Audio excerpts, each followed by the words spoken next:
by N-Cube Collaborations. My name is Bhavna Bhatia, coming in the top 100 women in India in media and entertainment and in the industry for over a decade plus. And it is my honor to associate with the wonderful team and excel with them in their endeavor.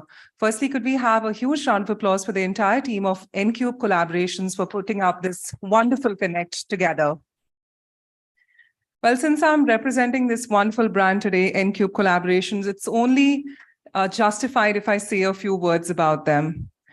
Well, N-Cube Collaborations is a knowledge-sharing company providing our audience with insights in their latest critical issues and strategies to stay ahead in the ever-changing world. The benefits it offers includes, of course, staying up to date with latest industry trends. We're talking about helping to upskill yourself with market insights and aiding in strengthening your network and connecting with potential investors, business partners, and of course, service providers. And they also help you in marketing your brand, products, and services. With regular webinars, workshops, conferences, training events, financial consulting, and advisory, they aim to excel in their professional endeavors. Also, to know more about what they're doing, what events are coming up, I feel social media is the best platform, and their website justifies that bit. Their website is www.ncube.in. So you can feel free to browse the website and stay in touch with the company. Ladies and gentlemen, we're very happy to bring back the second Connect Future Ready Leaders after tremendous success of the first Connect, which happened at Lalit, Mumbai, exactly a year back. Today, we aim to, of course, talk about sustainable and equitable inclusive growth, environment, climate change, and sustainable green finance, which is, of course, the new term being coined. We're talking about sustainable development goals, accelerated digital transformation, building the robust and sustainable human capital. We talk about developed and vibrant, active financial and capital market. We're also talking about savings for the enhanced GDP growth and customer value proposition. With this and much more, of course, with the audience participation, I'm sure we'll have a great connect.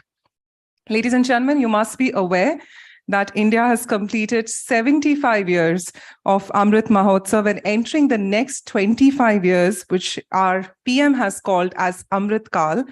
The real question will be, how will our current and future leaders, which is all of you, will help shape and embrace leadership in taking India to greater heights and, of course, getting the much needed developed country status.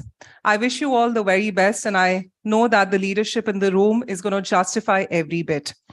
With that, of course, no event is possible without our great sponsors, our title and platinum sponsor being Kia.ai, and our co-sponsors being Reliance Securities, Bank of India, BSC, NSC and NSC Cognizance and LIC. So could we have a big round of applause for all our sponsors?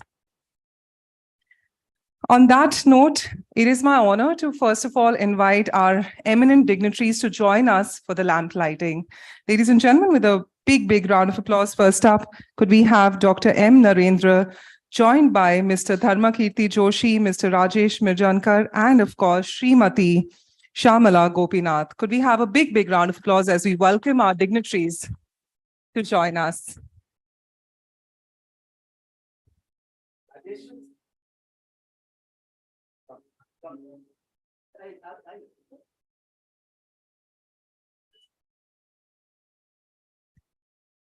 Seeking the blessings of the Almighty.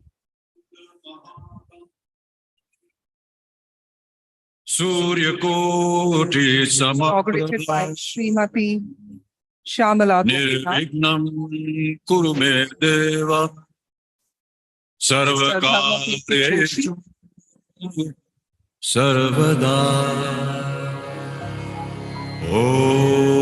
Mr. Rajesh Mirjankar.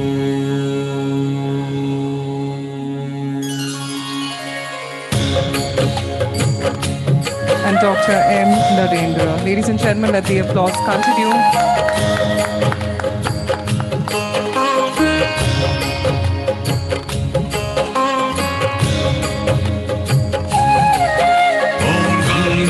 गणपतये नमो नमः श्री सिद्धिविनायक नमो नमः अष्टविनायक नमो नमः Ganapati Requesting our Bappa leadership to come together for a Morya group photograph. Mangal Murti And after seeking the Morya blessings of the Almighty, it's only justified, ladies and gentlemen, that we applaud them once again.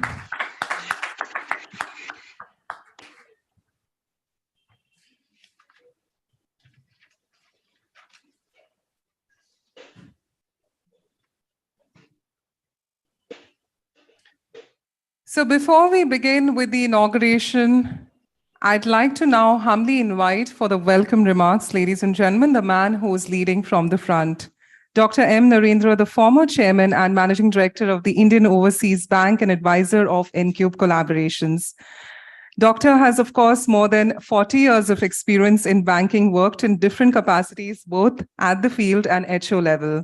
Somebody who's worked in 3 public sector banks, namely the Corporation Bank, Bank of India, and IOB. Ladies and gentlemen, I've had the honor of interacting with Dr. Narendra quite a few times. Let's give him a warm, warm round of applause and encourage him in this new journey as well. Thank you, Bhavana. And ladies and gentlemen, and all our esteemed speakers, delegates,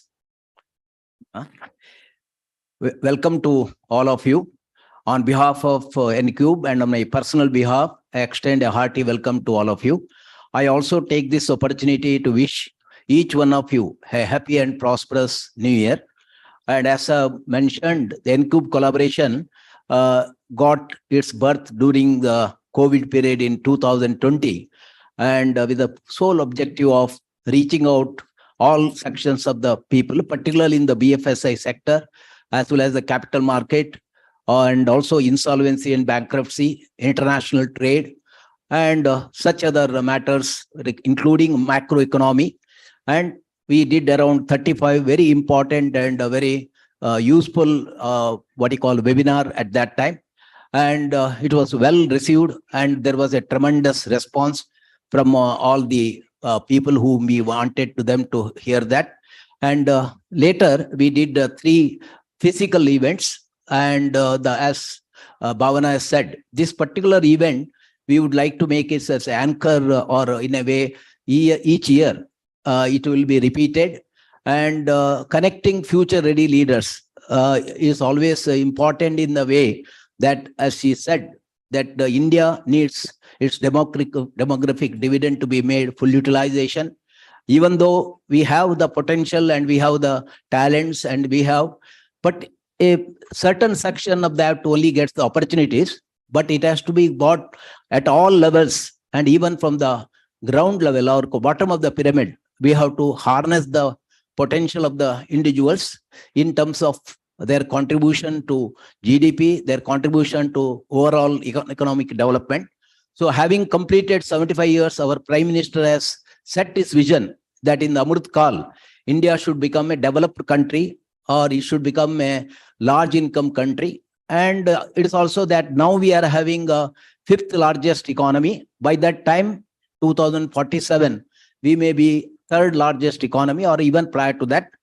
And of course, from the current level of $3 trillion US, we have to reach out to some even say 40 trillion. Our Ambani, Mukesh says 40 trillion US economy. So it is a gigantic task. And in that respect, we have a lot of potentiality and also the opportunity. And all of you know that the geopolitical situation and what's happening in the neighboring country and all that, India is poised to reach that. Now, our Prime Minister's vision has to get into the everybody's mind, and we must have embraced leadership, enhanced leadership, and aspirational leadership and vibrant leadership. So unless we tap and everybody becomes abundance also. One more thing is we should be abundance, and our mindset should not be a deficit. Any lack of thinking, lack thinking, that will not lead to a positivity. So in that respect, today, one more area what India is committed that we have to achieve 0 emission target by 2070. And there are also sub-target by 2030, we have to reduce it by 50%. Now, lot of steps have been taken, particularly in the renewable energy, wind power and other solar energy and all. But other side, we also need power. So in spite of that, we have to use the coal-based thermal power. Now, in that respect, how are we going to have the differentiation in sustainability in the Amrit Kal? Can the India be a differentiator in that? And similarly, any growth should be with the equity. Unless we ensure that the growth is passed on to everybody, in spite of all that, our per capita income is only now $2,000, whereas the neighboring Bangladesh also slightly higher than us. So that means a lot of work has to be done. So there has to be equity. There has to be, similarly, there has to be inclusiveness. In spite of our Prime Minister Jan Dhan Yojana and all other steps taken by the regulator and the banks, there is still a lot of section of the population who may have to be tapped in terms of the credit assets, particularly. Saving assets, of course, Prime Minister Jan Dhan Yojana, but the credit assets. So there, the technology will come into play. India, our Prime Minister has thought of India as the digitalized India. And now, even yesterday, I was reading Microsoft, Mr. that India is going to be the major transformation in the digital. And we have Rajesh Mirzankar here. He is one of the, metaverse. He has brought it, and even India and abroad, the metaverse will be the period. And I saw some of the report that 2023 is the year of the metaverse.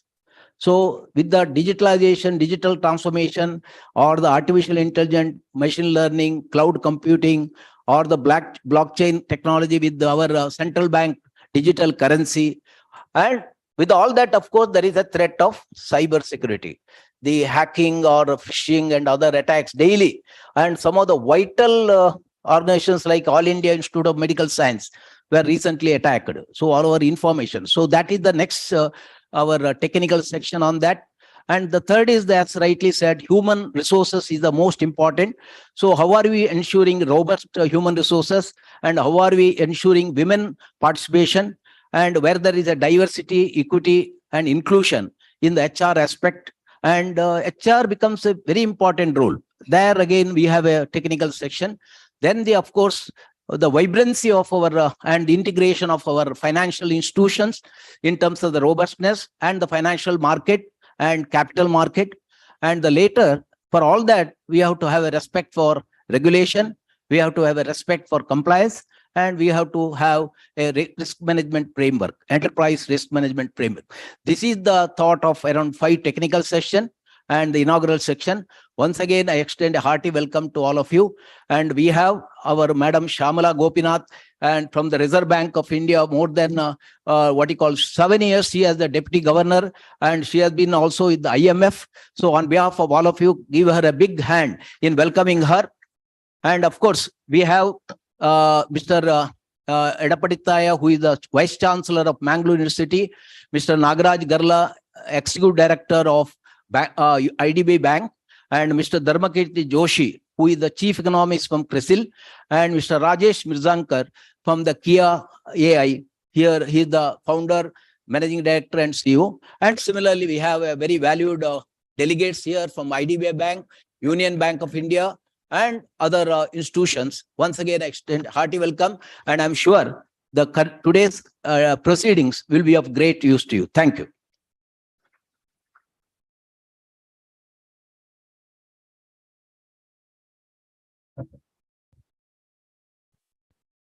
I think Dr. Narendra said it all. A visionary like him, with so much of exuberance and enthusiasm he brings, of course, with his valued experience. Let's give him a big, big round of applause, ladies and gentlemen.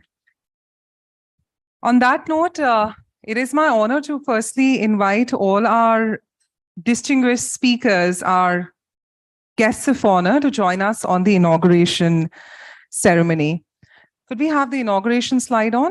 On this one, okay. A few of our speakers won't be joining us. Some would be joining us virtually, but I think it's only right to introduce all of them because they've taken their valuable time in contributing to this Connect. First up, we'd like to humbly thank Mr. Karthikeyan M., I think it's freezed.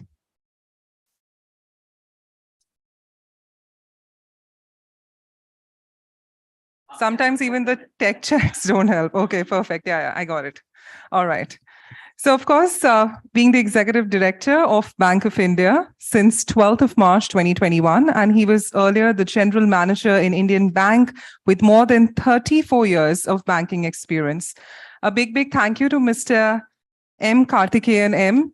for contributing on this wonderful event. Joining us virtually is going to be Dr. P. Subramania Adapata, who Dr. M. Narendra rightly spoke about, who is the 9th Vice Chancellor of the Mangalore University, a great academician with more than 50 research papers currently in various committees of Karnataka government. He's going to be joining us virtually, ladies and gentlemen.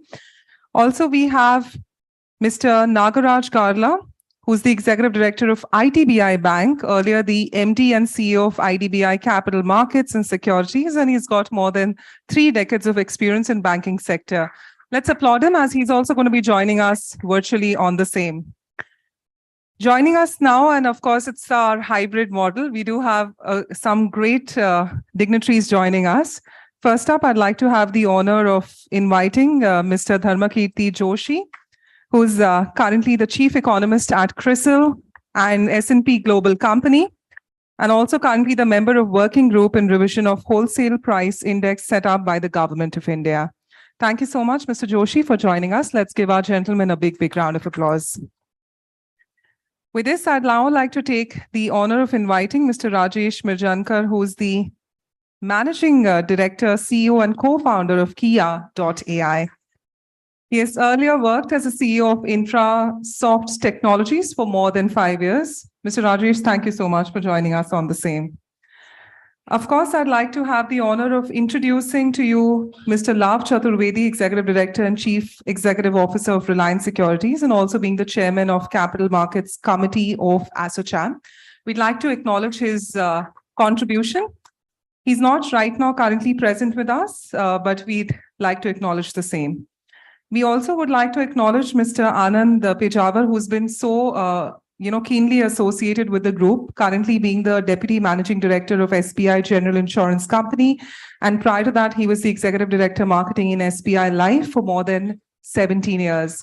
Unfortunately, he couldn't make it due to health reasons, but let's give him a big round of applause. Next up also, of course, I'd like to acknowledge the contribution of Mr. Rajkiran Rai ji, who is the MD of National. He's on the way. All right. Who's the MD of National Bank for Financing Infrastructure and Development. Mr. Rai was also the chairman of IBA when he was the MD and CEO of Union Bank. Let's give him a big round of applause. We hope he can join us shortly on the same.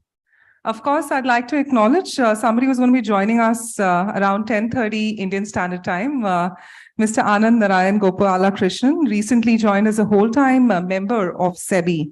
He has over 2.5 decades of experience in banking and financial markets and has held various committees of SEBI and RBI earlier.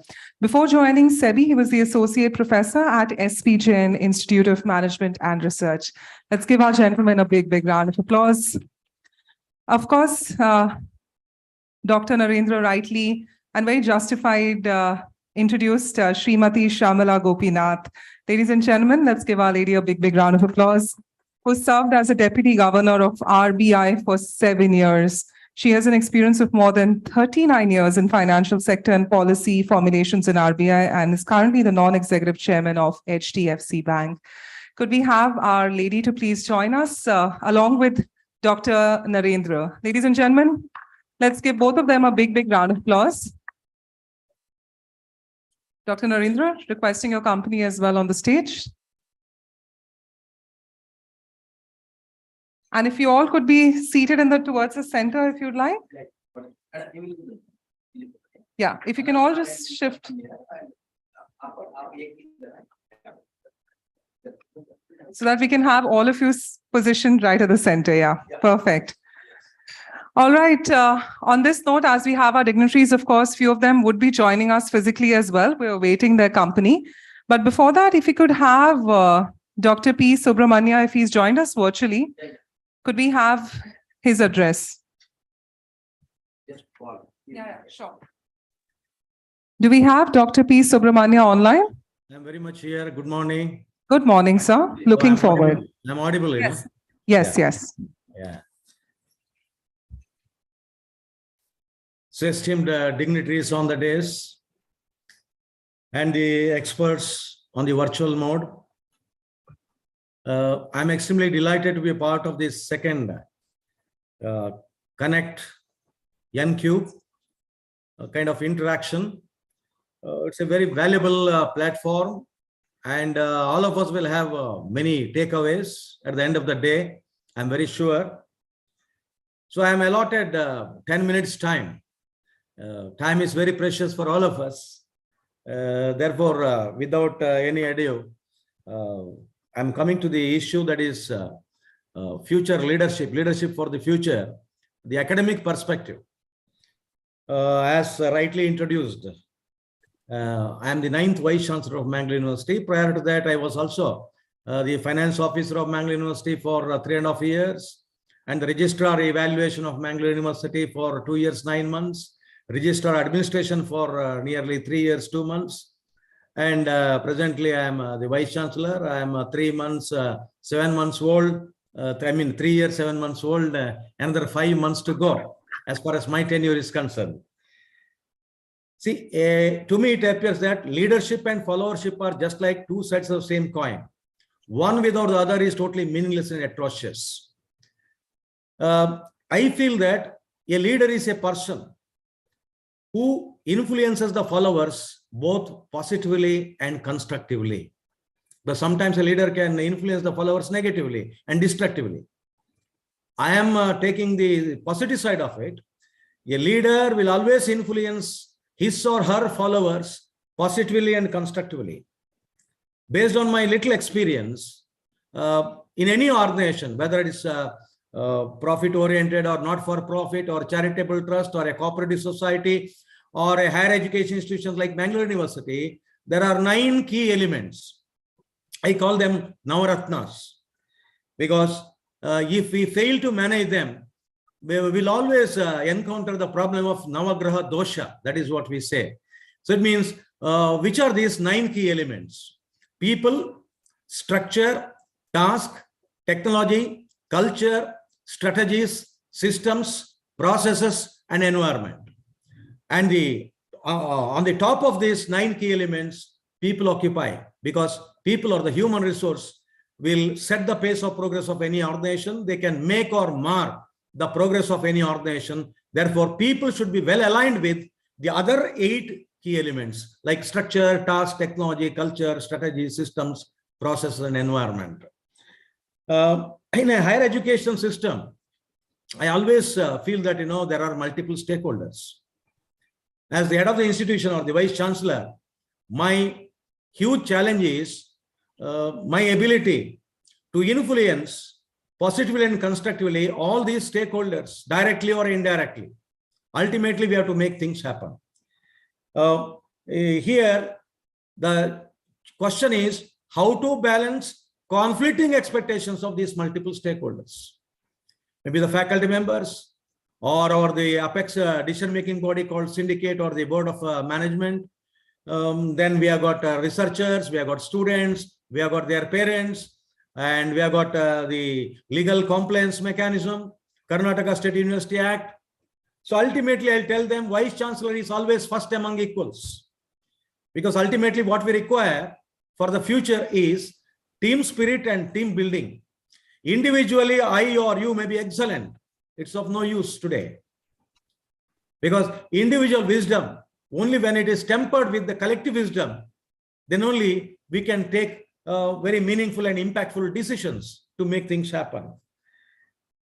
So leadership for the future, particularly in the academic domain, I feel that, invariably we have to study the past, understand the present challenges and realities, ground realities. With the help of the study of the past and understanding of the present, we will be in a position to project the future. What is in store for us in future? So it means how to get ourselves prepared, and what should be the visionary leadership, and how to provide a meaningful dimension to that, and in what way we can bring meaningful differences in the lives of all these people. So it means leadership with a difference, that should be the main focus. When we talk about leadership with the difference, particularly in the education sector, I feel that, there is a kind of transactional leadership. It means chalta hai, chalne do, everything is going on, no problem. Take it very lightly, because transaction oriented, day-to-day things. Now, then we have got transitional leadership.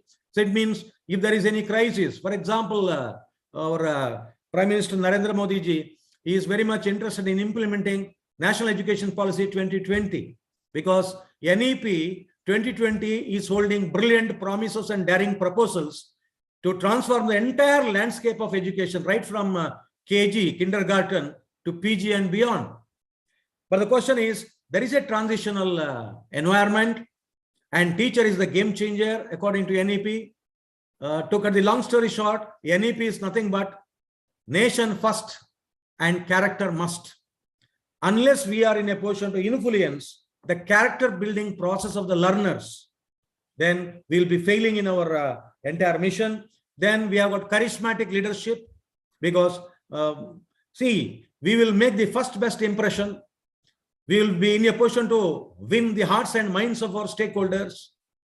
So it means with the minimum time, energy, and resources, we can bring about not only changes in some pockets of excellence, but total transformation. Then we have got transformation leadership, ability of the leader to transform the hearts and minds of the followers. Then the impactful one is servant leadership, because we are all trustees of the things. So as Vice Chancellor in my educational domain, I hold on to the notion that our leadership should be democratic, participative, consultative, and inclusive, because we cannot push our ideas down the throat of these stakeholders. We have to win their hearts and minds. So it means what is more important in the future period is nothing but imaginative, creative, and innovative leadership styles. Same old thing will not hold water in practice in the days to come. Thanks to COVID-19, we learned many things, how to cope with the challenges, how to convert problems into challenges, and in turn challenges into opportunities to make things happen. So it means we must be able to question unquestionable things. It means we must always look beyond the curriculum as far as our academic profession is concerned. And in any organization, particularly in the education sector, is that theory, research, and practice are analogous to a three-legged stool. So it means there should be industry-institution interaction. Otherwise, our current education system cannot thrive well. Thanks to University Grants Commission's latest proposal of inducting Professor of Practice. Only when theory is blended with the practice, that will make a lot of sense. But in my profession, when I talk about the future leadership, implementation of NEP is the huge challenge. Sorry.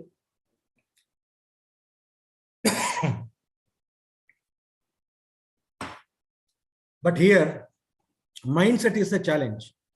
We have to bring about mind shift. Implementation is the key.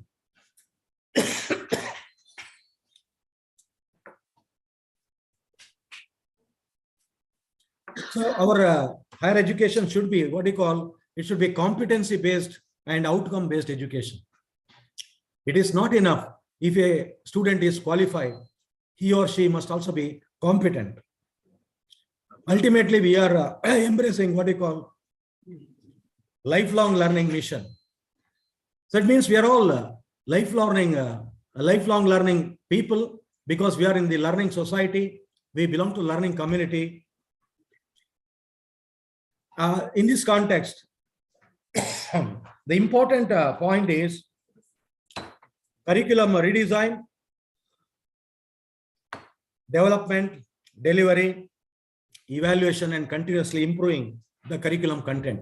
It is not just developing and delivering the digital content or the textual content. The point is, it should be learner-centric.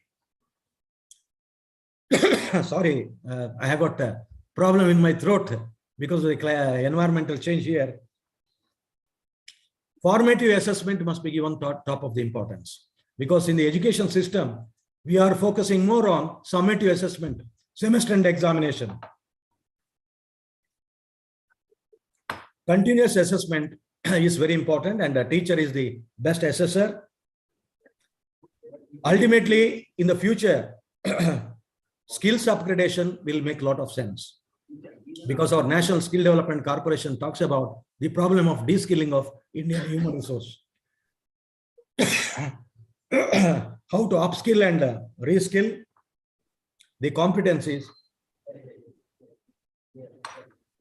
because ultimately in future, shelf life of these competencies is always short-lived. So to conclude, because I don't want to take much time, the future leaders must focus on three things: inspiration, aspiration, and perspiration. You should never give up in terms of any problem. And as the Vice Chancellor, I am coming to terms with certain challenges, but my philosophy is answer your critics only through your deeds. Never react, but respond. Every time, one step ahead. Tomorrow will never die. Therefore, we have to be optimistic, and we have to bring difference in the lives of others. Thank you very much for the opportunity. Jai Hind. Thank you so much. Ladies and gentlemen, a big round of applause for Dr. P. Subramania. You know, something which I really liked, sir, what you said was leadership with a difference. And of course, it's about studying the past and accepting the present challenges. A lot of takeaways from his incredible talk. Also, I'd like to acknowledge the presence of Mr. Rajkiran Rai ji. Thank you so much. Let's give him a warm round of applause. We were hoping to have you in the lamp lighting, but I'm sure your presence has lit the entire environment today. Thank you, sir, for that. Thank you for joining us. Ladies and gentlemen, on that note, it is now time for me to invite virtually Mr. Nagaraj Garla. Could we have Mr. Garla online? Can you hear us? Absolutely. Very good morning. Good morning. Please go ahead. We can hear you. Please continue, sir. Okay. Thank you. Respected Shamala Gopinath ji, Rajkiran Rai, Dr. Narendra. At the outset, I would like to congratulate N-Cube collaborations for bringing this program. Connect to Future Leaders is a very important program. In a sense, actually, we are running in an uncertain environment, actually. All of us in our own way, we are facing various risks associated with our jobs, like interstate risk, foreign exchange risk, commodity risk. I think as a community, if each one of us share our thoughts, I think we will be in a position to navigate these challenges appropriately. In this process, I think Dr. Narendra actually has been pioneer, and I think one program has been completed. Today, we are running a second program. I think schedule has been very good. So in this connect, I would like to congratulate N-Cube collaboration as well as Dr. Narendra. I've been given 10 minutes time and asked to speak on the banking perspective, give an update on the banking. So without getting into too many details or numbers, just would like to give a broad trends, what is happening in the banking industry. With the excellent support globally from the central banks as well as government, I think global banking industry has come out of the pandemic appropriately.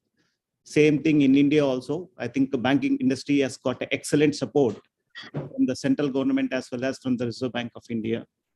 So after a gap of almost like a 7 or 7.5 years, like a Saudi Sati, first time I think the banking industry has registered a double-digit growth during the last financial year, 21-22.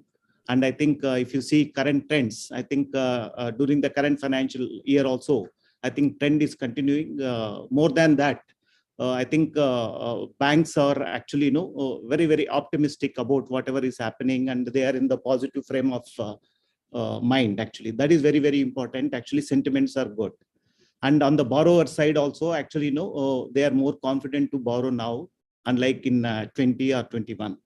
So that is a very good sign. So CD ratios of the most of the banks are, it is very good actually. PSBs over 88% and public sector banks around 78%. So overall, it is good. Asset growth as well as deposit growth has been good. Coming to the profitability, I think most of the banks in India have registered a positive growth in profits. Spreads are healthy. Most of the private sector banks have registered a healthy spread of over 4%, and the public sector banks over 3%. I think profitable ratios are pretty good. Then coming to solvency ratios, I think capital adequacy ratios as well as asset quality ratios have been very good actually. Gross NPAs have come down significantly. Net NPAs are manageable, and most of the banks provided actually a lot of provisions for stressed assets. So provision coverage ratio has been very good. So coming to the liquidity also, liquidity ratios are very comfortable, and banks are in, though, I mean, it has come down to meet a credit demand, but still it is at a very, very comfortable level. So coming to the restructured standard advances, actually, though there is a slight increase, which was expected actually, because you are coming out of the pandemic and you need to adjust yourself, but still it is under manageable conditions. Coming to the recovery, I think most of the banks have done very well, and IBC continue to be a major driving factor. I think if you see last year, I think the recovery has been good, and haircuts have come down. Recovery percentage of this one, haircuts have come down, and I think the recovery portion has increased from 20% to 25%. So number of frauds in the banking industry, though it has gone up, amount-wise, if you see, last 2 years, it has come down. So retail and retail credit continue to be the major player. Industry credit has been reasonably good. Services continue to grow. Priority sector advances are growing around 12.34%. MSME business has been very good actually. Even private sector banks, we were actually were not very keen to lend MSMEs after this emergency credit line of credit. I think they've also started focusing on MSME. So growth has been reasonably good with the 12.73. And all of you know, actually, India has emerged as a major in the payments area. Actually, I mean, India's contribution has been recognized globally.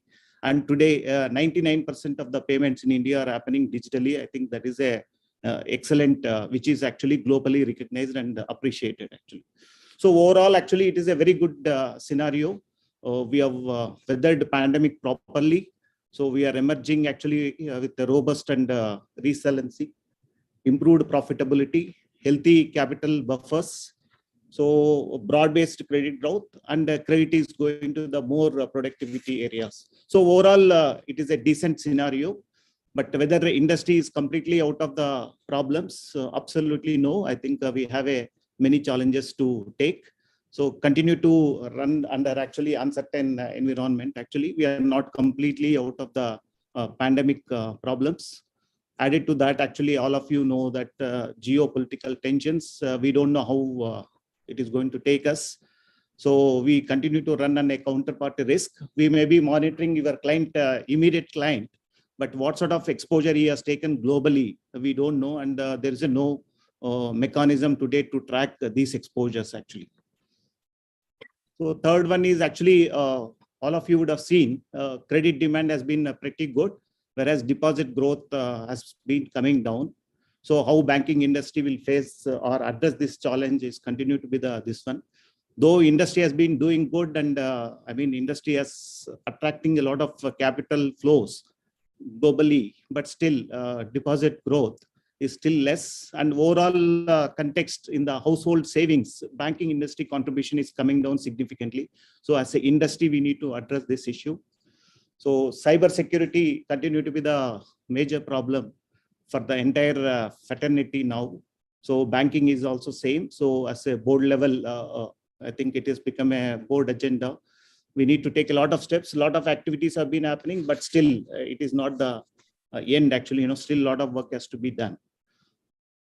Then actually sustainable finance, globally our leadership has committed. So a lot of work has to be done on a sustainable financing. So whereas most of the banks are still they are in the boarding stage only, or planning stage. So we need to do a lot of homework there. So these are the broad challenges at this point of time. I'm sure with that combined effort, actually, we will be in a position to navigate and appropriately address all these challenges and exploit whatever opportunities are arising out of the expanding economy. Thank you so much. Once again, thanks for giving me this opportunity.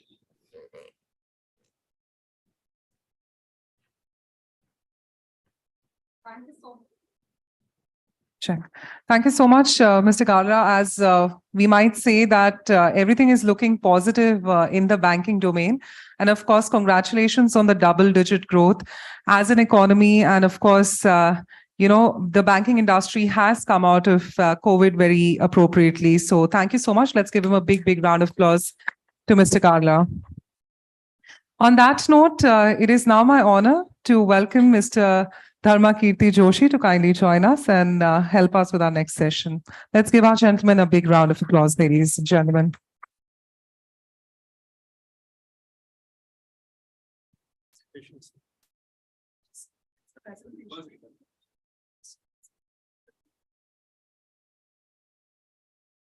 Good morning, everyone. Yeah.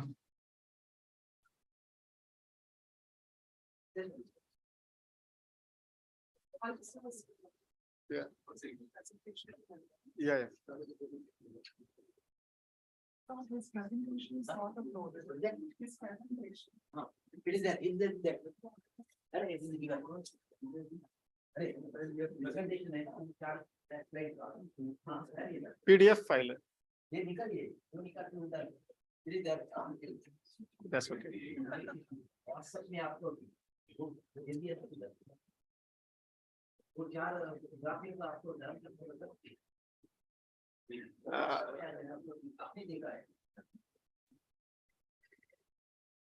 Joshi, till then, would you like to say something? Yeah, I can actually say without the presentation. I mean, that's okay. I mean, or just give us a minute.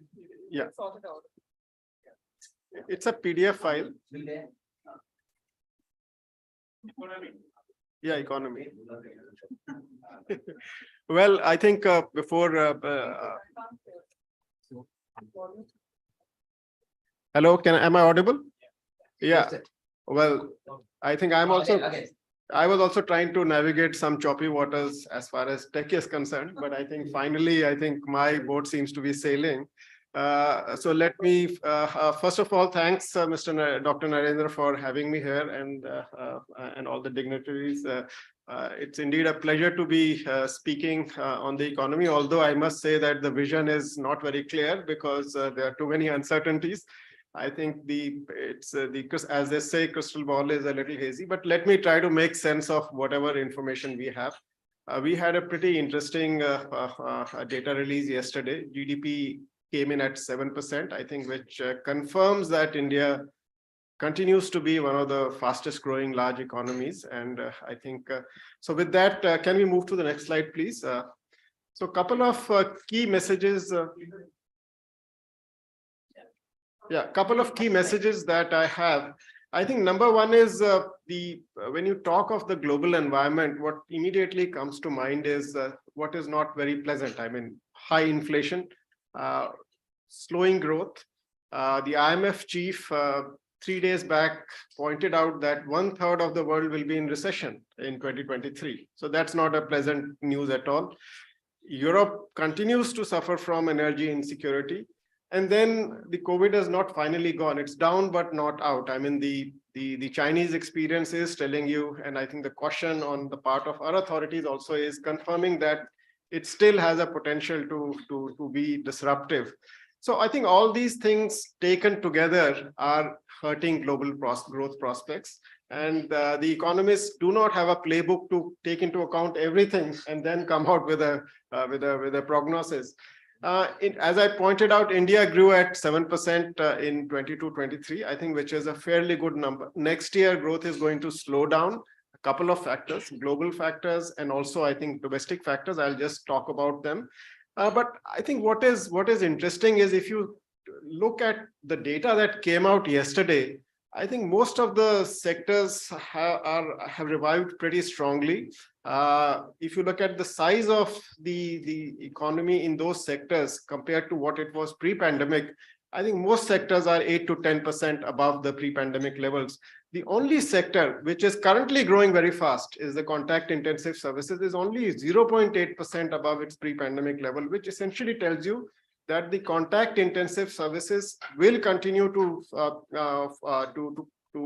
fire the economy because there is a lot of pent-up demand. It is still a lot of catch-up to do, I think, on that front. So that remains one growth driver, which you will see will play out in the next year as well. Private consumption has picked up, although I think, as Mr. Narendra was pointing out, not everybody is benefiting from that. But overall, I think there is a momentum there. Exports are becoming a problem. So I'll just come to that in a minute. Inflation, which is the number one problem. Yesterday, the RBI governor also pointed out that it remains a key issue for South Asia to challenge. Next year, we see inflation come down, not to the levels where RBI would like it to be, which is 4%, but still 5%. So I think there's some comfort on inflation front, but don't expect prices to come down because prices will still rise at 5%. I mean, overall, it's only the rate of increase in prices that's going to come down. Going to the next slide. Yeah. So I think I just wanted to bring in the global environment more clearly. When the IMF chief mentioned that global growth is going to slow down, it's largely in the advanced countries. So if you look at this chart, US is going to grow at minus 0.1% in 2023. That is the S&P global forecast. Eurozone is at 0. So this is a large part of the world by any stretch of imagination.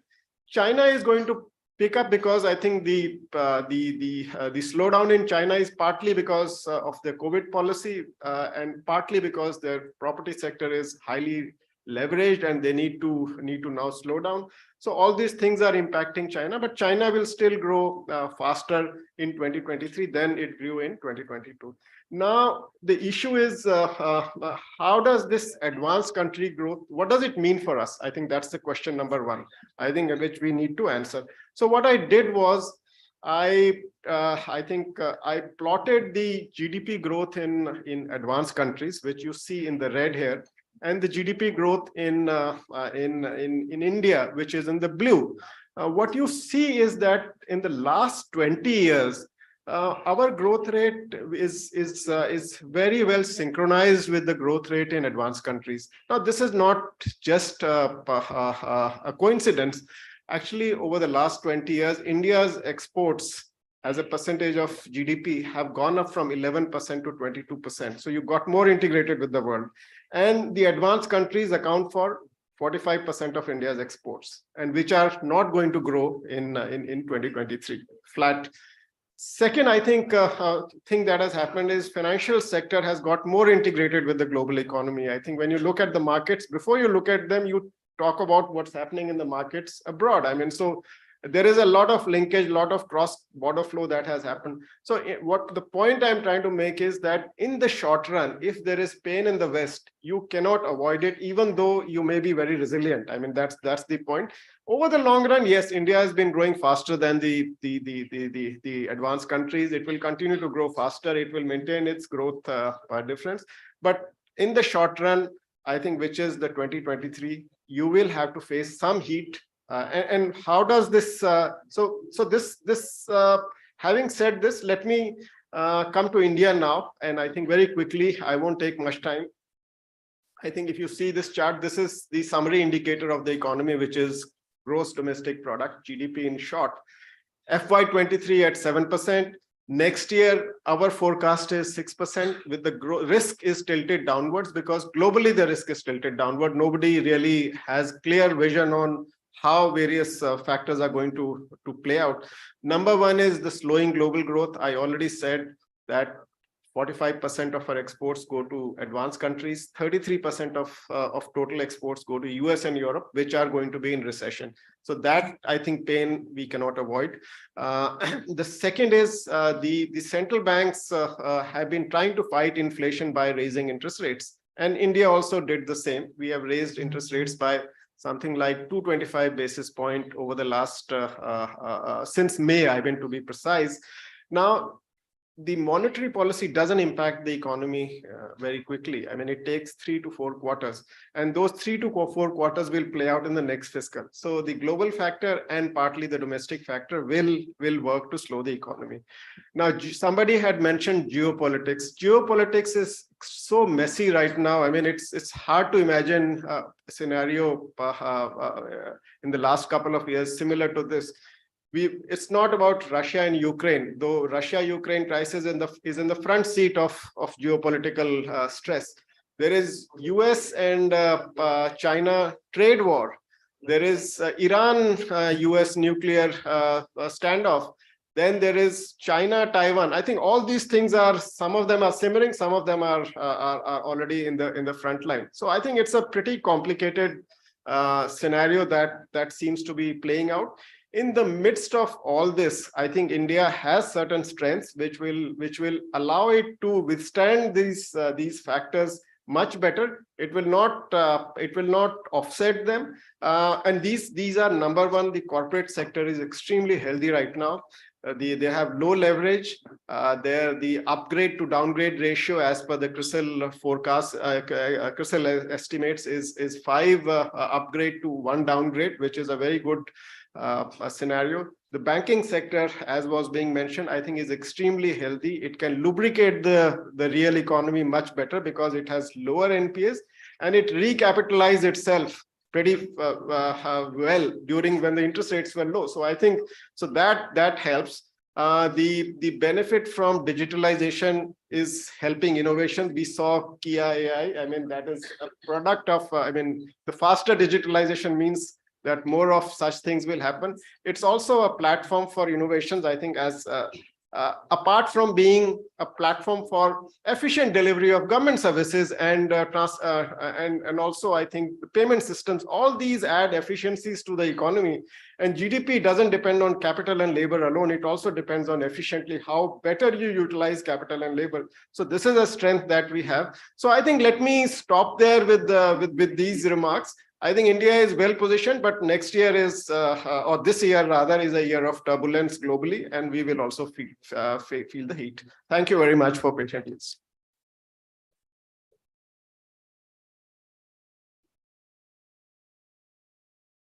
You know, when the chief economist at CRISIL and S&P Global Company says a few facts, I'm sure, we have to give it a very keen hearing.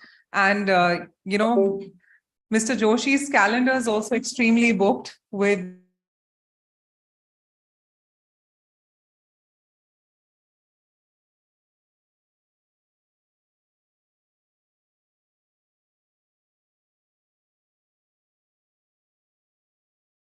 and the advanced countries, but it, of course, has its own challenges as well. On that front, and after an amazing session from Mr. Joshi, it is now my honor to invite Mr. Rajesh Mirjankar to kindly join us. Sir. Thank you. Good morning, ladies and gentlemen. First of all, I would like to thank Dr. Narendra for getting us this opportunity to be amongst this august audience of dignitaries and super achievers. I take huge pleasure in presenting some of the facts that Kia.ai has been doing from a perspective of providing technology for banking. And I would like to highlight some of the aspects that would now render how technology will contribute to the future of banking as a service. To give you a quick introduction of myself, I'm the co-founder and MD and CEO of Kia.ai. Kia.ai is a company that's specialization in financial services technology. We have 4 large offerings, or rather 5. We have digital core banking solutions. So today in India, with almost 300 banks that are automated using our solutions, almost 200 of them on the cloud. We have looked to create not just the aspect of cloud adoption as a primary aspect and an example for others to follow, but also looking at making sure that the coverage of banking that we provide is right from the grassroots, starting with the primary agricultural credit societies, the district credit banks, the state cooperative banks, and from the other side of commercial banking, right from cooperative banks to working with public sector and private banks, and eventually looking at impacting the overall economy per se with banking as a service. And I will just highlight some of the aspects that we see will be coming up in future, where technology will contribute a whole lot to the growth in economy. We also provide RegTech solutions, and that's an important aspect that we realized 2 decades ago, that compliance and reporting of compliance is very important to building a sustainable ecosystem. So we are world number 1 on the anti-money laundering reporting solutions. We also provide anti-fraud solutions, but something that's close to my heart especially is the aspect that we recently launched is the ESG reporting solutions. And I'll speak a little bit of that impact going further. Other than that, we provide omni-channel solutions, and I'm proud to say that we provide almost a quarter of the UPI volumes supported through our switch with the various banks we work today. And to be part of what is typically been the whole digital age within India. So it's very nice to be part of this whole growth story. Lastly, we are looking at the whole aspect of metaverse. I'm speaking on that in the panel that comes forward, but that is something I'll also include within this talk.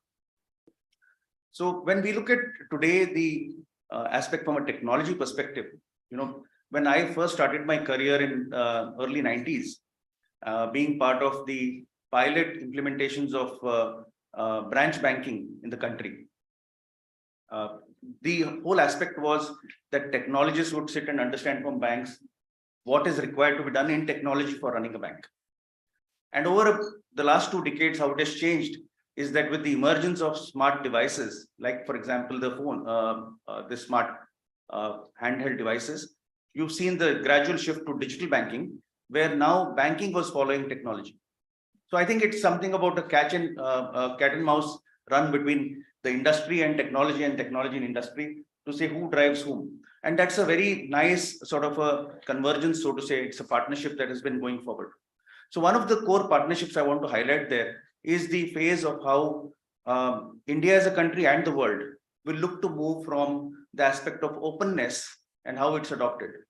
One of the most successful stories in India has been the aspect of how successfully we've implemented open banking. If you look at the aspect of digital banking, we started with mobile apps, and it received a lot of impetus in terms of the contributions from Reserve Bank of India in policy making, but also the contributions from NPCI for coming out with the right products from time to time. We've then seen the aspect of open banking that got emerged with the aspect of unified payment interface coming through. So when NPCI brought out UPI, you could then have a ubiquitous payment service where on a single app, you could link multiple bank accounts and provide payment services. And of course, we've had the contributions from private companies that have brought in wallets, etc. But what it is enabled to do is to create a system where payment is available as a service. The next phase that we've seen is the growth in terms of account aggregator to be able to now enable other services in banking than just payments. So we've seen that emergence, and I'm sure with the adoption of account aggregator, we will see a huge influx of how interoperable banking as a service will get to be. Now, going from there onwards, India and the world will look to see how we will emerge from open banking into open finance. And open finance will bring across the change where we will see banking being the enabler for a lot of fintechs and other enablers in this system to provide banking as a service. And we've already seen the emergence of buy now, pay later and other services like insurance, etc., being integrated into the banking world. You now have the emergence of super apps. A lot of banks have spoken about it. We are glad as a company to be a part of one of the big launches of super apps in the recent times with one of the largest banks in India.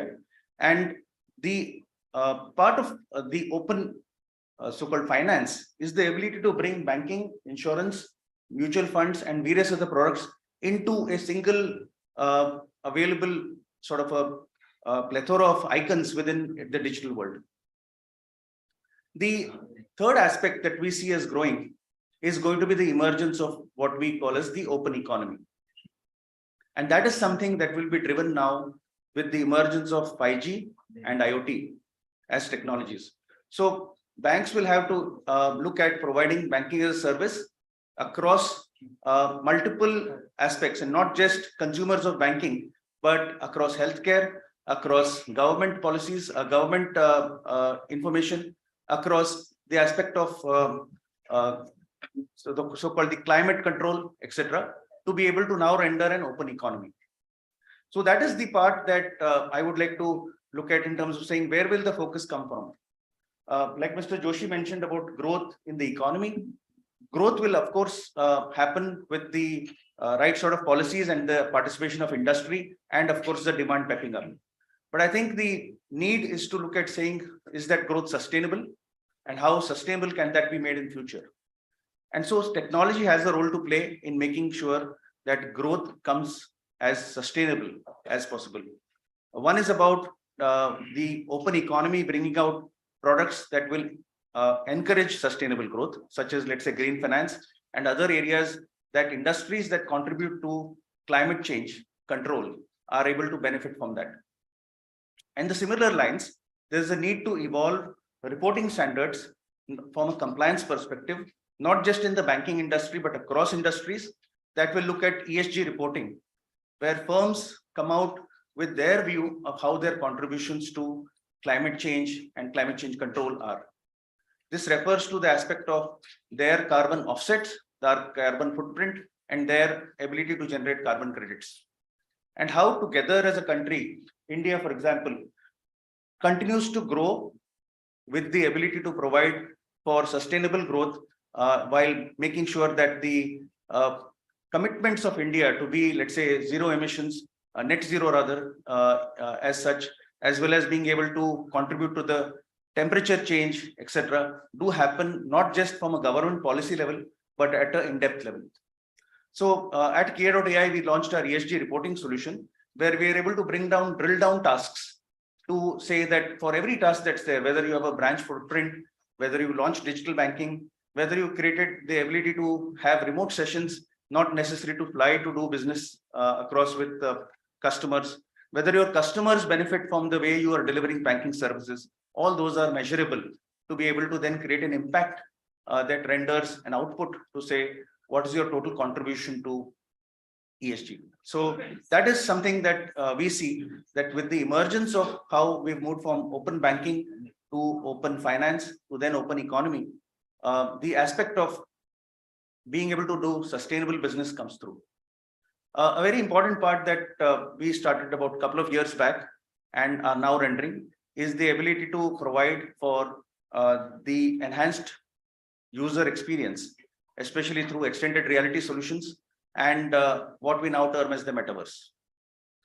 The way in which we've looked at the web was in the 1984 to about close to 2000, we've looked at the web largely being a read-only capability, where companies went and put up their websites, their offerings, and being able to say what they offer as a brochureware. The next 20 years have seen the emergence of the Web 2.0 as is termed, to talk about saying how the companies are able to provide their information and allow their consumers to also interact. So this was read-write from both sides, and we've seen how beneficial that has been to be able to not just drive the digital economy and speed of doing business, but also from a green perspective, it's been able to add the ability for people to think how to do business without having to sort of go around, creating carbon emissions. The third aspect of Web 3, as what is spoken, and I'm not one who's necessarily stuck to jargons in spite of being a technologist, it's something that we look at to say that it should be read, write, and control. The ability to be able to render a superior experience to users where they don't feel missed out from what the Web 2.2 has offered. So what is this aspect? So today, if you look at the way digital banking is done, I'm sure a lot of consumers miss out that fourth question. So I'll just explain what I see as fourth question. You apply for a product today or on digital onboarding, you are asked 3 questions. You answer question 1, which is what's your name, your social profile, your biological profile, and your economic profile. And then you're offered a product, and you choose the product or don't choose the product. The fourth question is about saying, can I get a customization? Can I get that personalization that I had at the branch when I visited the branch from 1984 to 2000? And can those days come back where I met the branch manager for a personalized offering of a product? So that aspect is something that Web3 can bring across along with the emergence of metaverse, where and that's one of the core focuses that we are looking at as a company. But I think the aspect of metaverse as it's construed to be today is it was earlier believed to be largely related to crypto and aspect of gaming. But the coined word of Web3 or the coined word of metaverse. Metaverse, of course, comes from a novel Snow Crash that was written by Neil Stephenson, right? So when we defined metaverse in Kia.ai, I said, if somebody can write a story and then define the word metaverse, why don't we write a different product and call that our version of metaverse? Because you have the freedom of expression to say what you can do with that term, what you can do with that technology. So the concept of metaverse, how we looked at it, is to say that it is not about gaming or crypto. It is about running a business that is going to impact society, that is going to impact growth, and that is going to impact sustainability. So with regards to this, the focus was on providing a higher user connect, is to answer that fourth question. To say the personalization comes in, so put hyper personalization at the top to say that customers will now be able to demand a personalized product and not just one that is between the icons of a mobile device or on the hamburger menu of a internet banking. Beyond that is also the emergence of the IoT. So with 5G today, we have the ability to say that you can download a movie in 2 or 3 seconds. But the fact is that with that industry impact, you're still going to watch the movie in 2 hours, right? So the business impact, if you see from a banking perspective, can be definitely different.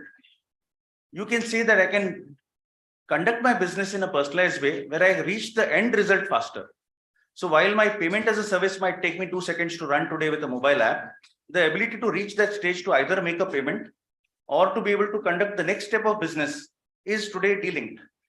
The ability that the metaverse will render is to now bring all this together and say the whole work cycle or workflow of this will happen faster and in a way where you're engaged with all the stakeholders. And that is what Web3 will enable, which is to say decentralized databases of those who have the creator economy, so to say that whether it's banks, whether it's governments, whether it's healthcare, etc., they are all able to connect and communicate through a ecosystem to be able to render outputs to consumers faster. So that in a way will be one way where metaverse will render an open economy much more successfully than any other technology. The last point I would want to say is with regards to how we perceive the aspect of IoT to come through. So we've had the open banking layer. The next layer we've seen as the Meta API layer, where you will have interoperability between the worlds, or rather, if I will call it meta worlds. The third layer will come out as the aspect of interactions between trillions of devices that we term as the Internet of Things. So today you have the aspect of a smart watch being able to talk to your mobile and then find out whether you walk that many steps. We might have an innovative product to say that if I walk 5 kilometers a day, can I get a cheaper insurance? Right? Because that is something that can lend itself as data. If I were to conduct things faster and be able to run my business successfully with my GST returns all being filed, can my bank give me a loan that is in line with what my business speed is, rather than just my end profile that is seen within rating agents database only? So the ability for what we call as alternate data will be something that will drive the success of IoT, of how it impacts the economy. So an important aspect to the open economy will be one about how databases are put together, how the data is collated and how it is interpreted. And importantly, about a common framework that can drive an API at an IoT layer to say that with these multiple devices that each of us own and these that the business will sort of bring in, how do we then conduct an automated way, an autonomous way, an equitable way of being able to do business. The important aspect within this whole thing is about saying that are these new technologies just restricted to the rich or the privileged in terms of communication? So that is an area of focus we put to say, what are the elements that we can enable within the rural aspect to say, can the metaverse belong to rural areas? Can the metaverse be impacting rural growth? And importantly, is IoT just restricted to those with smartphones, or can IoT be also going down to rural areas? And those are the innovations that we will see in the next 2 to 5 years, where we will find the smart devices driving information exchange, the ability for metaverse to render the visualization, and the ability for a Web 3.0 architecture to render sort of what you call as creator economy that can drive the growth of future. Thank you, ladies and gentlemen.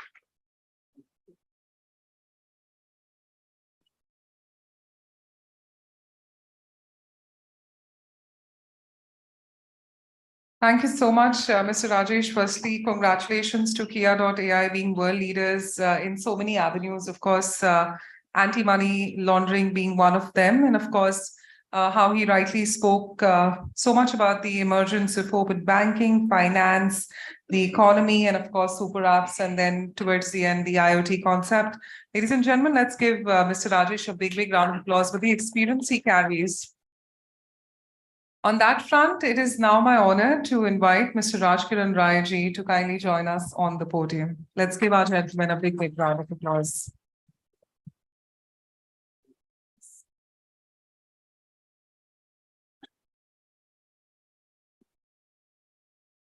Very good morning, ladies and gentlemen. Thank you, Dr. Narendra, for calling me here and giving this opportunity. I see him in the see in him the same energy what he had when he was managing director. That time I was to be a general manager, so like he used to run around like this only. And good sir, so you're maintaining the same energy levels. Respected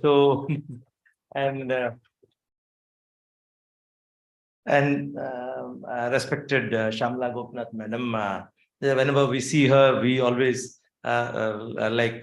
remember her days when she was actively regulating us, and she continues to be very active in the system, contributing for the industry to evolve.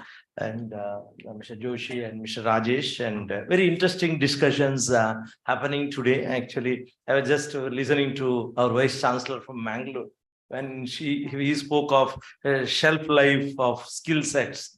Actually, you know, for bankers, when we joined in 80s and 90s, any guideline from Reserve Bank will change once in 10 years. So life used to be very easy. And today, like RBI site is always open with us because anytime new guidelines will come. So any skill set learned just evaporates. And, you know, we are talking of sustainable and all that. So we were working on solar for long as we and wind and those areas. And as commercial bankers, when we thought that we have enough skill sets to assess and finance this, now the hydrogen has come in, and now suddenly, you know, it's a leapfrogging of technology is what you can say. I think hydrogen, maybe India may be the world leader, but then commercial bankers have to cope up because the scientists will develop the technologies, but then whether commercial viabilities and all that, we need to do more research than the actual researchers. So I think the skill set shelf life, when we spoke about, actually, I think this is something very relevant. Why I'm connecting this to you, we need to have more of this kind of seminars where diverse industry players come and speak about these issues so that everybody understands how the world is changing. So So actually, I'm here to speak about infra because from a commercial banker, now I am a like infrastructure person heading NAPFID. So it's a very new entity which has come up very, very recently. It's the thought process of the government to enable the infrastructure development of this country. A DFI has been created. So we are a all India financial institution to help develop the overall ecosystem of financing the infra and various issues related to infra. So the importance of infrastructure as an enabler for social and economic growth of any nation, including India, cannot be overemphasized. Amongst other things, it leads to increased competitiveness and efficiency gains, improved logistics network, employment and income generation, leading to increased domestic demand, all of which eventually lead to the boosting the economy and improvement in quality of life of citizens. Today, when you speak of infra, any infra you talk about, ultimately what comes in is quality of life. Any kind of infra investment at the last point affects the quality of life of people. It sets in motion a virtuous cycle of further demand, investments, and infrastructure growth. As per studies undertaken in the recent past, global infrastructure spending has been around 3% of the world GDP in the last decade. China at 7% and India at 5% have had highest infrastructure spend as percentage of GDP. The above trends have broadly continued after 2015 till date. Maybe COVID would have had an impact, but the trend continues to be the same. In India, the creation, upgradation of infrastructure is imperative from needs arising out of rapid urbanization and changing demographics, as well as to improve India's global competitiveness. When we talk of urban infra, this has become very relevant because the next 25 years, what we call Amrit Kal, 2047, I think this is where India will turn to be a developed economy. What is happening is about 10 to 15% of the rural population is likely to move to the urban areas. If you do not develop the urban infra, then I think we'll create more slums. So, and there's a big challenge because this is again mandate we have to develop, like maybe the way to go will be to develop municipal bonds and, get more and more invest in urban infra. Some of the areas are like drinking water, the sewage treatments, the mobility, then the energy. There are many areas we have to work on, but then urban infra is going to be one of the very important areas in the next 25 years. As per studies, increase in infra spending by 1% of GDP is expected to translate to growth in GDP by 2% due to the multiplier effects of infra. Because any revenue spending for 1 rupee spent will result only in 0.9, whereas in infra, 1 rupee spent will result in 2 rupees growth. So investment in infra would thus be one of the key drivers towards India achieving the target of $5 trillion economy by 2025, maybe 2025, maybe 26 or 27. But then again, looking at what Dr. Joshi was showing, 7% growth rates and all that, maybe we'll be there much earlier than what is being taught. Several initiatives have been put in place by the government over the past 2-3 years. For example, drawing up of the National Infrastructure Pipeline. Now, if you go to the NIP site, today, it envisages the investment of 142 lakh crore between 20 to 25. That is led by transportation, energy, and social infrastructure sectors. And National Monetization Plan envisaging a 6 lakh crore of monetization to partially fund the capital requirement of new asset creations. And the structural reforms like PM Gati Shakti, Bharat Mala, Sagar Mala, etc. point towards the government's massive thrust on infrastructure. The last budget spoke of 10 lakh crore of investment in infra, which is more or less happening now. And we are all expecting for the direction setting in the next budget, which is actually end of this month. And I'm very sure that the push on infra will continue to be there. The greater proportion of investments in infra across the world, including India, has been financed by the public sector. In India, investment by center and the state as percentage of total capex has risen from 71% in 2015 to 85% in 2022. This is due to the unique nature of infra projects which have long gestation period, complex operating and governing frameworks, including multiple parties and procedural regulatory challenges during construction, operation phase, etc. Delays in land acquisition, approvals, clearances, changes in policies, etc. play a role, particularly in delaying the infra projects. However, given the burgeoning infrastructure needs and aggressive targets set by the government, enhancing public sector participation is increasingly important to overcome fiscal constraints and strains on public funds. This requires, among other things, an enabling environment with well-defined policy, legal and regulatory framework, model contracts with the right allocation of risk between parties, and dispute resolution in a timely fashion. Project planning and preparation needs to be robust with the detailed traffic market studies to ensure future cash flow visibility and attractiveness to the private players. A lot of policy changes has been done by the government to address the risks of or deficiencies that led to the problems, including the large banking system NPAs in the last cycle, and make the infrastructure sector attractive to investors. For instance, remodeling of concession frameworks like the HAM model in roads for equitable balancing of risk, bringing in credible intermediaries like SECI and NTPC to mitigate offtake risk in renewable power sector, etc. are steps in this direction. Similar models are required to be developed in other sectors like railways, ports, and inland waterways, social infrastructure, etc., where opportunities exist. The corporate sector has mostly emerged strongly out of the pandemic, and the infrastructure companies are gradually embarking on the next capex cycle. The major EPC companies have strong order books on the back of healthy awards, especially by NHAI in the road sector. New structures like InvITs have emerged, which are helping infrastructure developer to unlock equity capital by monetizing completed assets. All the above augur well for the sector. In India, debt financing to infrastructure sector has been traditionally dominated by scheduled commercial banks and NBFCs. The outstanding credit of scheduled commercial bank to the infrastructure sector has increased from 10,000 crores in March 21 to 12 lakh crores currently, which gives a CAGR of 25%. And I'm very sure it will continue to be the biggest contributor for the credit growth. Financing from other sources like capital markets, bonds, DFIs, multilateral institutions has been limited. In the corporate bond market, though there have been steady primary issuances of 6 to 7 lakh crores annually over the last few years, pursuant to various measures introduced by RBI, the secondary market liquidity has not developed to the same extent.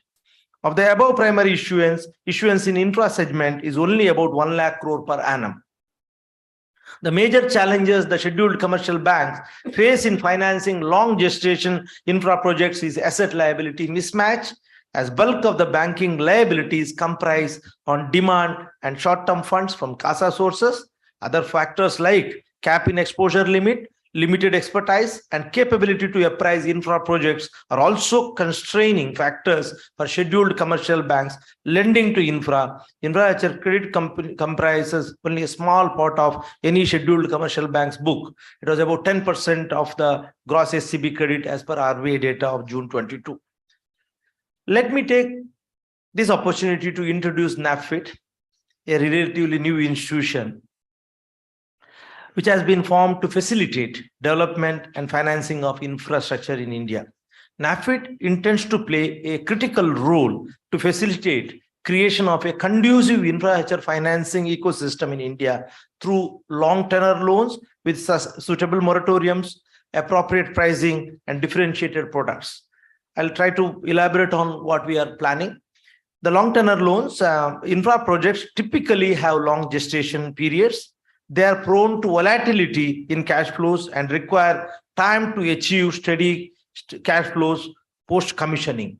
However, they have long, useful, and economic life or concession period, say 20 to 30 years. and can typically give steady cash flows and economic returns once stabilized.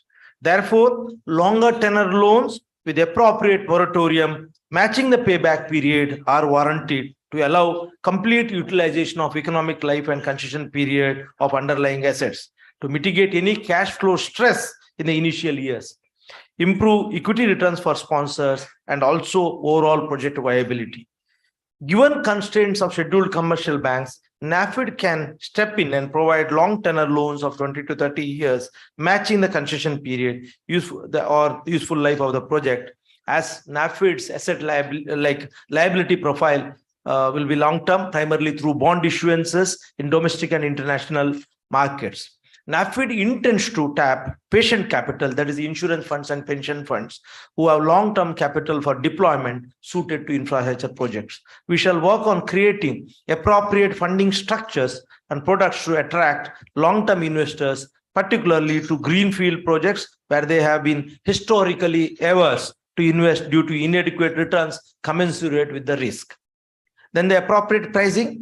Liabilities of scheduled commercial banks being primarily short-term, loans are linked to 1 year MCLR or many times shorter than that and repriced. Whereas the revenue profile of infra projects are mostly fixed in nature, like user charges, tariffs, tolls, and etc. So thereby exposing the project to substantial interest rate risk. Besides, due to the present rising interest rate cycle and tightening of liquidity conditions globally and in India, pricing benchmarks of scheduled commercial banks are expected to rise going forward, leading to adverse impact on long-term project viability.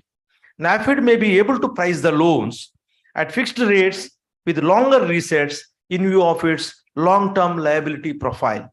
We propose to develop suitable long-term benchmarks like 5-year or 10-year benchmarks in this regard to facilitate long-term infrastructure funding. Differentiated products like NAFID intends to offer various differentiated products to boost infra capabilities of its clients, like both on debt, like mezzanine financing, refinancing with longer tenor, securitization, multi-tranche facility options, partial credit enhancement of bonds, etc. And also on the equity side, like investment in InvITs, equity support for projects, etc. NAFID can do either direct financing of infra projects in the NIP or financing that enables or crowding in infra investments at a systemic level.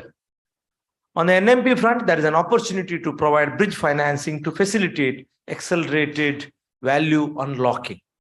So NAFID would have both financial and developmental objectives, and I believe that going forward, NAFID have to play the developmental role to a larger extent in order to create a vibrant ecosystem for attracting more participants into the infrastructure sector.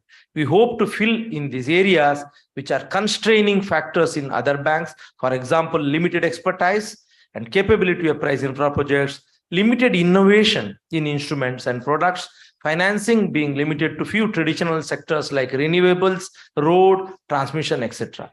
NAFID shall endeavor to develop the overall ecosystem for infrastructure financing through inclusive infra financing via traditional and innovative offerings, acting as sector facilitator and market maker, facilitating crowding in investments and creating markets for promoting infrastructure finance and best-in-class underwriting and monitoring mechanism.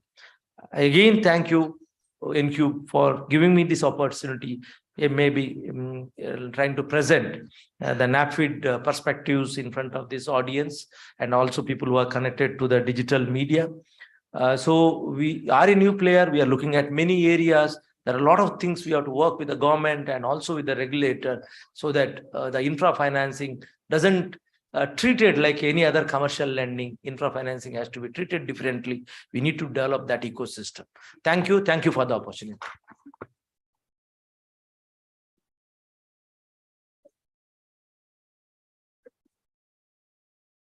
I'm sure that under the leadership of Mr. Raj Kiran, NAFID will definitely grow, and we wish you all the very best. And of course, what he rightly spoke about, the investment in infrastructure yielding greater profits and greater growth, and that's going to help us in reaching the developed status as an economy. So let's give him a big, big round of applause. On that note, of course, I'd like to acknowledge the presence of Mr. Anand Narayan Gopalakrishna. Thank you so much, sir, for joining us. And with that, it is now my honor to call upon Srimati Shyamala Gopinath to kindly join us and address the audience. Ladies and gentlemen, a big, big round of applause for our lady out here.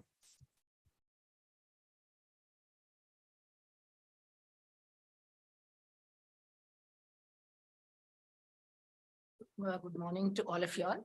First of all, let me also thank Narendra for inviting me to speak at this event. And it's really, there have been a lot of distinguished speakers, and we have Mr. Anand Narayan from SEBI also to speak, and I think it's a great occasion for all of us. Raj Kiran has already spoken on the infrafinance, and Joshi spoke on the macroeconomy. So I plan to, of course, you already heard that despite strong global headwinds, how the Indian banking sector shows some very strong signals in terms of the capital strength, the asset quality, their high provision coverage ratio, and profitability, everything together. And that augurs very well for the future of the economy, and particularly in the context of the corporates also being very, hardly leveraged. But of course, one should always remember that the banking sector is a cyclical one. And yes, as the NPAs bottom out, we could again see some rise. That had happened in the past, and we've seen that happen. But of course, over a period, we find some structural changes in the banking sector. And some of them, for instance, I think the main drivers of credit, and that has made banking, more prudent, has been the credit information system, the CRILIC data, which provides a lot of information on the corporates. So banks know how much corporates are borrowing from the system. And then, of course, the whole technology, the data analytics and all that, which permits more optimal credit risk taking. Of course, when Nagraj from IDBI spoke about corporates, I just realized that there is one gap, and that is the leverage of borrowers that operate abroad from a group point of view. This is something that information may not be available to the banks unless they ask for it. And also we have these off-balance sheet exposures in the form of guarantees. Although that information is available, how much of that is really factored in? That also should be, maybe technology will enable that. And Rajesh, you could look forward to doing more on that. And of course, the most important reform has been the IBC. And I don't think we should look at the performance of IBC in terms of how they have dealt with the legacy NPAs. They have been, NPAs for years and years and years. And so now we should look at how IBC can help going forward. The government has been very, very proactive in bringing about changes that are required. I don't know, the other day I was very much shocked to read a headline in the newspaper, and I hope it's a wrong news, that possibly one could look at, allowing borrowers to keep control of their companies, even under the IBC. I think that should really, really not happen, because the most positive aspect of the IBC has been the fact that there is a fear of default on the part of companies because they might lose control of the company under the IBC. And definitely this has been so positive that there's no point in reversing that. All the more because there is another environment of resolution that the RBI has created in terms of its prudential framework. And it's really possible to deal with resolutions even outside the IBC. Of course, subject to a lot of conditions, which naturally guardrails that the RBI has prescribed. But surely, I think IBC is, of course, the last resort. And I guess by the time a company goes into that mechanism, clearly the management has failed and the promoter has failed. I'll just now briefly touch upon certain, regulatory aspects that the RBI has been involved with, some that have already happened and some that could happen in the future, because there have been so many discussion papers. Regulators are super active these days, including SEBI and RBI. And I guess all regulators all over I don't know about the world, but definitely, in any sector, not just the financial sector. First is, of course, the digital lending guidelines that has, really created, maybe on the one side, a huge welcome, on the other side, some misgivings, particularly on the part of the fintech companies. Basically, these guidelines tries to strike a balance between reaping the benefits of digital innovation as well as customer protection. Mainly, I think the fundamental principle that the RBI has clearly enunciated in these digital guidelines is that the loan should be on the books of the bank, and the fintech should only be facilitators, either in terms of sourcing the loans or doing all the technology aspect of it. But the loan should be on the bank's books, and the bank should deal directly with the customer and provide, particularly in terms of the transparency of rates and the recovery and all of that.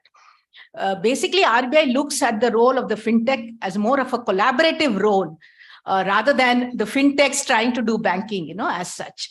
So, of course, there are some who would want a lot more involvement even in sourcing and, pooling and all of that.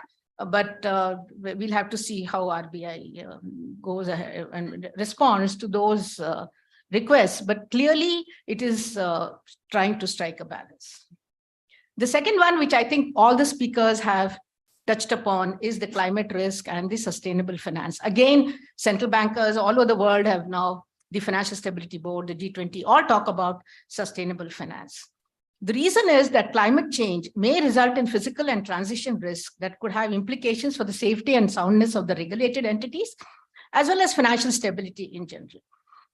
But let's understand that there are several challenges to regulators in developing countries trying to, do climate risk testing and also do a scenario analysis for regulated entities, because risks relating to climate changes are difficult to incorporate directly in the risk management framework, because firstly, the time horizon, we don't know. Some could be very short, some could be very long, and of course, the main thing is there is no data. When Mr. Rajkiran was talking about solar energy, banks funding solar energy, and then suddenly that energy, of course, solar will always be helpful, I'm sure. And then you have something new, hydrogen coming in. The pace at which technology is happening, I think it's no longer, a luxury for banks to look too long-term. Everybody says that we should have long-term focus and not a short-term focus. But in this new age of technology, I think we'll need to have both the short and the long-term focus. The Reserve Bank has issued a discussion paper on climate finance, and I don't know how many of you all have actually seen that. And particularly, I would, urge the banks to have a look at the discussion paper, because really speaking, Reserve Bank is trying to get the feedback from the system, and that is what is going to shape the future regulatory and supervisory approach of on climate finance by the Reserve Bank. Basically, I think the starting point will be more disclosures, which of course SEBI has also already done that. So disclosure of information would help in understanding exposure of regulated entities to climate-related risk. And probably these disclosures would be in line with what's happening internationally. But I think it's important to provide the feedback to the Reserve Bank. And particularly, there are a lot of challenges that the banks would meet. I mean, they would face a lot of challenges in trying to even get the data and even do the disclosure. It's not easy. Another important regulatory initiatives have been development of secondary markets for loans. The RBI has already issued guidelines for transfer of loan exposures, and general permission has been given for transfers of such loans even outside the regulated entity, that it can be sold even to entities outside the Reserve Bank regulated the scope of RBI. And of course, this has to be in line with the prudential framework that the Reserve Bank has laid down. But another important development that has happened is the development of a secondary loan market. And this is this was triggered by a recommendation of a task force headed by Mr. Manoharan that recommended trading in corporate loans through a platform. So in fact, a secondary market loan association has already been incorporated.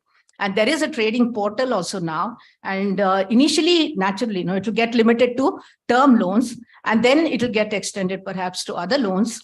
And more, I mean, if anything has to be traded on a platform, naturally, you need standardized documents, and these standard documents have already been circulated.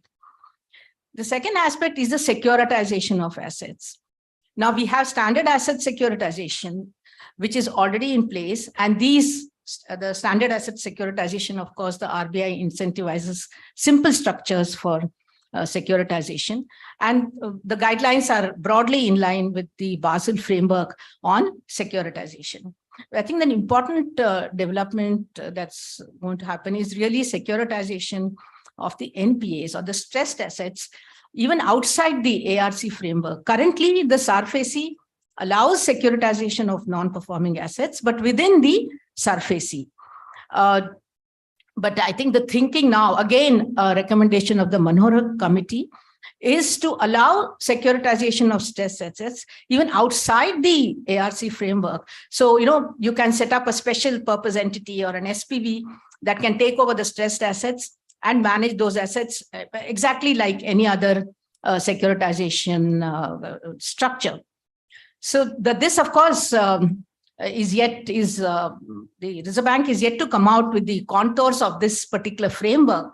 But I think one should understand that securitization of stressed assets, particularly doing it outside the ARC framework, entails certain fundamental distinguishing features, mainly because securitization of standard assets, for the stress assets don't necessarily have underlying cash flows. Unlike the standard assets where you have underlying cash flows, the stressed assets won't have underlying cash flows. And I'm told that even internationally, the concept is relatively new. That is securitization of NPAs through an SPV structure. These internationally regulatory guidelines are at various stages of implementation. I think when you think about all of this, whether it is transfer of loan exposures, secondary market for loans, then you have the securitization of standard assets, securitization of stress assets. I think the immediate thing that what strikes one is really how we are making loans more and more marketable. And therefore, the next question is really, how do you treat such loans in the books of the bank? The valuation guidelines, the investment guidelines will also have to be accordingly reformulated. And I think RBI has already sent out a paper recommending, this is again a draft, where they propose to have the investment portfolio it will continue under HTM and available for sale, and what they call sale through the accounting of that gains through the P&L, like the trading portfolio. But they are going to a lot of freedom will be given to banks to classify the investments under any category, but it's not going to be easy to keep transferring from one portfolio to the other, which the banks have been doing, move from HTM to AFS and HTM trading, all of that. There'll be, particularly for HTM, it will be very strict, the conditions. And of course, that is in line with what is there internationally. But I think, and also there won't be any limits. Right now we have limits on unlisted securities and all of that. So I think what the RBI envisages in this paper is to do away with those limits. But I guess this will also help, trying to really reflect the true values of the loan assets, which all these years we are only used to doing it at book value. So it's a major development. Then coming to the NBFC sector, the Reserve Bank has again issued certain guidelines which are kind of game-changing. First is of course, we all realize the benefits of the NBFC sector, how they reach the last mile, and the great contribution they are making in getting loans to those who don't get loans from the banking system. But globally, supervisors are getting concerned about the non-bank financial sector, not so much of the NBFC type which we have in India, but because post the global financial crisis, the banks, the regulations have come in, rules have come in, which addresses the vulnerability of the banks in certain areas. And what they now find is that there are other non-banks now that are moving into the space, which the banks are, either avoiding or have become very prudent or conservative. And you have the whole non-bank environment there, or, so many non-bank institutions like money market mutual funds, investment funds, loan origination funds. Everybody is getting into lending, leverage lending, hedge funds, private equity, and all of that. But these are all, outside kind of the regulatory perimeter. And therefore, they are getting worried that because the main cause of worry in the non-bank sector is really the liquidity mismatch and the leverage and the interconnectedness with other sectors. Fortunately, in India, I think we've been regulating the NBFC sector for a very long time. And even in respect of others, institutions which I mentioned, there has been regulation, and SEBI has, really has a very good regulatory structure for all these institutions. We don't have that issue, but they are growing. And as they grow, they can become systemic. And therefore, the Reserve Bank has now introduced what is called a scale-based regulation. So they have the base layer, and then the middle layer, and upper layer, and the top layer. And therefore, these layers will define the intensity of the regulation at each layer. Again, here, the regulatory environment that the bank has the bank has ensured that the regulations are non-disruptive and are seamless, and therefore, there is a glide path for that. It's not sudden. It's not going to. It will give time for these institutions to comply with those regulations. This is only, I'm talking about the upper layer and the top layer. In respect of the base and middle layer, there's been hardly any difference in the compliance burden. The other aspect is regarding the microfinance institutions. I think another major development has been the comprehensive regulatory framework for microfinance loans. Here again, the main reason for these regulations is the protection of the borrowers.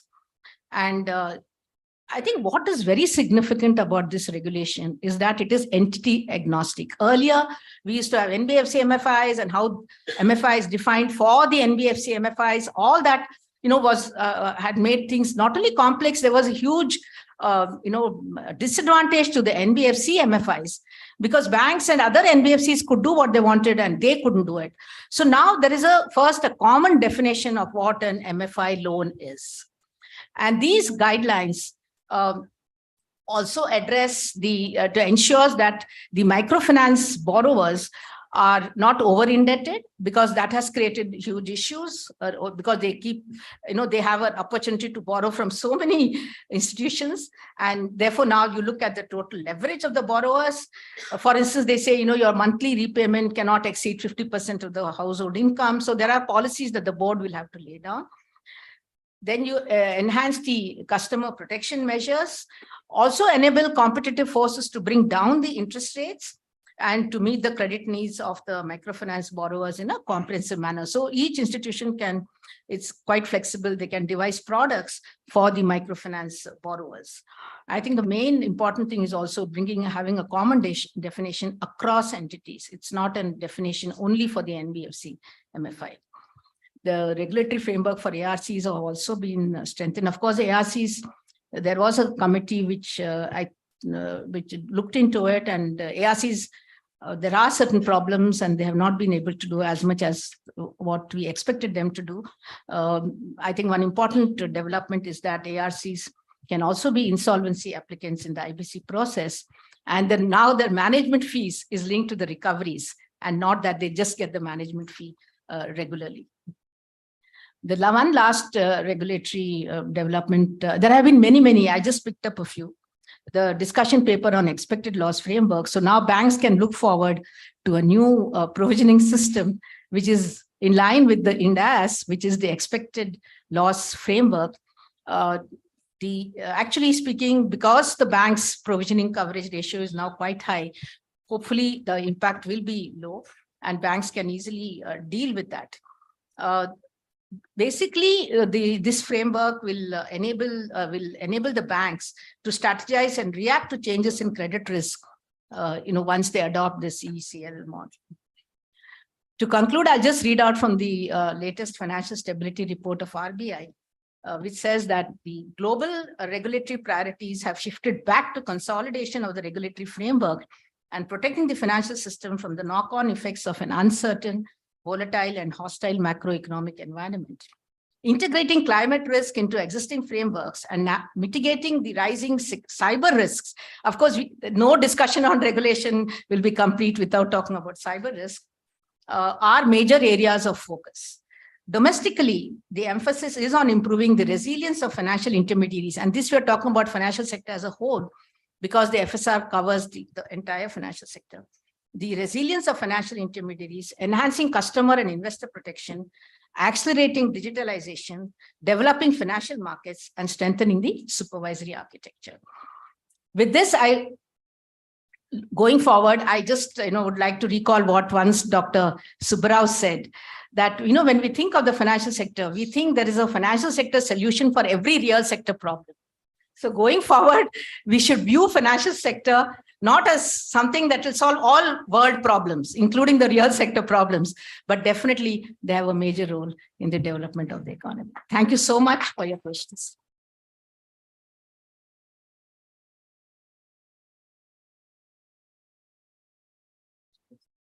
Thank you so much, Srimati Shyamala Gopinathji. Well, in interest of time, we'll have to now go ahead to our final and much awaited dignitary who's joined us. Ladies and gentlemen, with a big round of applause, let's welcome Mr. Anand Narayan Gopalakrishna.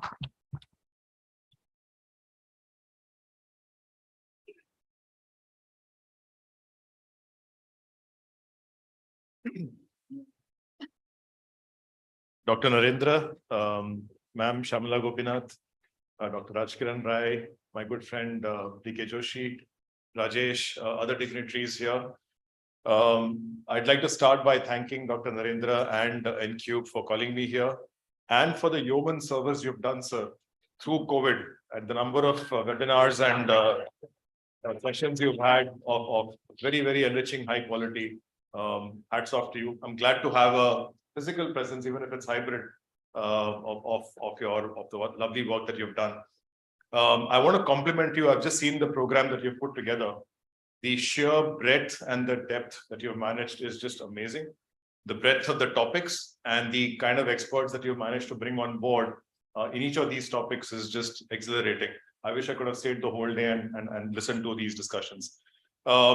Given the number of topics that you have kind of picked up, I was tempted to pick up many of them and speak about them, but I am going to wear my SEBI hat and stick to the SEBI world for the time being. If I have time, I will try and delve into something outside of SEBI as well. What I thought I'll talk about, sir, is, and ladies and gentlemen, is about sustainable capital formation. This is not the sustainability that ma'am alluded to when she spoke. In terms of environment, etc. This is more about ensuring that there is regular capital formation through the course of our growth story. Now, I'm going to weave it to the SEBI mandate. As you know, SEBI's mandate revolves around three pillars.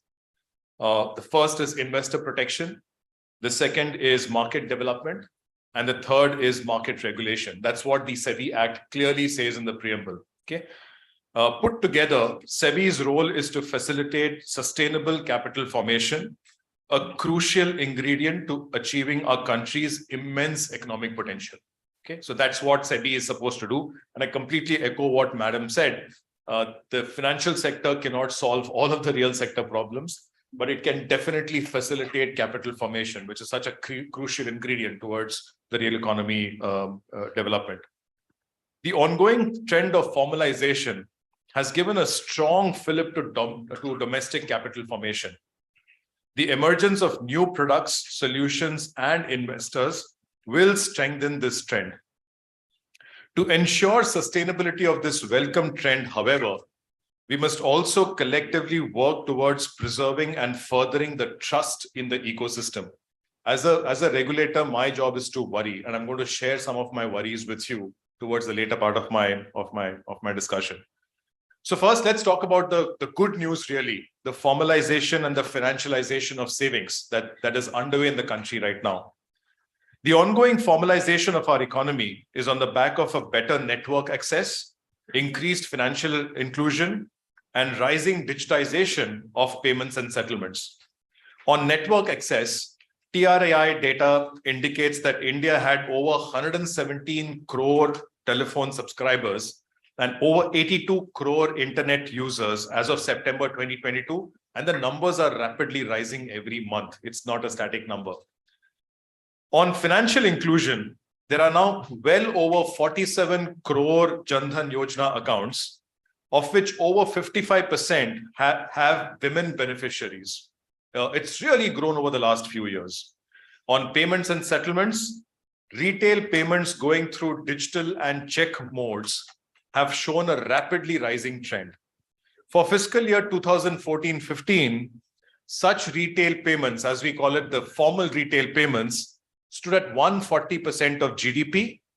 By the quarter ending September 2022, that has risen to 242% of a much higher nominal GDP.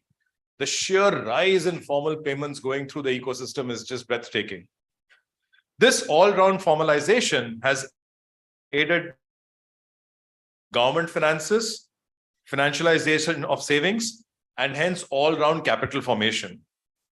The profit after tax of over 3,300 listed companies tracked by CMIE registered a strong 25% compounded annual growth rate between the pre-COVID first half of FY20 and the post-COVID first half of FY23. Similarly, there has been a robust growth in tax collections.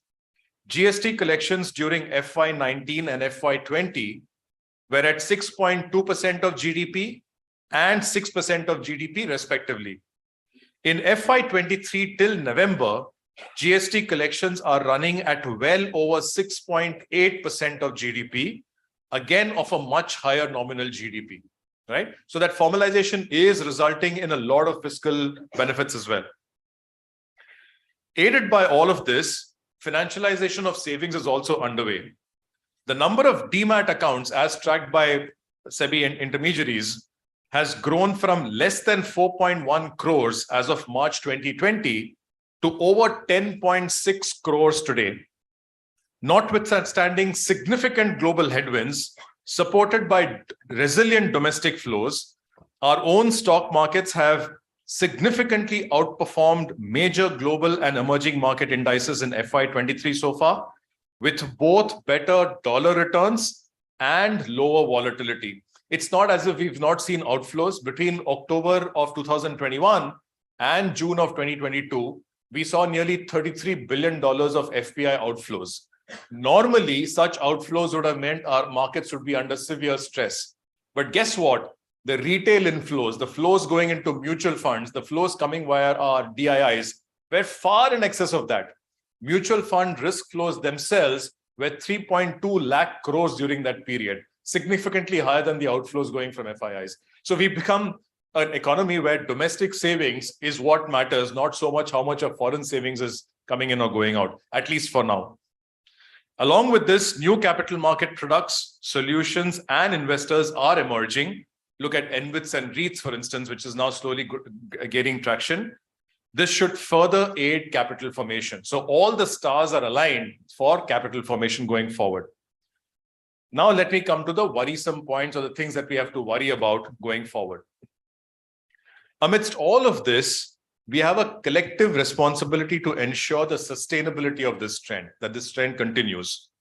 And trust is an essential ingredient to ensure the sustainability, as underscored by the experience in a section of our debt capital markets. As of November 2017, about 5+ years ago, mutual funds held corporate bonds worth 6.3 lakh crores. 3 years later, that number has fallen to 3.6 lakh crores. Within this, the holding of corporate bonds issued by the private sector has fallen from 5 lakh crores to about 2 lakh crores. Now, This is a complicated issue. I'm not going to pretend that there is one particular reason why this happened. So while many factors were undoubtedly at play, the shock default of some papers and the aftermath during 2018 and 2020 likely contributed to a drop in investor confidence in debt markets. While significant work has since been done by all stakeholders to strengthen and grow the ecosystem since then, regaining all-round trust takes time. It is easy to lose trust in a minute. Regaining that same trust can take years. So what are the learnings for us, at least?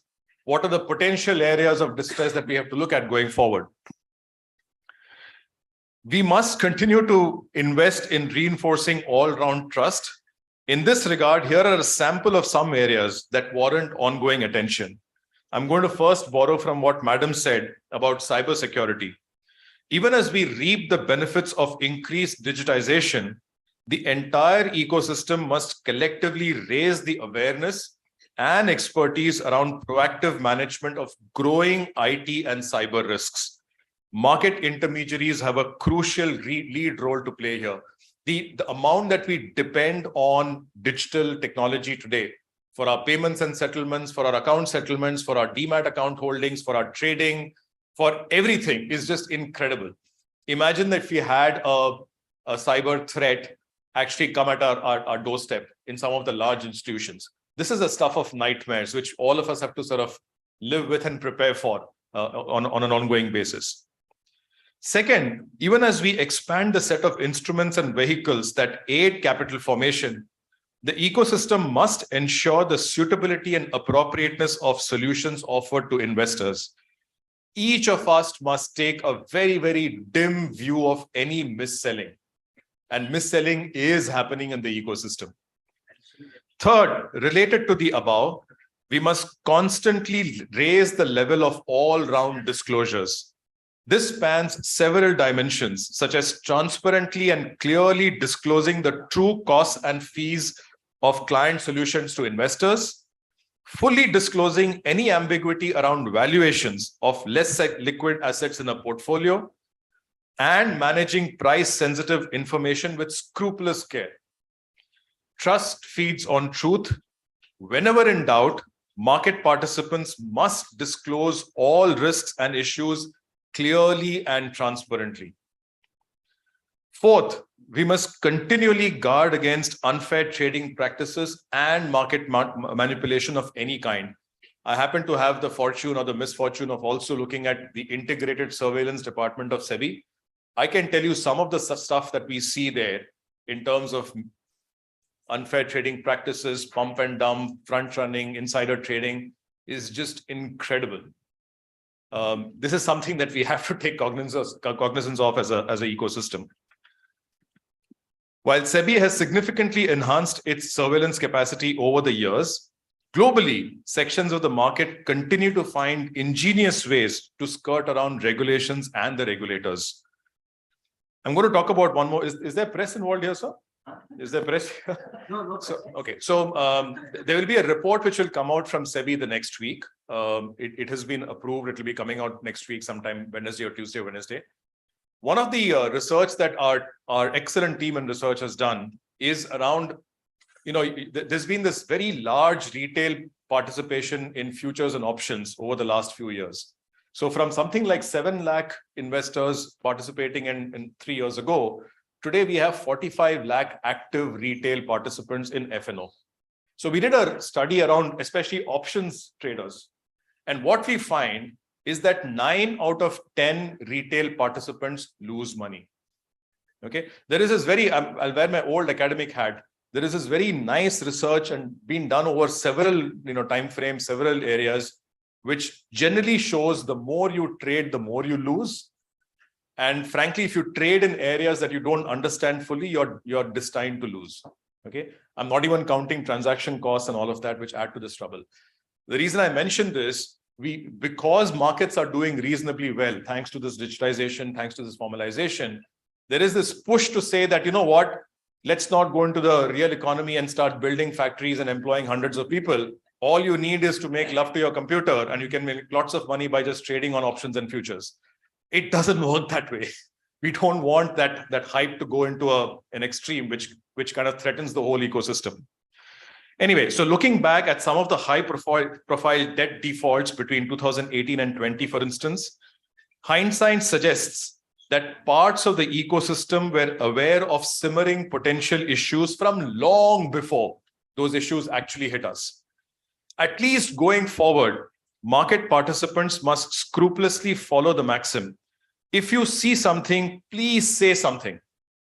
By looking the other way when we come across any unfair, unethical, or inappropriate practice, we are endangering the sustainability of our own capital formation with some willful blindness. This is just not done. It is also sometimes suggested that trust should be preserved primarily through regulatory enforcement and targeted regulatory enforcement. And I'm sure RBI has also kept facing this suggestion. However, trust is too vital and vast an objective to be delegated to enforcement alone. It must be the collective responsibility of the entire ecosystem, each one of us in the ecosystem. In summary, the ongoing digitization and formalization and the emergence of new products, solutions, and investors augurs very well for domestic capital formation. Mr. Rajkiran Rai talked about money going into infrastructure, for instance. I'm sure that trend will continue to, sir. I completely agree with you. However, it is our collective responsibility and imperative to preserve the trust and sustainability of such capital formation by eschewing willful blindness. I will leave it there, sir. Thank you very much for having me once again. Really appreciate it.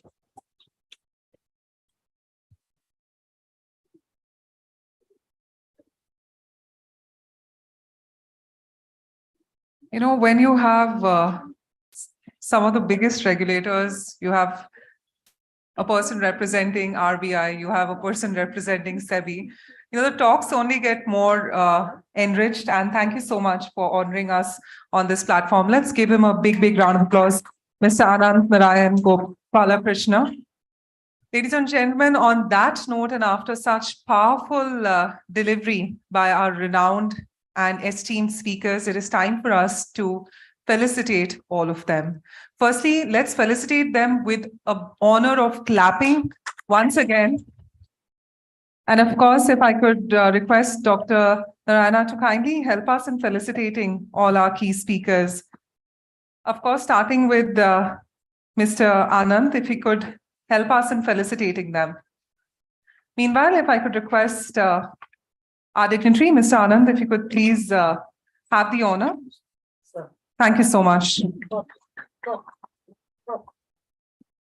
Dr. Narendra, if you can just pose for the camera with him.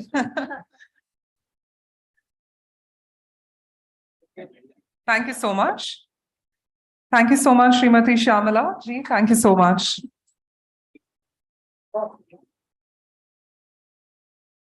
And if I could request you to please help us in felicitating Mr. Rajesh. Ladies and gentlemen, let the applause continue. And Mr. Rajesh, we'd like you to help us in felicitating our guests of honor. First up, thank you so much. Sir, please, this side. Yes. If I could have a big round of applause for Mr. Dharma Kirti Joshi. Thank you so much. And of course, Mr. Rajkiran Rai ji, thank you so much for your valuable time.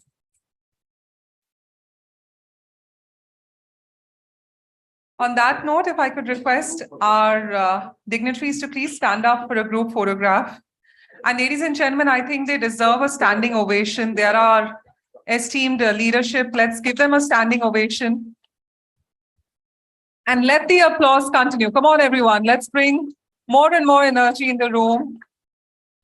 Such an incredible inauguration. And congratulations to N-Cube Collaboration on this wonderful event. A big, big thank you to all our esteemed leadership.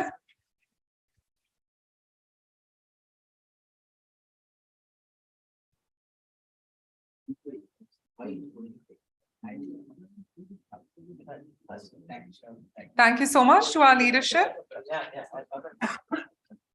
Ladies and gentlemen, on that front, we'll quickly start with our next session. Meanwhile, a big thank you to our leadership on this event. So next up, our theme is Can India Make a Difference in Sustainable, Equitable, Inclusive Growth in Amrit Kal? Ladies and gentlemen, joining us virtually is Professor Dr. Radha R. Sharma, Dean, Research and Industry, Academia, Linkages, New Delhi Institute of Management, somebody who's a great academician with 4 gold medals for academic excellence. She's somebody who's got a rich experience working in prestigious institutions and has won many awards for many various publications. A warm welcome. Let's applaud Professor Dr. Radha R. Sharma, ladies and gentlemen. She's joining us virtually. Thank you so much, ma'am. Also joining our chairperson is Mr. Arun Sharma, the Group Head of Sustainability and Climate Change and Advisor to the Chairman of Adani Group.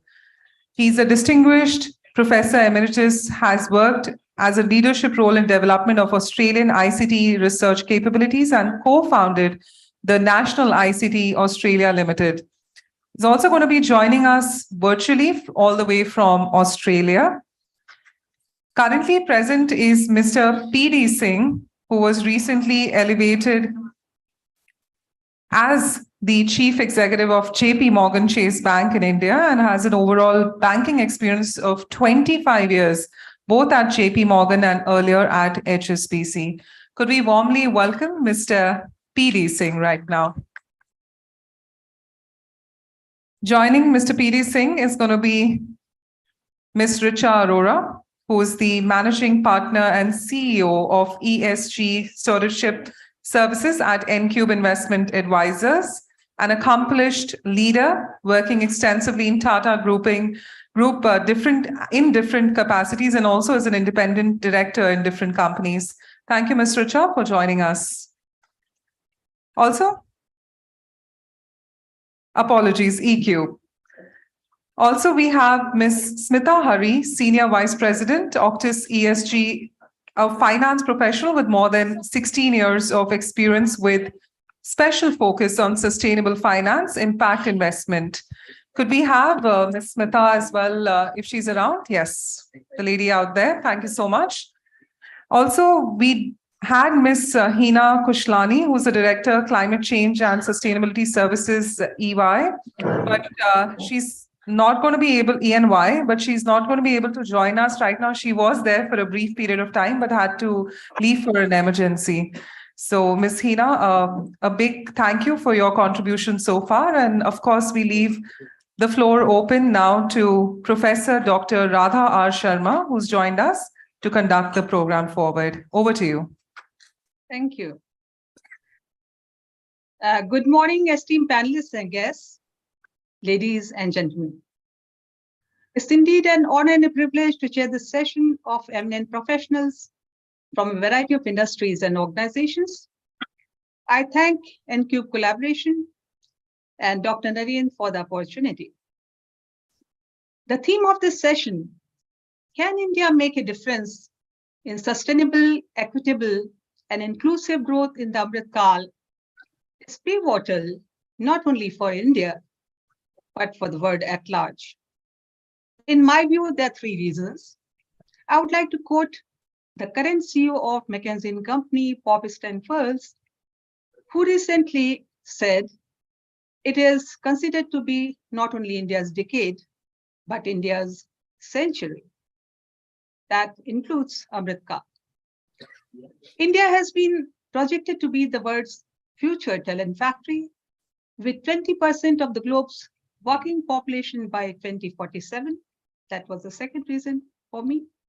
And the third reason is that IMF has recently projected India's GDP growth at 6.1% for 2023, which is ahead of many developed countries. There are 3 elements in the theme of the session: sustainability, equity and inclusiveness, and growth. Before I request the panelists to share their views, I would like to briefly set the context. As we all know, sustainability is a complex concept which has multiple perspectives. Ecologists focus on natural environment, business strategies focus on sustainable competitive edge, and social dimension was added by United Nations World Commission on Environment and Development in 1987. We observe that the two terms, sustainability and sustainable development, are often used interchangeably, but there is a difference.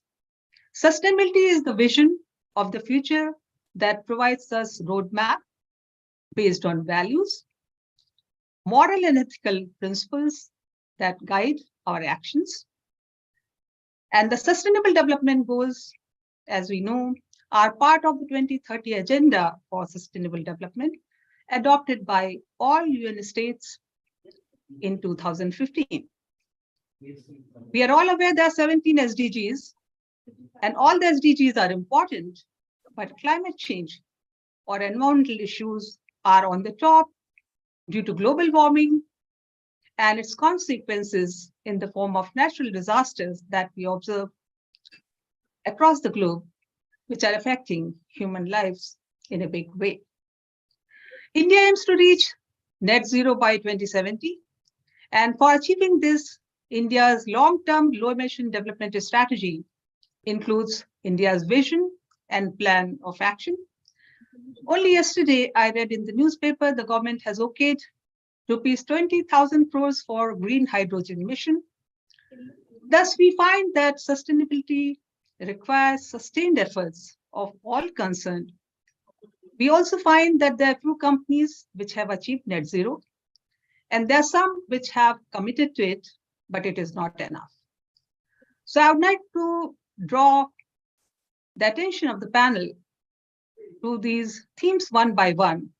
And the first one, I turn to the panel and request Mr. P.D. Singh to start with, to share his views and remarks on, due to climate emergency, sustainability and sustainable development are on the top of the corporate, national and international agenda. I would like to invite your views on sustainability and the various initiatives that your organization has taken in this regard. Mr. Singh is Chief Executive of JP Morgan Chase Bank.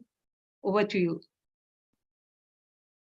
Yeah, thank you. And really nice to be here on this lovely Saturday morning. Thanks to Dr. Narendra for putting this together. The first session was really invigorating, and I hope we can do justice to this topic. This is really a vast topic, as you mentioned, and there is a lot that we can discuss about it, and there's a lot that's already been said.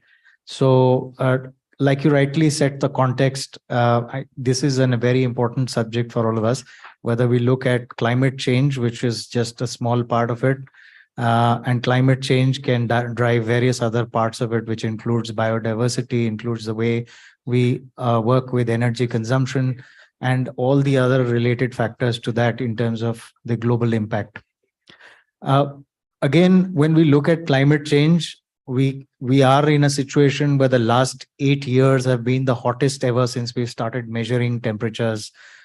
The kind of alignment that the world has seen, we've never seen before. The kind of agreements that have come through on the Paris front are also something that we've never seen before.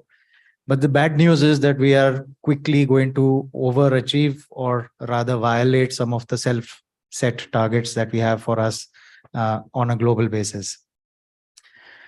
Just as an example, the kind of fossil fuel we consumed in just 2022 is way more than what we consumed in the peak in 2019. If we have to achieve our targets of 2050 or even 2030, then we need more years like 2021. Unfortunately, those are the COVID years where the emissions were at their lowest ever. So without those kind of calibrations, I don't think we'll get to where we want to be. In terms of the signals in where we are and what organizations are doing, there's a lot being disclosed currently publicly by a lot of corporate sector, by a lot of financial institutions. And all this is just information and data, and how all of this is now being used to drive boardrooms to make sure that we are actually achieving more than what we should be, what we should have been doing in many decades before this. Since you asked about specifically what my organization is doing, JP Morgan globally has committed financing and facilitating a financing of more than $2.5 trillion in the run-up to 2030. Of this, $1 trillion is specifically allocated to green financing. There are various sub-segments that we set for ourselves. We understand that this is to be done in a scientific manner. The first three industries where the carbon assessment framework has been put to test and has been working for the last year or so, we have added 3 more industries to this as of 2023.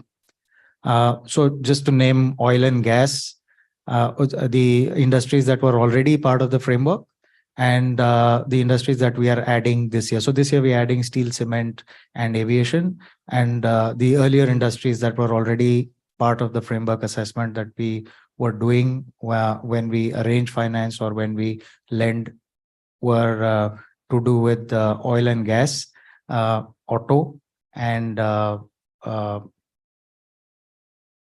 and gas, auto, and the third one, which is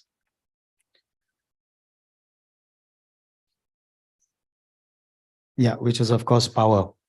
Now, good to report that in 2022, we've actually achieved baseline in auto as well as in power. In power, the baseline achievement has been 22%. In auto, it has been a change of 10%. So organizations and banks like ours are taking stringent and direct action. We've also established the Center for Carbon Assessment. The Center for Carbon Assessment is for advisory to our clients to make sure that this journey is done in a manner that is consistent and understood by everyone. The good news is, I think there is a lot of response from corporate clients, from banks, institutional investors, all of which are recalibrating somewhere to get to what we are all aiming to be. Again, let me give you an example. Just in the few days of 2023, $14.3 billion of green bonds have already been issued. So we are on the right track. This number was $96 billion globally when things were normal in 2021. So we are reaching a situation where this is an imperative for investors. This is an imperative for banks. This is bringing about the change that corporates and financial institutions are actually striving towards. So let me stop there and hand back to you. Thank you. It was so encouraging to hear that a lot of good work is being done by your organization. A lot of innovative ideas are being tried, and I think the audience here will benefit from the remarks that you have made. Now I'd like to turn to Mr. Arun Sharma, who is Group Head for Sustainability and Climate Change and advisor to Chairman of Adani Group. Mr. Sharma, please share your thoughts. Well, thank you. Thank you very much. And I also would like to thank Dr. Narendra for inviting me and Professor Sharma for your introductory remarks. I think climate change is reality. We are already facing the impact of climate change. And I think we have to understand that India's task in addressing emissions is a particularly difficult one because India has to grow significantly if its people have to have the quality of life they deserve. But that growth has to be a responsible one. But India also has some parameters that actually will allow it to be successful because other than coal, it has very few legacy sources of energy that possibly are hampering the growth of new technologies like green hydrogen in other parts of the world because they want to have a gradual transition from the natural gas and oil industry to green hydrogen and renewables. So this is India's opportunity too. The reason why climate change will be addressed in India is because the bigger problem for India is that we spend almost $150 to $60 billion a year in energy imports. It's debilitating. The air quality is poor in cities, and that's why moving to green hydrogen and fuel cells rather than diesel generators is also going to be sort of quite important in terms of public health outcomes. And of course, there is the issue of emissions. So if we look at it, there is no net zero without green hydrogen. It is the last mile for every sector. Yes, we can electrify the operations. We can use alternative biofuels to support the operations. We can use renewable energy. We'll have pumped hydro to provide some baseload power. We can use batteries, and eventually we will have to use green hydrogen to provide round the clock so that we can actually address scope 2 emissions. But no matter where you look at it, shipping will probably move to green ammonia, for which you need green hydrogen. If you look at aviation, sustainable aviation fuel, again, will need green hydrogen with captured carbon dioxide in the Indian context. So if you look at natural gas distribution grids, at $1 a kilogram, we can move to green hydrogen in our natural gas grid. And that will be sort of at the same price as the average sort of import price of LNG. So that is the importance. And this is why the Indian government's sort of policy setting on green hydrogen is extremely important going forward. Now, what is the Adani Group doing on this front? I think is fairly important. So first of all, the group is a fairly large player with multiple sectoral representation in energy and infrastructure. So we have done an entire mapping of our emission footprint, including scope 1, scope 2, and scope 3. We have full understanding and visibility of where we are heading in terms of emissions. And for each of our businesses, we're in the process of developing a roadmap on where we move to. But as I said, there is no green hydrogen, there is no net zero in India without green hydrogen. So the biggest thing that we are trying to do is using the formidable renewable capability, solar, wind, the distribution system, because we have to bring solar and wind at a single location in electrolyzers, manufacturing solar panels, wind turbines, electrolyzers, and the chairman's vision of investing $70 billion over the next decade in the green hydrogen value chain is what is going to allow the group to not only enable the achievement of decarbonization and eventually net zero for the group, but also enable it for India. And hopefully India, with its cost structure, can enable this to happen globally.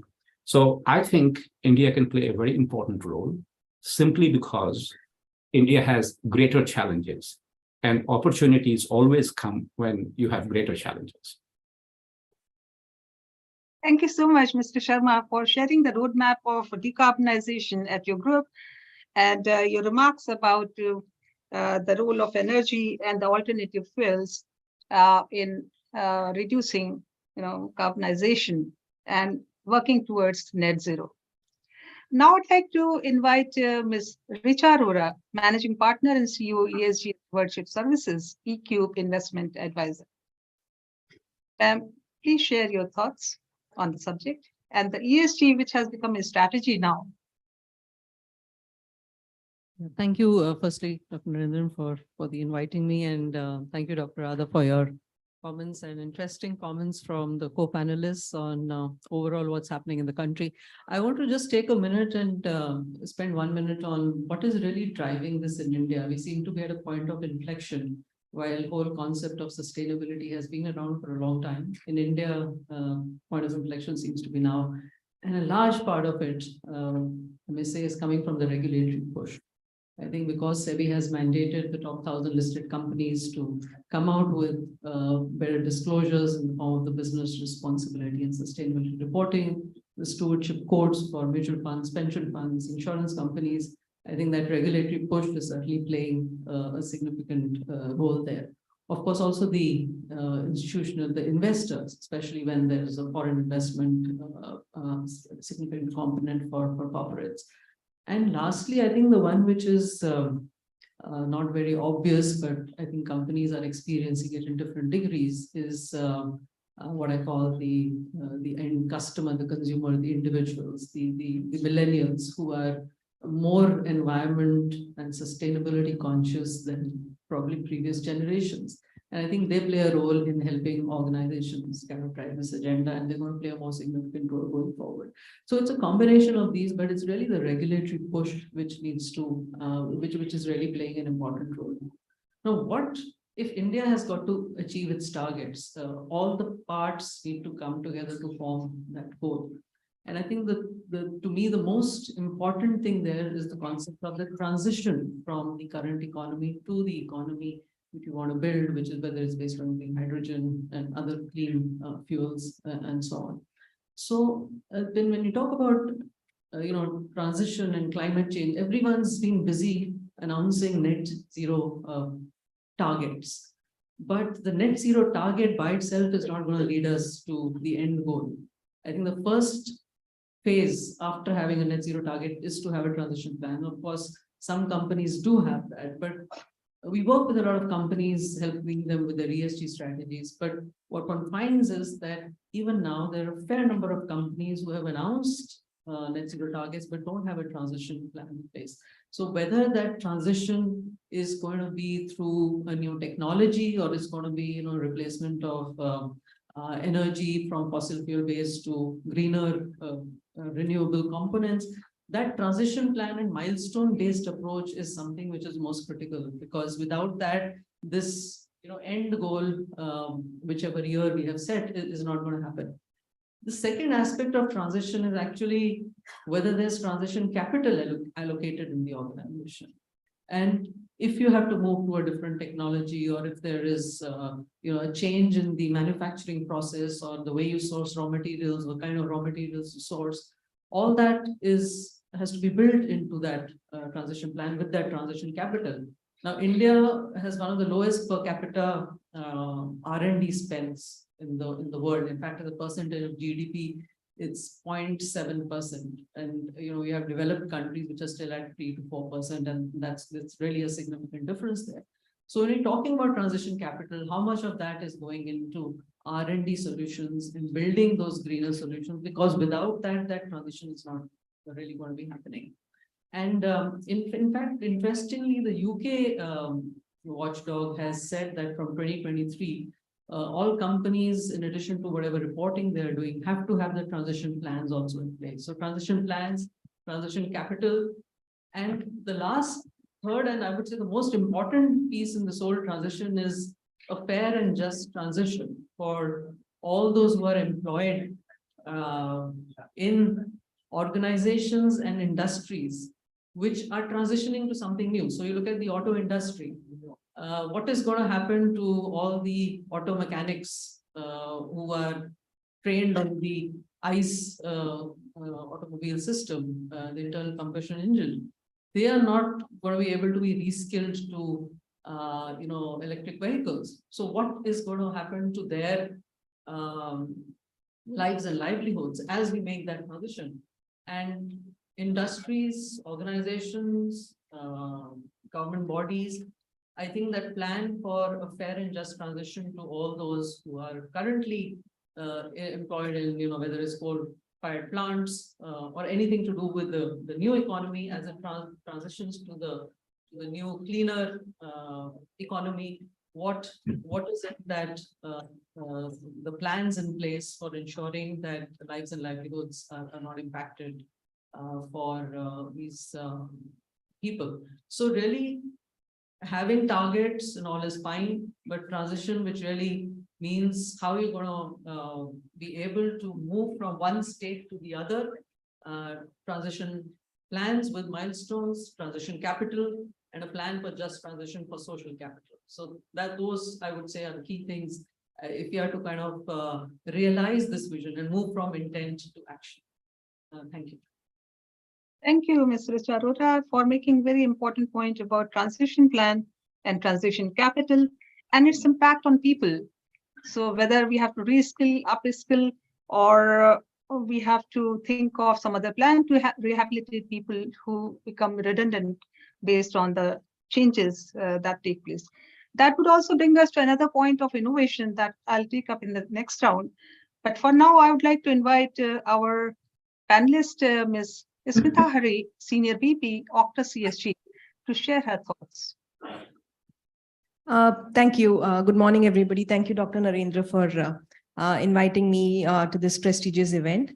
I think based on what has been happening in the past half a decade or so, And some of my fellow panelists have, rightly touched the chord there. So climate change is no longer, a far-fetched concept or something. It's become a reality, and it is becoming a grave reality across sectors, of course. And the latest IPCC reports have also revealed that. I would like to kind of address this topic from both the risks as well as the opportunity standpoint. So we talk a lot about climate risks and climate, impacts, so to say, on the real economy as well as the financial sector. But opportunities are abound, because of that. So coming to risks, when we talk of physical risks, which is impacting the financial sector, that is more apparent, more talked about. Banks are affected, not only because of the impairment in the repayment capacity of borrowers, but also underlying collateral getting damaged. And because of that, the loan to value kind of coming down. But transition risks, or the change to a low carbon scenario, which you so rightly spoke about, that is something which is becoming more and more relevant. And in terms of policy changes, technology changes, that it's kind of becoming imperative for banks to look at that. And we did a project with 10 financial institutions, banks basically, where we spoke about how this can lead to a ton of stranded assets on the books of banks. And we put up a policy options paper to RBI to kind of address what could be the policy options to address this. So that's on the risk side. Now coming to opportunities. Now we know that India has put out a net zero target, to reach by 2070. But this is not going to happen without money, right? So CEW has come out with an estimate about $10 trillion is what would be required. And this, I think, presents a huge opportunity for financing beyond the regular, the usual suspects of renewable energy. So we've been seeing that the renewable energy sector has seen the largest, capital raises, issuances, large issuers. But there are other sectors which can kind of help in getting to this pathway, low carbon buildings, low carbon transport, these kind of options. Another aspect is on, climate mitigation versus climate adaptation. So 90% of capital flows towards climate finance globally has been the mitigation side. But for emerging economies like India, adaptation becomes very important. And this again presents an opportunity where we can look at innovating capital structures, innovating, products, blended finance structures to get to this goal. So all in all, I think looking at these two, and I think the regulators have been very forthcoming. The past year has seen a lot of regulations, both from RBI as well as SEBI. RBI has come out with this discussion paper. SEBI has come out with green bond guidelines. Enhanced the green bond guidelines. And I think these steps are very encouraging, not just from a financial sector perspective, but also from the whole economy perspective, because they will get translated to the real economy at a pace which is faster than anticipated.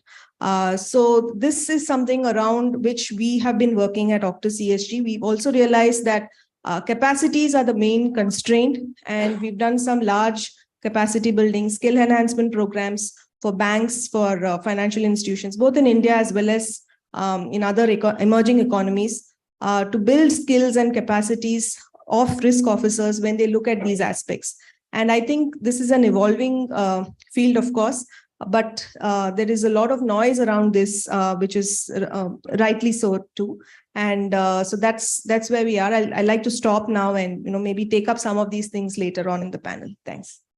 Thank you, Smitaji, for sharing the challenges and opportunities in this sector, and the shortage of skills, which capacity building will be another opportunity for a number of organizations and institutions. Now, going to the second round, based on the theme, equity and inclusiveness. I feel that equity can be discussed at two levels. One is the social, and the other one is the organizational.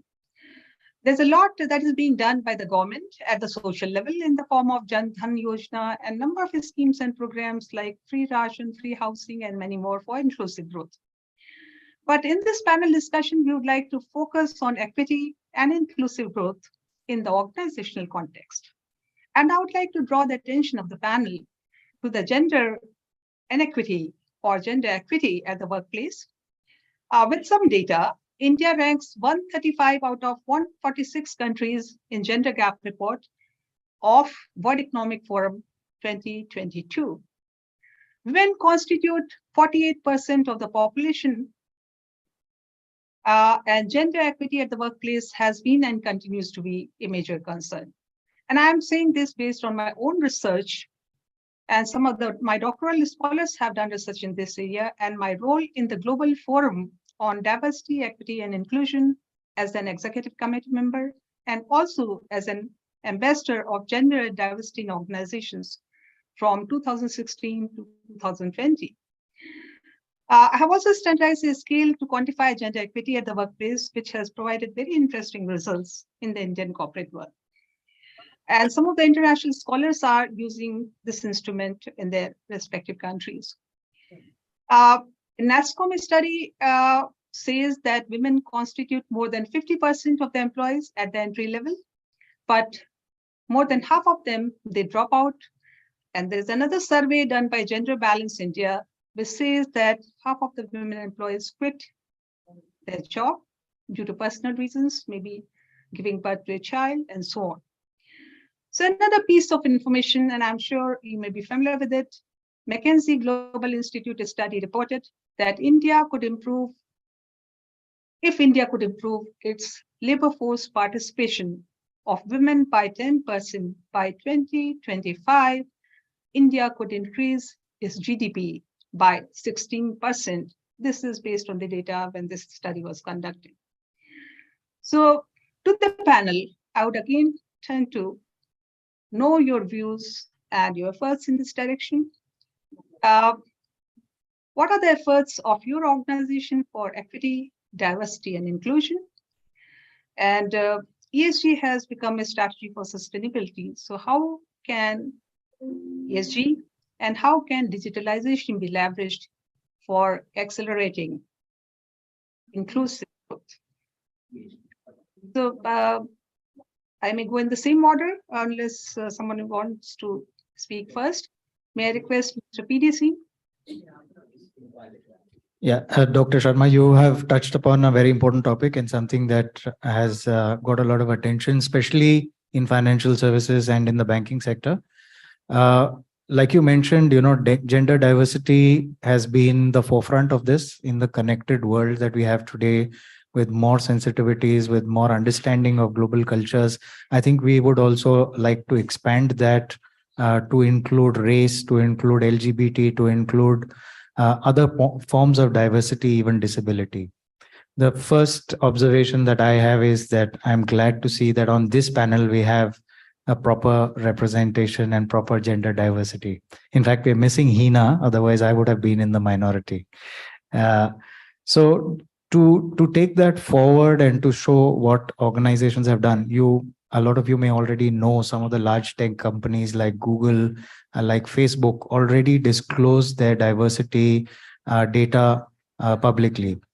There are others like Unilever, Hindustan Lever that also have made this part of their agenda. We've seen many other Indian corporates. I can remember Tata Steel that have included LGBT and others as part of their agenda in this journey. As far as JP Morgan is concerned, 50% of our employee force are female. We have 49% of all new hiring, which is diverse. We have which is female. 58% of the hiring that we do in the US is diverse, and we disclose some of those details as well. So to that extent, I do think there is a lot of sensitivity, there is a lot of action taken, and this is progressing very much in the right direction. You mentioned about the new generation and what they want to see. They want to see a workplace that is representative of the real world. These are global citizens. They are interested in having the kind of diversity of thought, the kind of stimulation from different forms and different segments of society as well. So inclusiveness includes not only gender, not only other preferences, but it also includes representation from different segments of society as well. You touched upon digitalization and how this can help. I was just thinking of a small example within my organization. So in our global directory, we are including now a button where you can see how to pronounce my name. I may then be able to actually disclose what PD Singh stands for, because my name has been mutilated in various parts of the world and in India. So I was on a call yesterday. A colleague of mine was being referred to as Aul. His actual name is Rahul. So Rahul will actually be called Rahul and not Aul when we have this feature activated, I'm sure. So these are kind of things that organizations are going down to figure out how to make the workplace inclusive for everybody, and not only for one or two segments or different well-known parts of the action that we've taken. We have to spread it out to make sure that we are including the wider diaspora as well. So I'll stop there and pass back to you. Yeah, thank you, Mr. Singh. I'm really aware, yeah, diversity is very, very important, but in our country, policies are more around, gender diversity, and since we are discussing about sustainability, gender equality is SDG 5, and of course, all other diversities are also important. So that's great, and I'm so delighted to hear that so much work is being done, and it is, you have got very fair, rather it's favorable to female, 58%, your workforce is diverse, which is very, very encouraging. I do not know what's the situation in India, but if it is so, I think that would be great. I hope the same proportion is maintained there as well. It's now time to Mr. Arun Sharma to have his views on the subject. Well, thank you. This is a very important topic. And I think progress is being made, and it has to be made. If you look at what's happening with disclosures on ESG front, as more Indian corporations are raising capital in the international market, that actually is driving change in behavior. This is what becomes part of the KPIs of the leadership team, the management team, and it percolates. And it's not that we don't have women talent coming in out of our universities and colleges. I think that is there. It's a question that we actually do that. There are simple things. For example, the number of female toilets actually is very small, compared to the male toilets, if you look at the thing. So simple things now in Adani Group, making executive toilets free for all women employees as they're being expanded. So those are simple things by which we make the workforce suitable and encouraging, not just for diversity of one kind, but for differently abled employees. But I'm less worried about the professional classes. Okay, I think there are aspects of the workforce where this is a bigger challenge, and it's important for an inclusive India. And let me pick up on one of the comments that Richa made. India spends 0.7% of the GDP on R&D. But let's celebrate what India has done well. India is a global leader in producing professional management class that has an engineering or a technology undergraduate degree and an MBA. No country produces this combination in that powerful number. And we are seeing how Indian executives are doing well across the globe. Where India has not done so well is in R&D human capital. And that is a direct function of the percentage of spend of the GDP on R&D, and also creating a culture in our institutions to prioritize R&D, human capital talent. And I think that will happen as the GDP grows and there is a greater realization that in some of the areas, India actually has to take the lead, not just adopt technology coming from elsewhere. And this is not to decry that not great quality work already is happening, but given India's size and scale and the human capital pool, India is not punching, in fact, much below its weight. But even bigger problem is the vocational skill dimension. India has this great opportunity to be one of the global manufacturing hubs. supplier of talent. And this is not about university education. It actually is about India's vocational education. And that hasn't gone to the level of quality and scale that is needed from a global quality standard. We're looking at global companies investing, setting up their manufacturing base. They're all coming up with ad hoc solutions to address their need, but it is not creating the kind of talent pool that we have. And it's not for lack of the government coming up with schemes to do it. It's a fundamental issue in Indian society that vocational education is something that is not of high status. I'm speaking to you from Australia. A mining worker with a vocational skill will easily out-earn most software engineers and general practitioners. Okay, so that stigma that you are an electrician working on a mine site and I don't have a college degree doesn't exist. And they solve that problem. And I think this is something that we can do. And this is where our chairman has decided to invest 60,000 crores on his 60th birthday to address the skills, healthcare, and education. And that is to create the same kind of quality and skill that happened in the IT industry.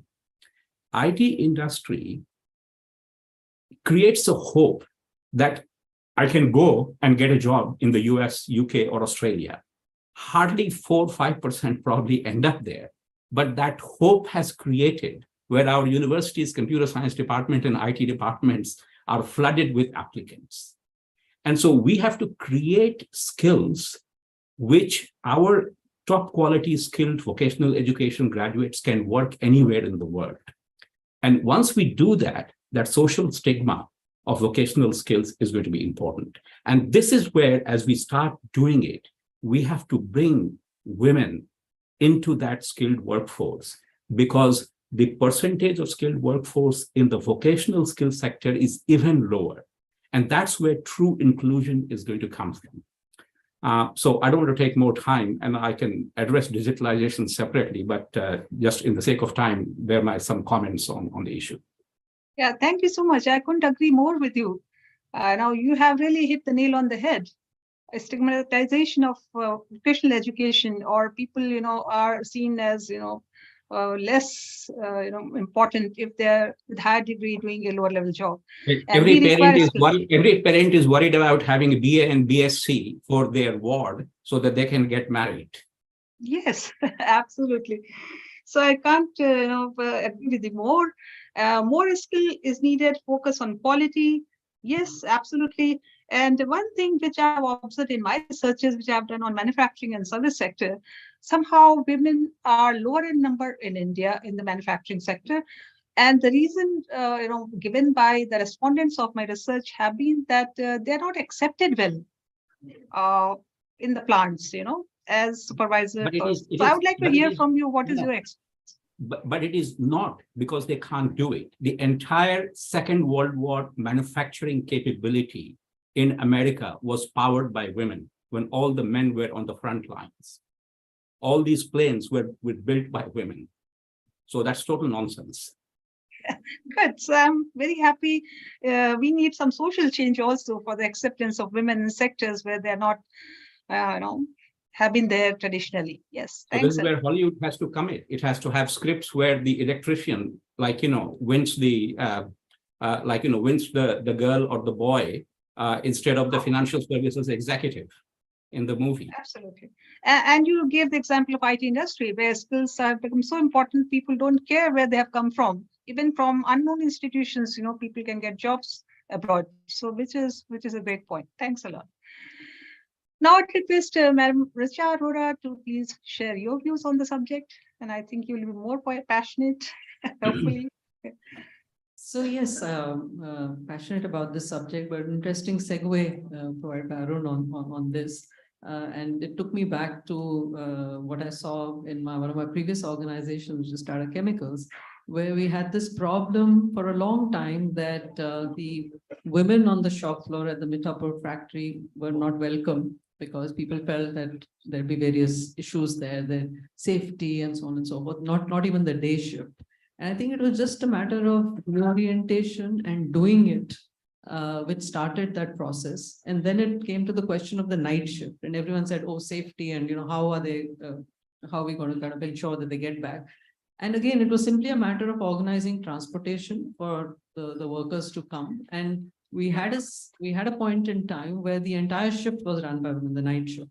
So really, it boils down to facilitating things. It boils down to enabling things and providing that safety and comfort net. But I would also say in the same breath that D&I tends to overshadow the entire S of ESG and sustainability. And while that's great for financial services, banks, anything which is a service industry, whether it's IT or retail, but I think when it comes to manufacturing, it's not to say that D&I is not important, but the most important aspect there is really the health and safety of workers. Again, moving away from the corporate aspect of it, workers who are actually undertaking the manufacturing, and not just workers who are employed in the organization, but contract and casual labor and workforce. We tend to think of, the informal sector having informal labor, but the reality is that in India, even the formal sector, the informalization of labor has actually increased over a 10-year period, that about 7 percentage point increase, which is very significant. In the case of manufacturing, that's doubled over a 15-year period, which is very, very significant. And when you talk about ancillary areas like warehousing, you can have, the casual and contract labor going up to as high as 70–80%. So I think the health and safety of workers in the extended supply chain, not just the organization, but beyond that, is a very, very critical S factor, which is not to say that D&I is not important. So rather, you may find this a little odd that, well, yes, at one level, one is passionate about D&I, and one has seen a lot in the many decades one has been in there. But if you really step back and say, from the point of view of sustainability for a manufacturing organization, if there is, lost time due to injury and fatalities, it can happen to your own workforce, employed, or it can happen to casual workforce. COVID does not distinguish between, your contract casual labor and your, permanent labor. So I think the aspect of human rights in the supply chain is going to become very important. At the end of the day, you are relying on that labor, and in India, that is going to continue to be so, even with all the automation.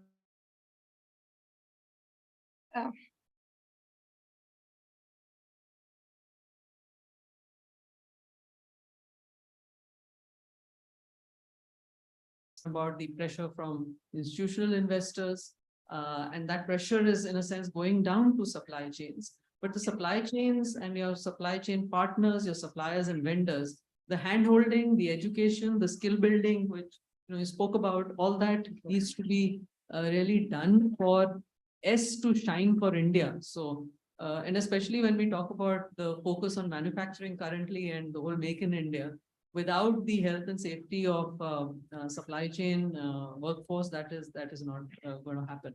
So I would say yes. What aspect of S organizations need to focus on depends on the business, how material D&I is, and how material. Sorry, but we may have to, Sure. I'm just wrapping up, and that was really it. That we need to just align the S factors with the type of industry and organization, and not get carried away only by D&I. Thank you. Yeah, entirely agree with you. But I think cluster concept, which has been tried, that can be one solution to the safety problem. But there is no way out. I don't think we can leave 48% of the population out just because of safety reasons or any such thing, because these are manageable problems. And if we see developed countries, women work shoulder to shoulder. In Germany, I was in Germany. I mean, they're working on the shop floor. There's no problem. So I think even in the banking sector, in the BPO, in the KPOs, women are working in night shifts. So those things are being managed. The transportation is being managed. So can be done. And I think what Mr. Sharma said, that, the reporting and the mind shift, I think that will bring about the desired results. Thank you so much for I think thoughts. it's not And one quickly, person because thing, Adu. And I would just share one thing, which is that when it gets into the KPIs of the leadership team, that's when it really makes an impact. And we actually did that in Tata Chemicals. I have received a message from Mr. Dr. Narendra through quickly, finish the third round. So, Madam Smita, would you please share your remarks briefly about the subject? Sure, thank you. So I think my fellow panelists have already covered most of what I wanted to say. But I think the underlying factor is there have been studies, and Dr. Radha, you have alluded to it, by HBR, by McKinsey, that there are significant positive effects because of bringing in diversity and inclusion into the workforce, whichever sector it may be. In fact, the flip side of it, when you don't do it, is the reputational risk that can occur. For example, I was just reading, it's an old case on Nike on how they had cut their payment to pregnant female athletes, and that created such a backlash, both social media and otherwise. So these are the things companies have to take into consideration, because it's an opportunity is obviously there, but it's more of a risk if it goes the other way. So gender and diversity in general needs to be the center of all, your business model, business considerations. I remember when I started my career 20 years back in the banking sector, I was posted briefly in a rural branch. And it was appalling because there were no bathrooms there for women. I think Mr. Arun also told the same thing. And then, so that situation has definitely improved, but there is a long way to go, because there are still rural branches of banks in particular, and other areas also where women are not really kept at the center of, consideration. So that's something I wanted to talk about. And yeah, I'll keep it short for now. Maybe we have something else to discuss. Yeah. So the last part and the most important part is the growth. We all need growth. And in fact, Amrit Kaal, to be India's Kaal, would be important. So growth mindset is absolutely required for growth. And for that, as panel has already shared, we need to promote creativity and innovation of high order in industries across sectors. Now, we have seen the impact of the Indian vaccine, which has made India shine, and Indian talent has come in the limelight, which has also generated business. So therefore, human capital in the IT sector is dominating the world, but we need to create the same level of talent and human capital in other sectors.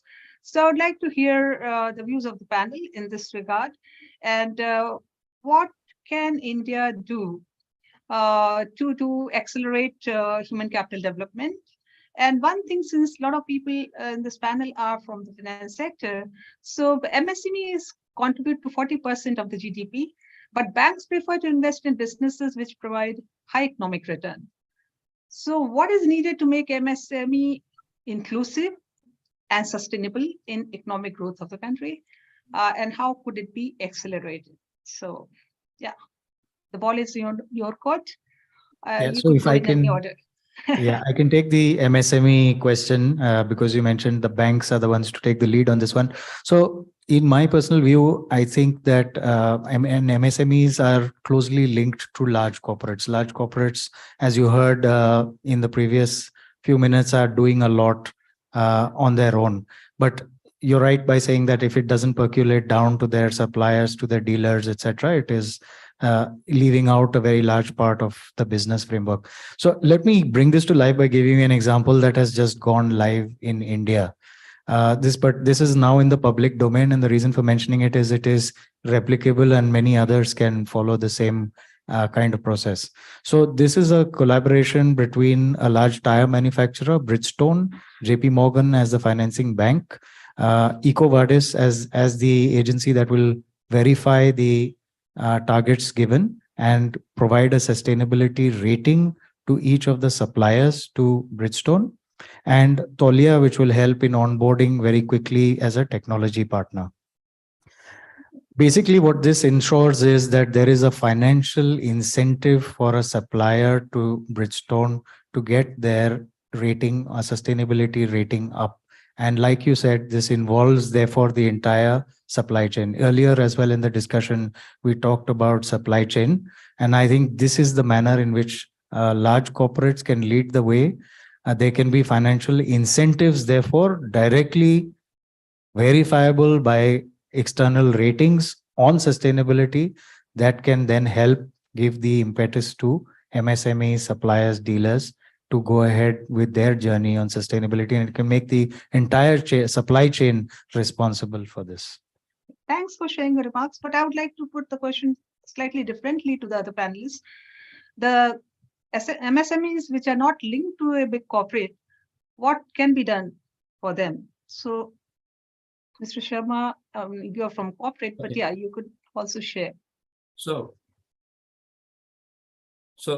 So you've asked about several things here. I've already focused on the skills dimension, which is going to be very critical for India's growth story. So we will not focus on that. Let's focus on MSMEs, and there are two issues there. One is MSMEs that are not necessarily linked to large corporates, and MSMEs that are in the supply chain upstream and downstream of large corporates. And there are two different things, and we need to address that separately. Now, the challenge is we're about to look at a green transition. The big companies can look after themselves. They can invest, they can attract capital. But for MSMEs to be part of this journey, we need to de-risk the platforms that they can use green hydrogen, or they can supply a particular part, but they can't build the infrastructure. So the public policy has to be in identifying the part of infrastructure which will take MSMEs to participate in this green transition. And it is not just for the big corporate. It might be setting up a distribution network for hydrogen cylinders. Okay, so people can actually invest in a fuel cell as opposed to a diesel generator. And that will be needed for MSMEs in general. Now, let me come to the MSMEs that are already sort of part of the corporate value chain. I'll tell you what is the biggest challenge in the world. It's lack of trust.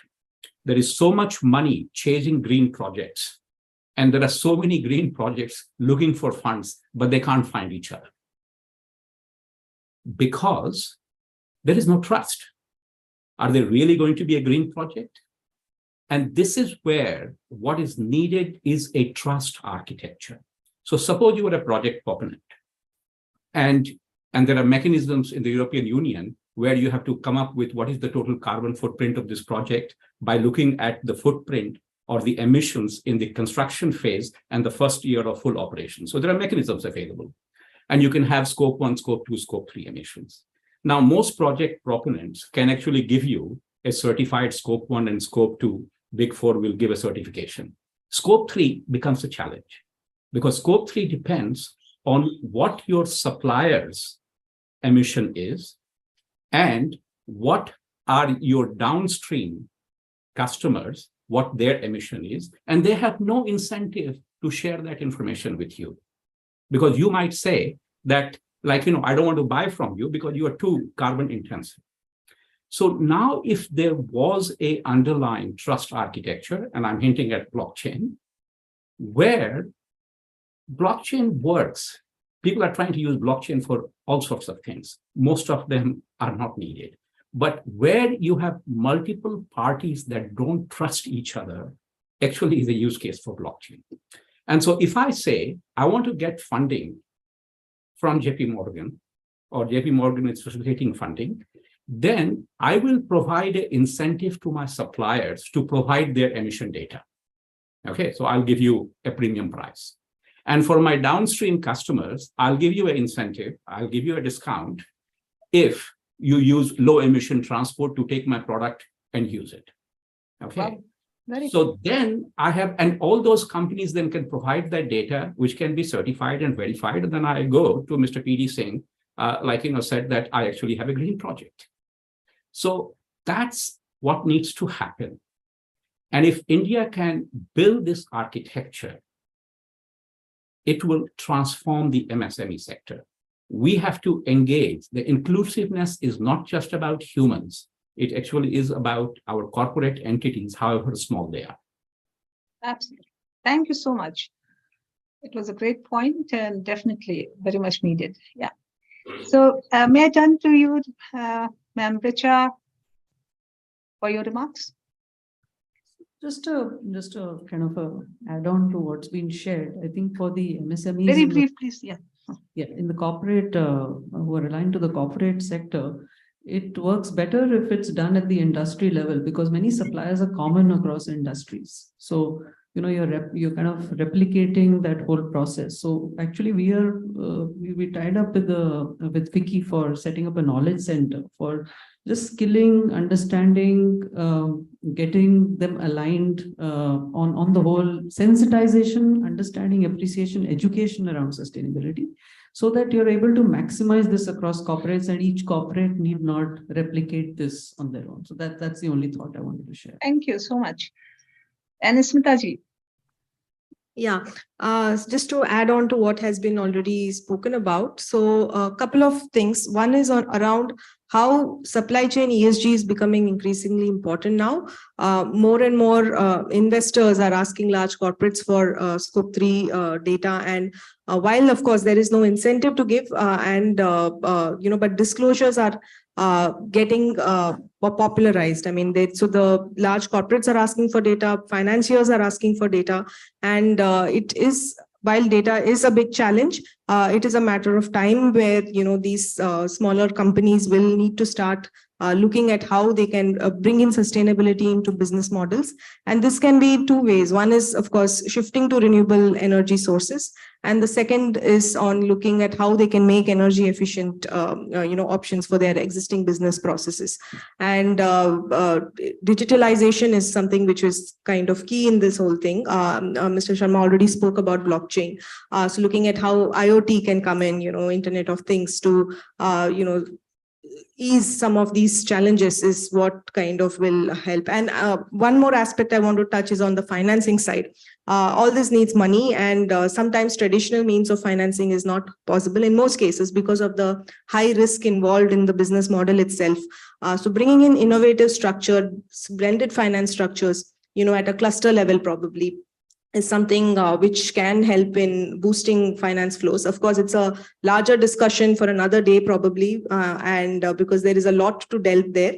But there are organizations like BEE or SIDBI, which has come up with guarantee structures to de-risk some of these portfolios. And banks and NBFCs are looking at how this can be used to enhance finance flows. Yeah, thanks. Thanks a lot. In fact, there was so much to cover in this panel. And I told Dr. Naren that, it will require more time, but he said there's paucity of time. Still, he has been good enough to give us so much time. So 10 seconds per panelist. What is the biggest challenge in these three areas? Sustainability, equity, and inclusive growth, and growth itself. And what is the solution? We don't want to be part of the problem, but also solutions. So 2 words, if you could use. Anyone can go first. I think I'd like to, step in. It's been spoken about in the panel different times, but 2 words is, one is capacities and the other one is data to kind of get to sustainability. And for capacities, of course, there's a lot of action which is happening around enhancing capacities. Okay, so I'll stop. Capacities, data. Yeah, okay, next. Yes, anyone can go next. So I think the one thing is for KPIs around sustainability. And once you have that, yes, once you have that, many things will fall in place. So that's it. Yeah. And solution? Problem solution together. See, the pace at which things are moving is slow, I would say. While a lot of steam has gathered over the last 2 years, it's still slow. And for things to, I think, change dramatically, integrating sustainability KPIs into the performance management systems and remuneration of senior management downwards is the key thing. So I have only 1 minute and I have to cover 2 more panelists. So 2 words, please. Technology. Okay, great. Yeah. In the first panel, we heard if the technology is not stable, banks will not lend. So it has to be proven technology. Sure. And Mr. Sharma. Human capital and trust. Wow. Human capital and trust. Fantastic. So we have covered a wide range of suggestions, problems, challenges, and also recommendations, changes. So I would like to end the panel here. Thank each one of you for your great remarks, for sharing your experiences, your initiatives. So just 2 lines, Sare jahan se acha Hindustan hamara, and Sarve Bhanti Sukna, Sarve Santu Niramya, Sarve Bhadrani Pashyantu, Ma Kashid Bhag Bhavet. Wishing you all the best and wishing you a very happy new year. Thank you so much for being part of this panel. I learned a lot. Thanks. Dr. Narendra, over to you. Thank you. You are very lively, very nice. Thank you. Thank you. Thank you. Check. Yeah. Thank you so much. Ladies and gentlemen, a big round of applause for all our panelists and of course, Professor Dr. Radha R. Sharma for moderating it so wonderfully. On that front, I'd also like to humbly thank Mr. Arun Sharma for joining us. Mr. Sharma, I believe you're in Australia right now? Yes, yes. Mr. Arun Sharma? Yes, thank you so much for joining us on that front. Well, ladies and gentlemen, this is a clear example of how hybrid is working for the entire world across. And, we're getting the expertise well done on that front. Let's, of course, applaud all our panelists who are present here. First up, if I could have Nishant Srivastava, Executive Vice President, Retail Broking of Reliance Securities Limited, to kindly join us and help us in felicitating. Do we have Mr. Nishant with us right now? I guess he's not in the forum currently. We can just have someone, please call him. Meanwhile, if I could have, of course, the person who's going to be joining us as our next speaker, Kersi Tavaria, the Chief Information Officer of BSC. Kersi, if we could have the honor of having you to help us in felicitating our guest today. Thank you so much, Mr. P.D. Singh.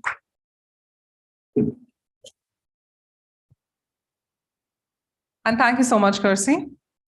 If I could now have the Senior Branch Manager, LIC, Mr. Dhananjay M. Chanwariji, if you could please honor us with your presence.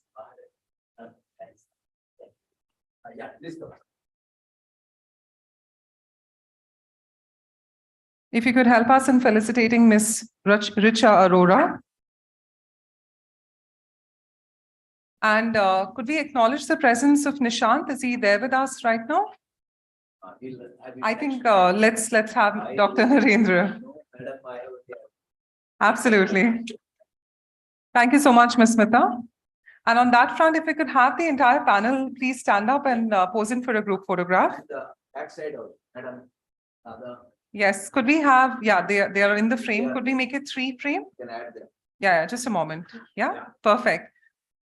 So ladies and gentlemen, let the applause continue. What a fantastic panel this has turned out to be. Once again, thank you so much, Professor Dr. Radha R. Sharma, Mr. Arun Sharma, Mr. P.D. Singh, Ms. Richa Arora, Ms. Smita Hari. Thank you so much for joining us. Thank you.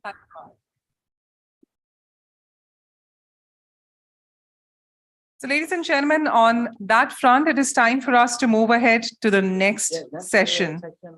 As per time, we're talking about the theme, accelerated digital transformation, metaverse technology, cloud computing, and cybersecurity. A rather very interesting topic coming up. First up, if I could have Mr. V.S. Parthasati, who was the ex-president of Mobility Sector's Services Sector, Mahindra Group. He's had a rich experience in different capacities in Mahindra Group, and he was awarded Lifetime Achievement Awards for both his role as a CFO and a CEO. Currently associated with All Cargo Logistics as an independent director, it's my honor to call Mr. Parthasarathi to join us. Could we have a big round of applause?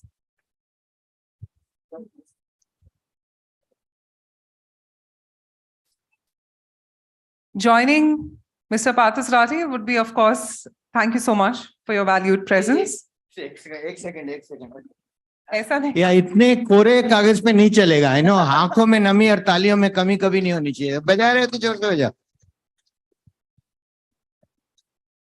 Love the energy you brought in. Thank you so much. And it just gives us a glimpse as to what the panel is going to be all about. A lot of energy bringing in. Thank you so much, sir. On that front, if I could have Mr. Sandeep Ubali, who's the CGM Digital Transformation and E-commerce at SBI, a banking professional with more than 30 years of experience, and he's the board member of Indian Bank's Blockchain Infrastructure Corporation. Let's give Mr. Sandeep a big, big round of applause. Thank you, Mr. Sandeep. Joining us next is Mr. Devesh Kumar Dinkar, who's the GM IT in Bank of Maharashtra, somebody who's got an experience of working in 2 public sector banks, namely the Canara Bank and now at BOM. He has initiated a lot of prestigious IT projects for the bank and has won many accolades, and it's an honor to invite Mr. Devesh on the stage. Okay, he's going to be joining us virtually. Do we have him already set in?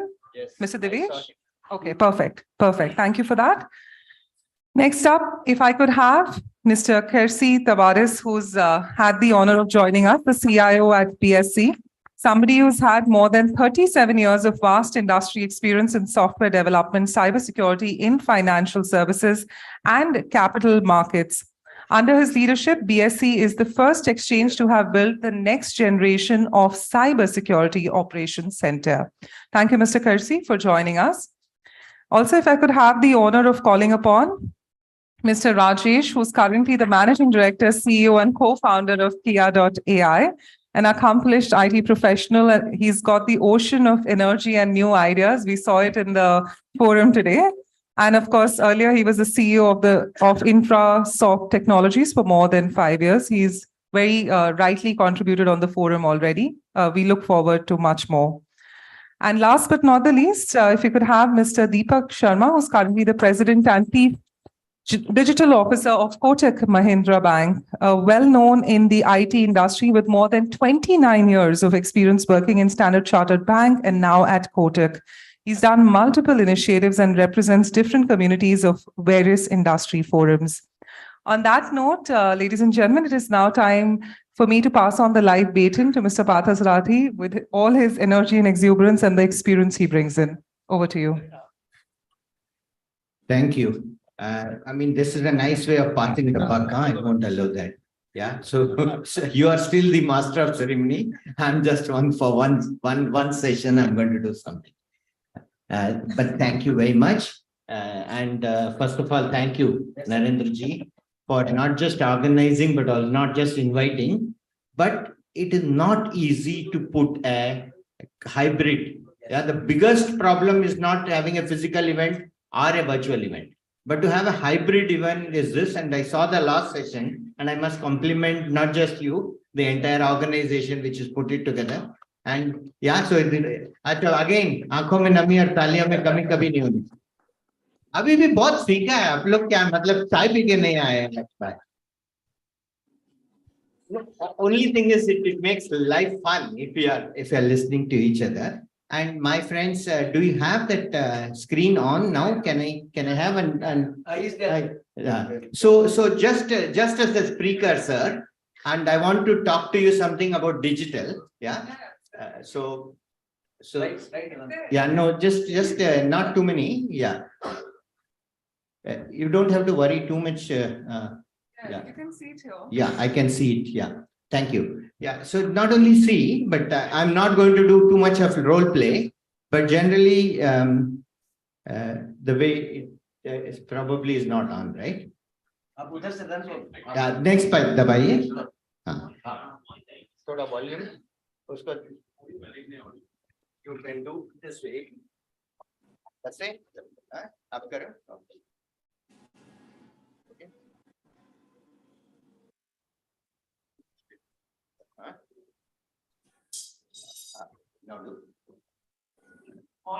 My name is 3i. So this is my friend 3i, who's just come on to the stage along with me, and I'm just kind of trying to converse with him. Hi 3i. Now I'm going to talk to these gentlemen about digital and what are you doing in this whole thing. Yeah, can you press the next button? Next. There are 3 possible answers. Sir, I am version 3.0 of the MHD program you started. I try to provide free possible interpretation of available data. I provide a little Rishti about the state of your business. The third creative eye, the one with foresight. Wow, you're going to do all this. So that means all the guys sitting here have no jobs in future. Yeah, so is that what you're going to do? Okay, let me just at least test you. I have a competitor, John Deere. And what do you think I should do in terms of, yeah? Okay. Competitor John Deere has increased the discounts in Maharashtra. Going by the past trends, I predict the market share will increase by 0.1% if they continue this for 3 months. Now, before you ask, I have received this input from the algorithm which captures competitor information. Oh, now you scared me. So you told me a problem that my competitor is going to get market share. So should we do anything? You're going to suggest something? Sir, I would prescribe the following. Increase the dealer sales incentive by 10% in Maharashtra. Focus more on dealers around Satara. That's where you will find maximum impact. Increase your salesmen in Nagpur. I am sending you a coverage analysis highlighting regions where they need to be deployed. Conduct PTL activities in regions around Nashik. Wow. Now I have all these solutions also coming, and they told me that not just one, any three, all three can be done, one can be done, 1 out of 3, 3 out of 3. And you just have to decide how much you want to invest. Yeah. So the solutions come. So ladies and gentlemen, that was the context of saying, this is what digital is going to be more and more as we go. I had done version 2.0 in my organization of it. 3.0 is still due. Yeah. So, and I had demonstrated this 3.0. Hey, some lady is trying to kind of clap. So if you're clapping again, I'm just saying everyone. Okay, thank you. So what is great about this is that future will come thick and fast. Yeah, and you all will talk about this in future. Okay, in good time. So my suggestion for this session is as follows. Now it is time for me to shut up. I had to, whatever I had to say, I've used the crutch of a digital doctor to give me some opening remarks. So I'll go around, and the way I picked, there are 5 topics. So I told everyone that rather than everyone speaking on 5 topics, please concentrate on one topic, and you then kind of, blow up on that and give input. Take 4 minutes for it. At the end of it, I'll come back and I may go back and ask a question to one person on that follow-up question. But I will not do it immediately after the session. First, everyone can have an opening remark, and therefore all 5 topics will be available to you. The next one is, we ask one question each, and then I'm going to come and say, please 15 minutes, last 15 minutes, help me with your question. And if some of you have in the hybrid methodology, Narendra ji has allowed even questions to come hybrid. Yes. Then we can pick up that questions from the hybrid also. So don't disappoint me that at the 15 minutes I have no question and I have to think about questions. I have not prepared. So now let's go forward. And sir, if you can just, yeah, you can take off the picture thing and put only the 2. So let me just start by first asking our speaker, Mr. Sandeep Ubale, yeah, and you can pick up one of the mics, sir. Your SBI has done huge amount of things on accelerated digital transformation. In your opening, Mama, if you can, on that, of course, you talk about overall transformation, but on the digital transformation. Thank you. Yeah, good afternoon all. Thank you, Dr. Narendra and Mr. Parthasarathy for arranging this event and inviting me here. So at whatever views I am going to express are personal views, but of course, had been in bank for such a long period, I will reply specific to your question. That though we are an old-fashioned bank and had been there for many years, we are the biggest lender of the country and almost a banker to every Indian. But we have always stayed relevant. So whatever new things which have come in technology, digitization, or anywhere else, we had been the first to adopt it. And it makes difference at the industry level. When SBI does it, the others follow automatically. So we know what our importance is in the industry, what our place is. So that responsibility definitely lies on us. So when we are talking about digital acceleration, we were definitely at the forefront of this revolution, wave 1 and wave 2 as well. And we have played our part for the rest in the industry to follow. That's where I will stop.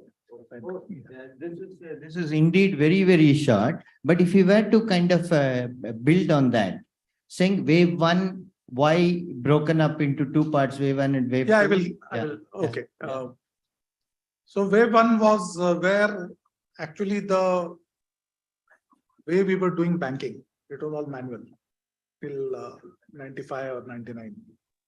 Then we moved on to the semi-automation standalone system and then to core banking. Along with that, the emergence of internet banking and mobile banking somewhere around 2003 or 2004, that picked up in the country and also in the banking industry.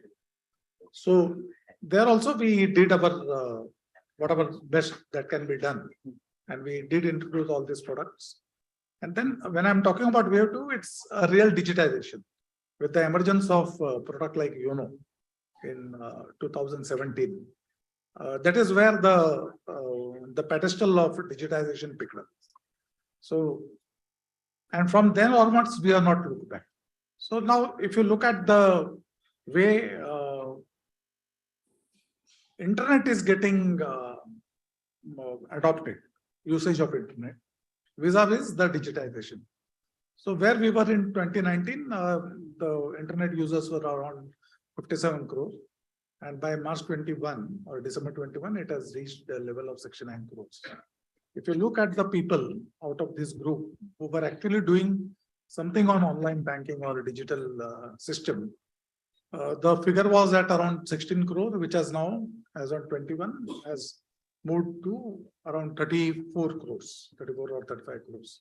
So now you have a gap of this approximately 34 crores, which is still waiting for to be brought into the fold of digitization.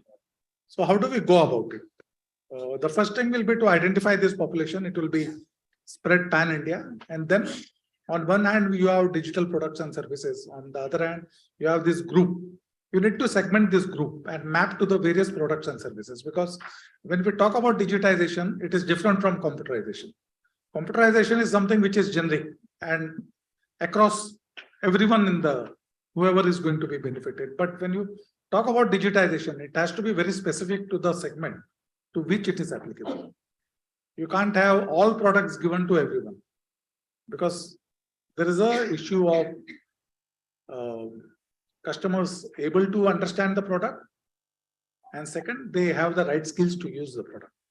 So you have to be very careful when this mapping happens, and keeping into mind the customer safety, the data privacy, and the breach that happens. One has to be very careful while designing the products and then making them available in a very selective manner to the targeted clientele. Thank you very much. Thanks for elaborating as well. But this is a very interesting story. How do traditional organization giants of their own do digital transformation? Because for them, it is almost like making the elephant dance. And what he said is we can do that in 2 ways. Set the fundamentals and then go for the big bang. And like the Vaman avatar, first become a small person so that you can do little bits, then show you a full akar, and in 3 steps capture all the worlds. Yeah, that's broadly what SBI can do. Yeah. So now let me go, and I'm just Mr. Divesh Kumar Dinkar, I'm coming to in a minute. So I'm going to just security we take third, but coming to transformation, connected to that is the other thing which they talked about, which is customer experience and value proposition. So this is a very important thing. When I spoke to the MD of Bajaj Finance, in another thing, I was interviewing him, and I asked him, what is the one thing which is going to say? He said, customer journey, customer journey, customer journey. That's what is going to be the only differentiator factor. Now, Deepak ji, Mr. Deepak Sharma. So will you talk to us about customer experience and value proposition in your opening remarks? Yeah, as you go. Sure. Thanks for inviting, and I think it's a pleasure to be here. So when we are looking at, I think I'll just first continue with that, the mythology part. That was very interesting, and I just couldn't resist adding a sentence to it. So when we look at any transformation, be it even customer journey, technology, process, risk, everything today, you are changing. We call it as a Brahma, Vishnu, Mahesh. So coming back to the mythology, everybody loves to create, which is what typically Brahma we associate as a creator. But we all do not go and destroy, which is what the role of Mahesh is. So I think every transformation, it's equally important for us to be clear about what to preserve, what to create, but more importantly, be ready to destroy. Because unless we take that bold call to kill certain initiatives, realize certain things are not working, we just won't have capital, bandwidth, resources to go and keep just building and building. I think that is one of the essence that we learned in our transformation journey. I think coming to from a customer perspective, what we look at transformation, there are two things that comes to our mind. Obviously, again, coming back from Brahma, that you keep doing a lot of stuff thinking customer is going to value or appreciate what we do. But there are two important questions that always comes in mind. And that's like a simple principle we apply. What will you add and what will you remove? When I say what will you add and what will you remove, tough questions while these statements are simple. So we often say this will lead to higher customer acquisition, better productivity, or a good net promoter score or engagement, deepening. I think we can keep putting a lot of stuff. But the biggest challenge I have seen coming out of transformation and value prop is how do we quantify these? How do we put a measure of success which demonstrates that this indeed was a successful project or initiative and that led to a measured outcome? Because it's like transformation a lot of times is like driving in a foggy weather. You only have that much visibility and you do not really have ability to forecast the end outcome too early in the day. Now, if you ask people to give a clear forecast, for all you know, the project may never get started, or they may probably give a forecast that may never get met. So the way we started to look at this from a customer angle is to say that the layer of transformation from a customer lens that is outside in has to be agile, has to be rapid, and mostly it has to be built on an incremental fashion. Rather than creating large, big bang projects, initiatives which takes multi-year to build and then roll out, and then we go back and realize, oh, this didn't really work the way we thought because either technology has changed or customer preference has changed, or we didn't really keep calibrating this as we were building these things. So we started to break a lot of our projects and initiatives into very, very thin slices of what we today do is fortnightly sprints. That means you build, you ship, you build, you ship, you use the feedback to go back and calibrate, and then keep seeing whether we are getting it right or not. It helps us manage both the capital allocation to various projects, because then even the capital is not signed in bulk for a multi-year kind of a project, but you're able to measure a lot of these combination of various short-term initiatives. However, the second part of customer is built on the core tech stack. Now, there we just cannot take short-term bets. For example, if we are deciding to move a lot of our tech stack on cloud, we are looking at bringing in Kubernetes or containerization, or we are looking at migrating or building it on the Salesforce. These are big multi-year expensive bets, but these are more of the building block or capability block.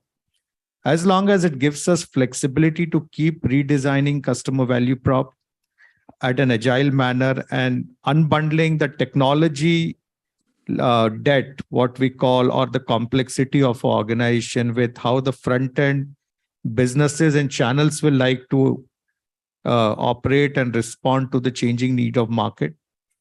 We see this as a two-pronged transformation and technology bet, which ensures that we keep customer at the center. We are able to build in an agile manner, keep testing in an iterative manner, and then see what is the best way to serve that particular product or an offering to the customer segments for whom we are designing it. Thank you. That was both, bang on time and bang on this. Just putting a stopwatch just to make sure that we don't create problems for the lunch queuers. Yeah. So we are standing between them and the lunch. So I thought, yeah, they will have us for lunch if we delay. But thank you very much.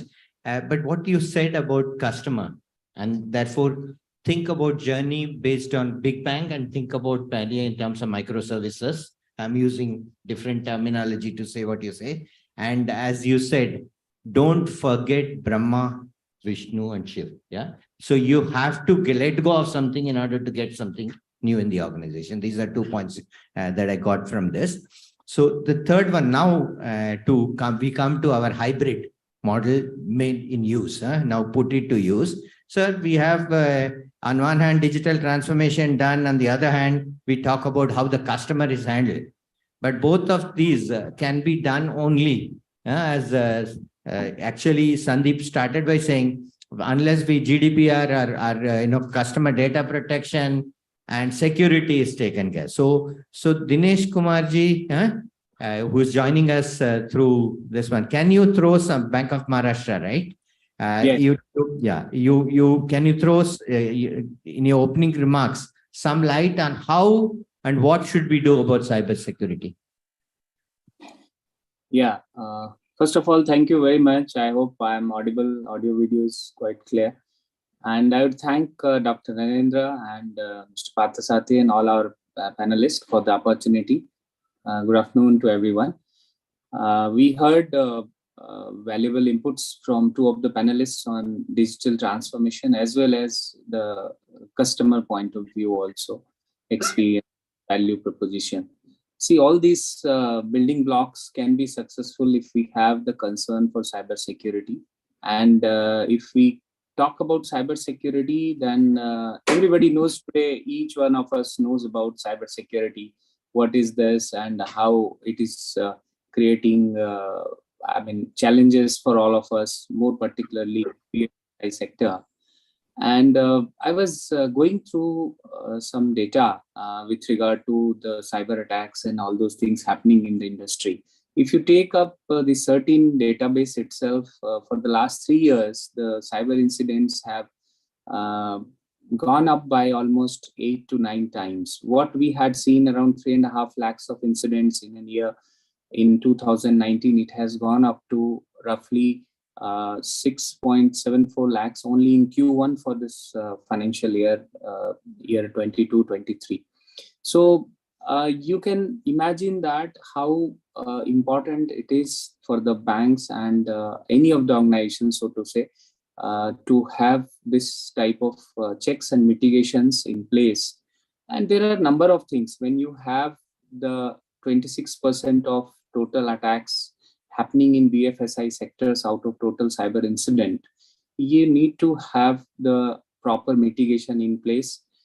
You cannot stop cyber incidents. Cyber security, if we say that we can protect ourselves fully, that is not at all possible. That's my view. We can mitigate at the most, that if it happens, what to be done, if it can be reduced also, that there are sufficient checks also. I can see a lot of security solutions which has come up over the period as well. The more we have seen the incidents over the period, we are finding various solutions also in place. And we can have, I can, as a part of opening remarks, I'd say that we can focus on 5C approach in cybersecurity. That is change. The second one is compliance. Third is cost and consequences. I have kept in single one.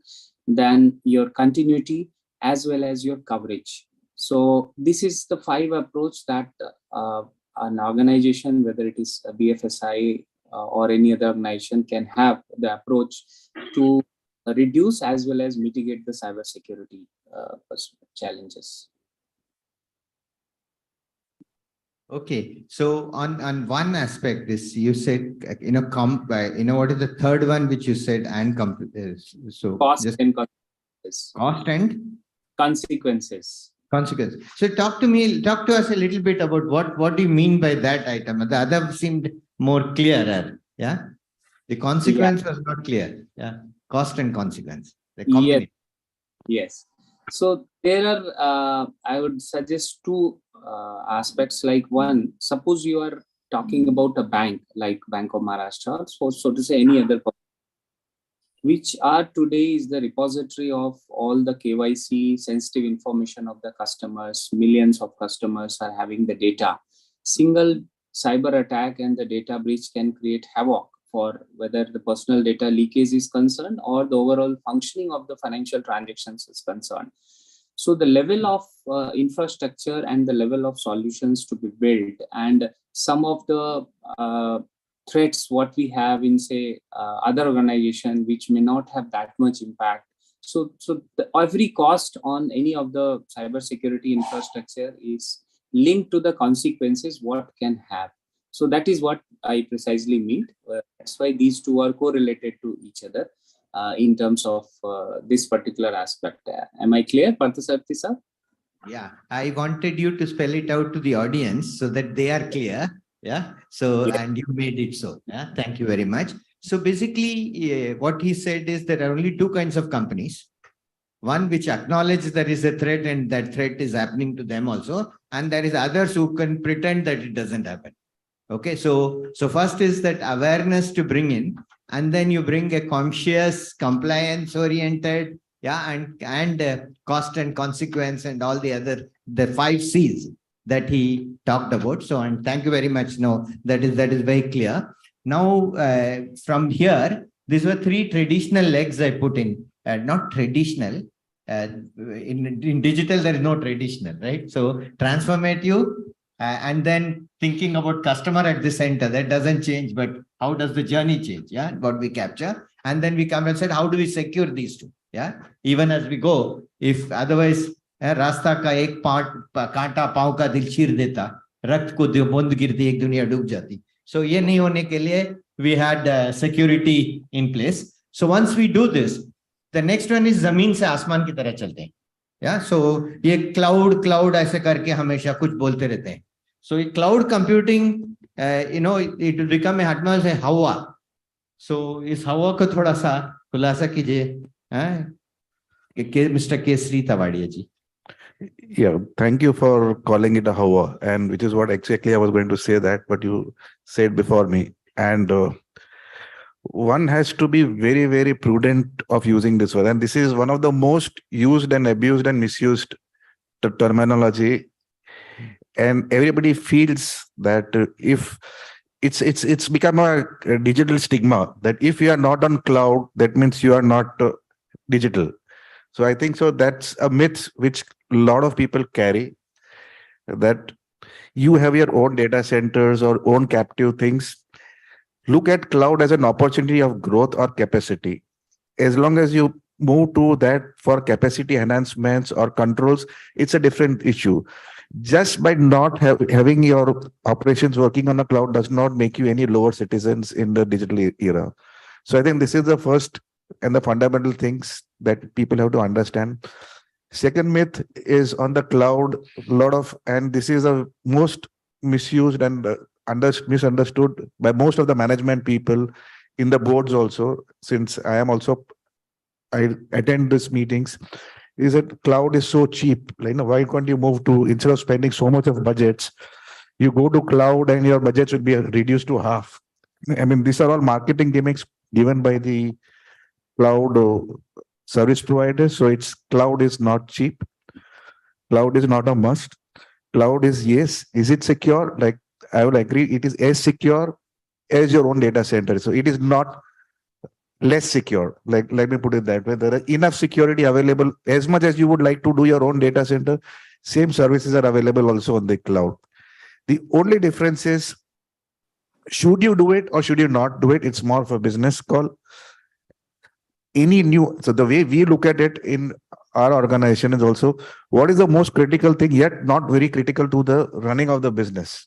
is one of the things we realized was of emails. Like today, email is the only communication which anything which happens, or your contact centers which are there. We have kept it outside of our data center. We are using it as a thing. There's a strategic decision also why we said it. In case any of this kind of thing, which is there's a disaster, your data center goes down or the contact center goes, at least you have communication media to the external world, to the regulators, to your customers. It's available on a different platform. So that was more of a strategic call. It's not that we were running our own email services in-house for decades. It was more from a use case that we tried to do. And this was more from experiencing, the customer experience that people also wanted. Like you said, you start small. Look at this is one of the experience that people wanted. And now it's a way of life. Like in the COVID times, that was the most exploited use case for, like, for example, Teams platform on the cloud. It was there. But for 2 years when we were running, it was only email that was used. Teams was only used by IT people, like, no. Okay, honestly. But came COVID and people could not live without Teams. See, again, it's a blessing in disguise. We had the technology, but the use case, it's only like when you have the gun on your head, you start using it. This was like a force major situation. So that is the reason the clouds is getting used. The third reason is what we are trying to we encourage using as cloud is, it's not like people like systems of ours. Like now we are also like 150, almost 148-year-old organizations. Okay, and similar to SBI, we have legacy system, but we have changed. So whenever institutions like large they make a very, very big impact in the ecosystem. What we have done is we were the first people to start something on the cloud by using AI and ML.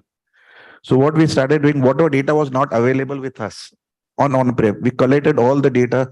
We used the cloud system just to process the data and give us the final process data which we consume internally.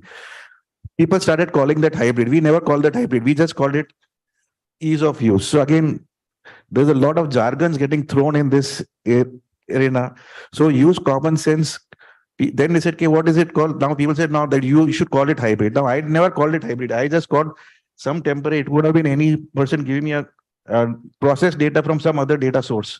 Get it, take it, and you process it for yourself. So do starts.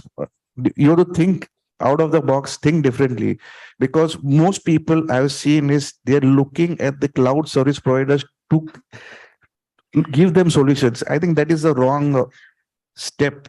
Okay, you need to decide for yourself, is it necessary? What is the benefit and what is your constraint? Now, if you and then you start looking at the cloud as your journey, because it's not easy. Things running on the cloud and things running on-prem are two different animals. Let me put it very bluntly and clearly. You can't lift and shift. Most people say, let us lift and shift. Now it is like chai idhar piya or chai 5-star mein piya. It's the same thing, but you're paying 10 times more for the same thing. Now, instead of that tea, can you make some other drink and go on to the other side and taste this? Because you need a data transformation. The way you computed the data, the way your systems are architected on-prem, it's a legacy thing. This needs to be transformed internally first itself. You create your own thing, transform it first, use your cloud as an R&D setup, make it gradual, and that is the way forward. I mean, in a short, like I've tried to, in 4 minutes, this is the maximum I could say. Okay, so I'll just pause here like now. Thank you so much. So much fun in 4 minutes. Yeah. So it's a good thing now. 2 minutes will make it 4-minute noodle and we will get a good preparation of food from each one of them. Yeah. So this is very nice. But just wanted to re-emphasize what he said. What you have in-house is private cloud. Yeah. What you have outside is public cloud. So it is cloud anyway in the new terminology of things. But he said you don't have to just go to public cloud for the sake of it. You need to know what you want to mix and match. That's one. And he said, look at various factors, including capacity, speed. Yeah. Yeah. And a strong business case as it came in. So, but just also remember the following, that the public cloud people are like the, what you call the Amazon or the, food, what do you get? Big Bazaar. Yeah. They have lots, they've all that assembled. And they should be able to offer it much cheaper than what the other thing is. Yeah. So this is the context. So therefore, over a period, they should be, because you don't have to buy capacity for 2 years in advance. You can buy capacity for 1 month in advance. Yeah. So those all things will come. So, but you have to, what he's saying is you have to judge each one of this on an ongoing basis and keep it in mind. But cloud is a journey which is happening. Be aware and do. Can I just say one sentence as a simple analogy of buying a house versus renting a house? Yeah. If you're going to stay there permanently, you end up buying it. But if you are moving around, then you end up renting it. So I think a lot of temporary short-term stuff is how a cloud is Excellent. seen. I want to make, sorry, you first. No, I would just add to what I said. Like I said, any R&D activity, if you're not sure whether you're, like, for example, in most of them in sales, like they want to do a campaign, a sales campaign or something, which is going to last for a week or a month. You might as well use it. Go on a cloud, don't disturb anything internally, just run it and very important, dismantle it. Yeah. So very, this one. There is one small addendum I want to put. So one is the house analogy, and I think that is one need. There is also a need for a car. Now, when I was in auto company, I wanted everyone to buy, but my son says that I don't want to buy at all. Yeah, so I want to permanently. So it is not owning versus, so there is an. Exactly. So even in auto, if you have a family of 4, you may end up buying if you use it every day. But one day you have 7 members coming in, next day you have 2. Yeah. You will say it's better to rent a different kind of a car depending on how many people need to commute. It is Gen X, Gen Y, Gen Z. So I'm just saying, be aware, and what everyone is saying, evaluate.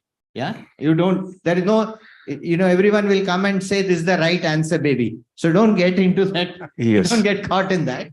Think for yourself. So let me move on from here. And last but not least, and I first, when I met them, as I came in here, it said, Piyato se main naina lage re came in, and kiyato se naina lage re. Yeah. So I am seeing that. So metaverse is, I actually implemented something of virtual reality thing several years back in an auto, all dealership across India. And everybody could showcase how they can ride a car. They can actually sit there, their photograph will come on, they can drive a car and sell through that. It was an unmitigated disaster. I ended up spending 3 crores and got 0 sales. So now when this metaverse come, I keep thinking about that photograph and whoever that was my boss, Bharat Doshi, or whoever, was very unhappy with me of having invested and got nothing. So now metaverse is the in thing. Yes. So please talk to us about that. So yeah, I think, Mr. Parthasaji, first of all, thank you for the opportunity. And one of the things I want to address to your question of the timing of virtual reality. No, can you keep the mic closer? Yeah, I'll just keep it closer. So one of the aspects to the fact that the virtual reality example you took, and I should say 3 years ago, we were one of the first companies to put out a virtual reality use case in the Singapore FinTech Fest.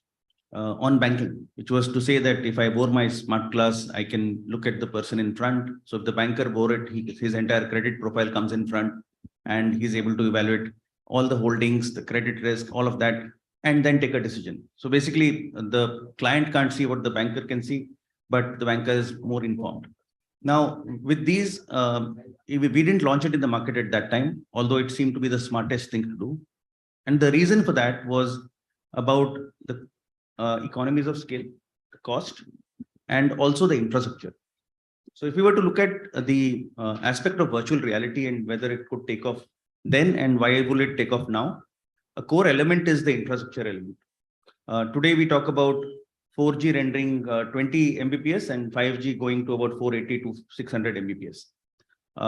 Close to a gig network also is coming up already. With this, what happens is that, and I mentioned this in the earlier session as well, that if you say I can download a movie in 2 to 3 seconds, you still have to watch it in 2 hours. But there are business processes that can gain a lot of efficiency from what you can do with those download speeds. An important element of what you can see as an upswing on that is the user experience. Mr. Sharma spoke about the customer journeys, and we also discussed Mr. Ubale telling about the aspect of digital transformation. Now, when we look at transformation, it's also based on a lot of expectations of the customer. which is where firms, not just banks, look to bring in the customer's expectations and deliver to that. The promise of the metaverse is to possibly do that. So before getting into the aspects of metaverse, I'll just explain how metaverse is misconstrued or understood. Metaverse per se is purely a spatial computation platform where you look to create a virtual world in parallel. And this is how people have looked at it. When you look at the true examples of metaverse today, you find that gaming platforms have gained the so-called foundation status for the metaverse, which I probably don't agree entirely, because I think I would see metaverse as the new UI to the future of web. And that's why it has to be left to the interpretation of every firm to say what should be metaverse. The metaverse is an ecosystem, and what you find is the ability for businesses to render the user experience, to automate customer journeys, to be able to render business effectively or conduct business effectively with customers. An important element that came in through the transition of Web 1.0 with just read-only sites of brochureware, or Web 2, then that moved to read and write, where internet banking and newer products came in. The Web 3 expectations would be that you are able to, one, manage your own data, which is where you say data privacy comes into play, data confidentiality comes into play. The customer says that, I have some data that I want to keep as mine. I'll only give you the data that refers to you as your business. So you don't store it, it is available all the time. So that's a very important concept that will emerge eventually. I think the account aggregator part is one step towards that journey, and various other industries will come with some data like this. Like, for example, I would say credit rating, it perfectly applies there, and it is already doing it in that way where it is decentralized and they provide it on requirement. Similarly, I would say there are other aspects of what you evolve. And so there is a 3-step journey to saying from open banking to open finance to then open economy. So let's straight away delve into open economy, because we have been through the other 2 phases in some manner or measure. The open economy concept invites everyone to participate in a ecosystem to be able to conduct business.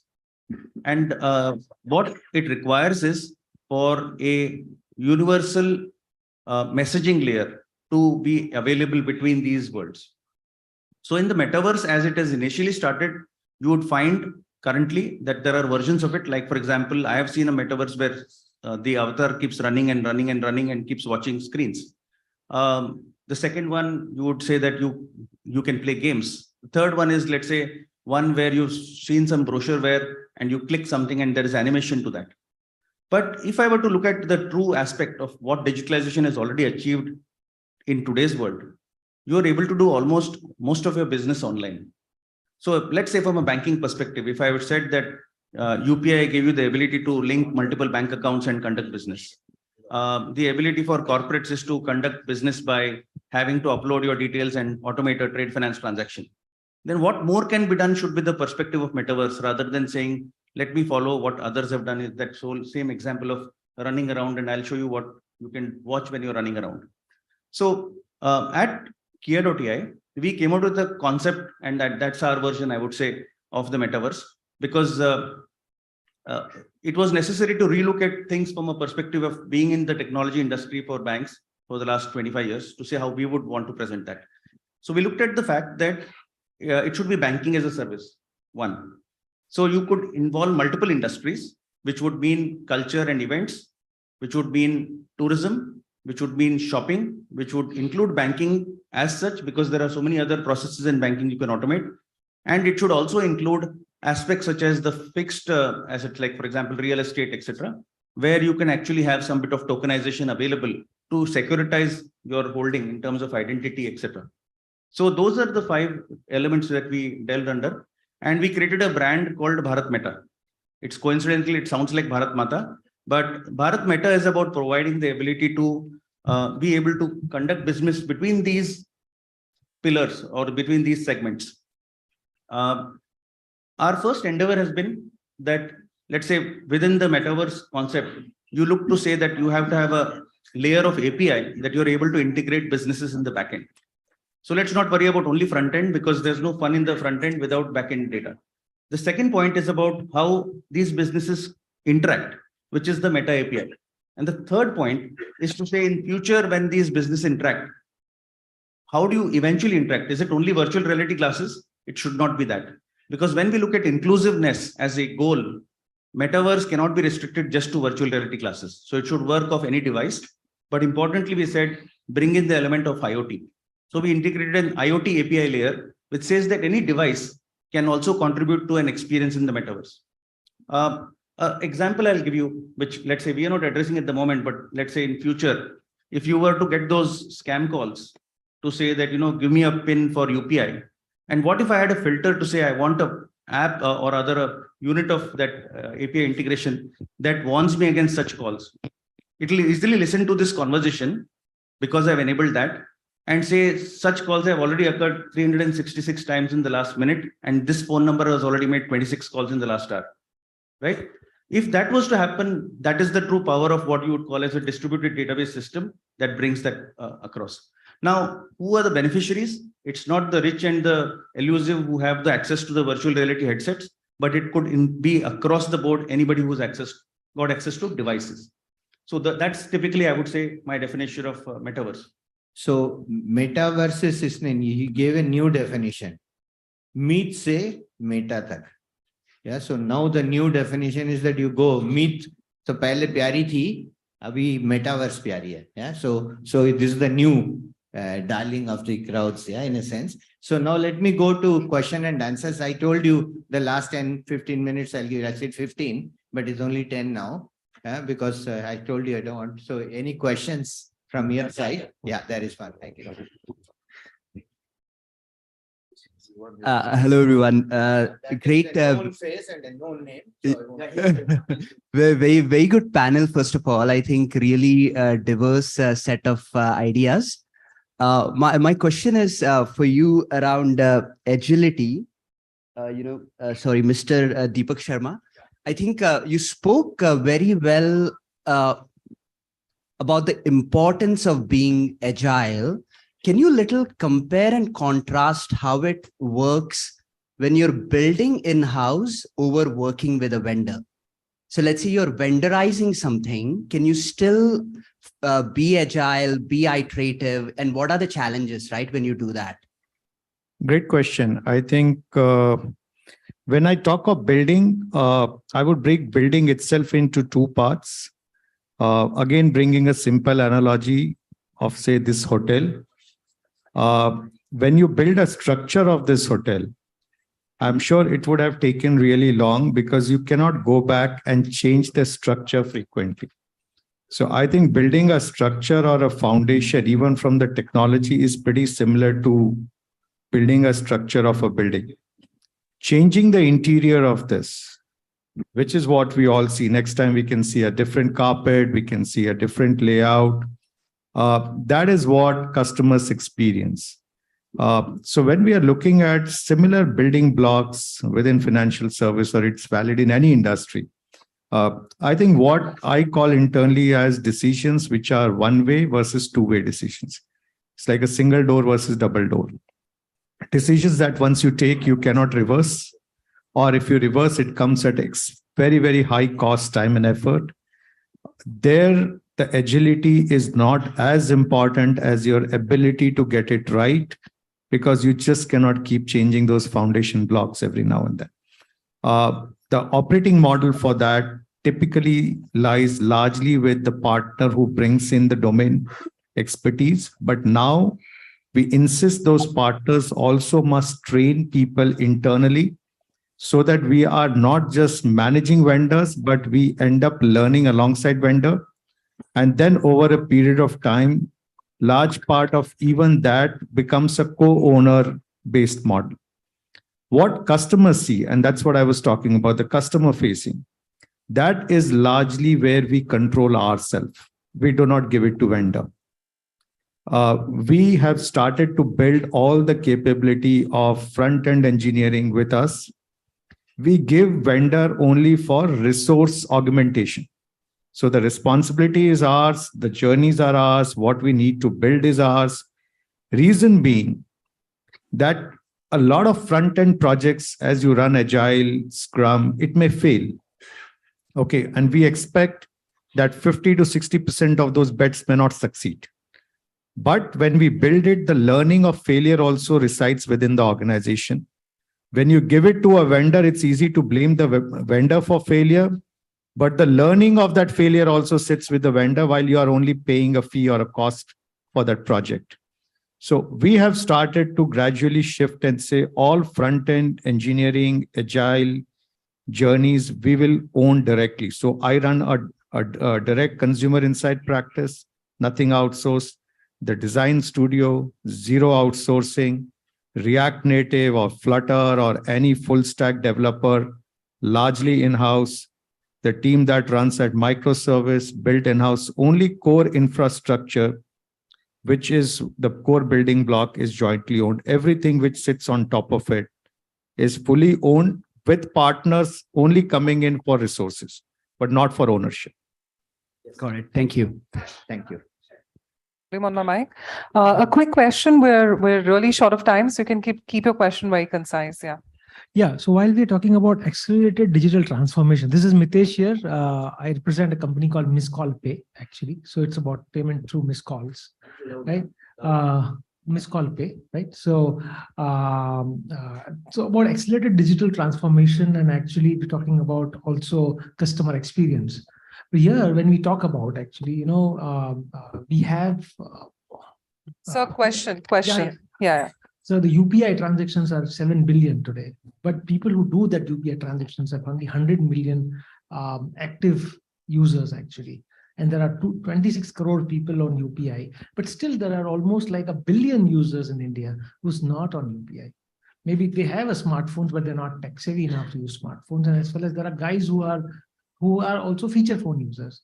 So while we're talking about Betaverse actually, and while we're talking about UPI going global, there's a significant part of the Bharat is still untouched with this kind of technologies. So what is something? So are you talking about the penetration, UPI penetration? Yeah, please. Yeah, thank you for that question. It's a very important part, what we normally refer to as digital exclusion. Yeah. So there is a huge population, as I mentioned, I think in my opening remarks, that though we are having a growing population which are getting accustomed to internet usage, but then we are a country of 140 crore, but only 69 or 70 crore are actually using internet.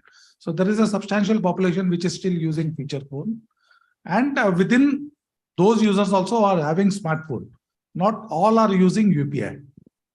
So, but on the other hand, the capacity to give UPI services further, that is also reaching certain saturation level.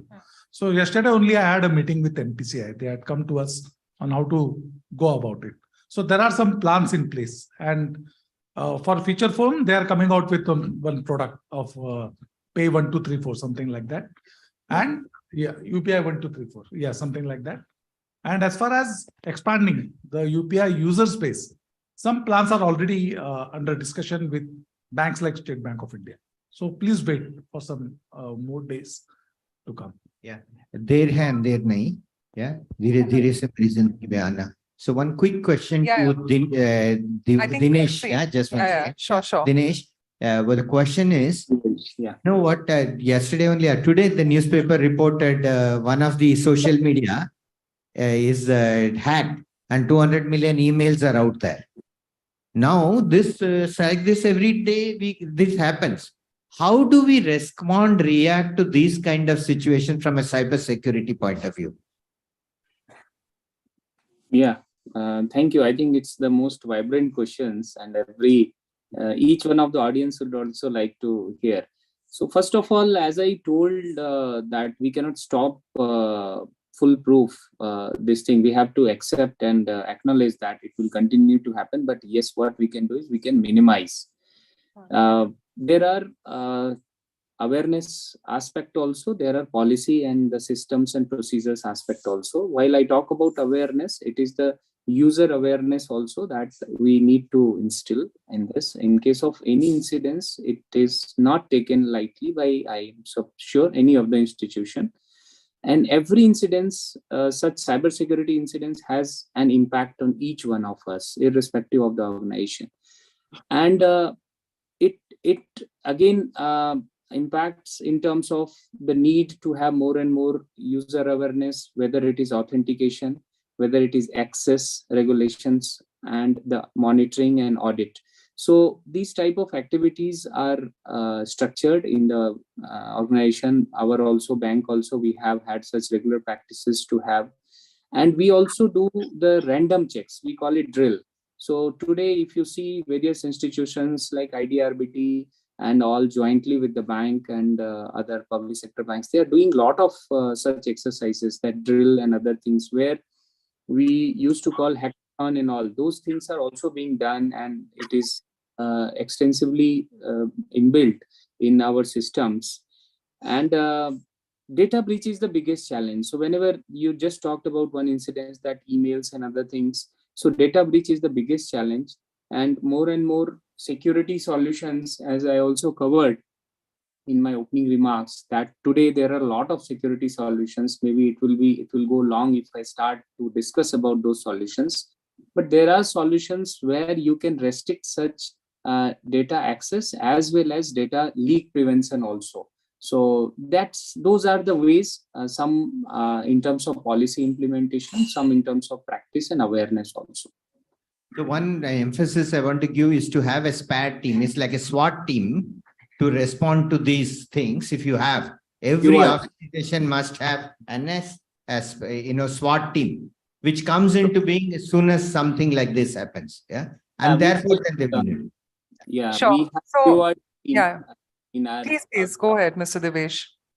Yeah. That's what I was adding to Mr. Parthasarathy. We have QRT team. We call it Quick Response Team. So that include our IT, digital, risk, and all sort of people. Whatever name, I mean, excellent. The point is to have that, in whatever name. So I think the presence of two people, Narendra, sitting on, with this one bent, and the lady, the master of ceremonies in a position, means आपका वक्त खत्म और हमारा वक्त शुरू हो रहा है. तो ठीक है, हम मान लेते हैं आपकी बात, but give me half a minute to summarize the 5 topics which each of them that alluded to.